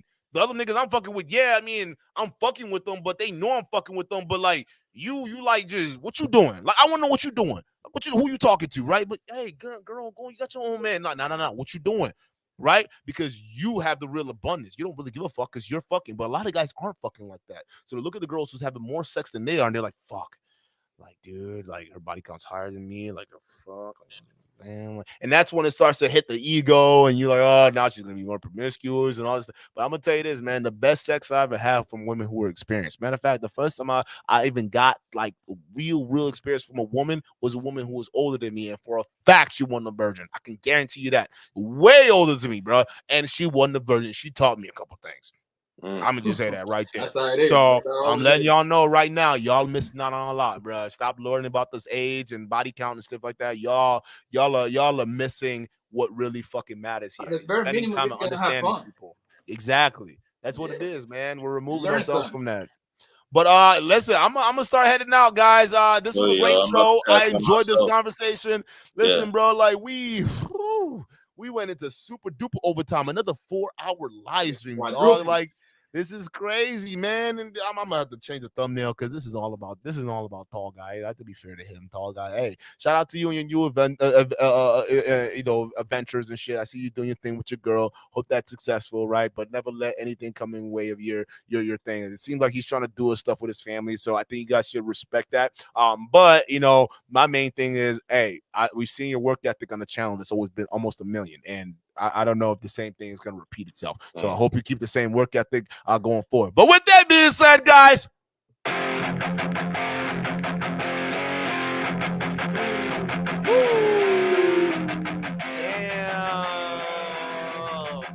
you know what time it is? Let's go. It's 1 in the morning in Eastern Central Time, baby. We still getting litty. Let's go.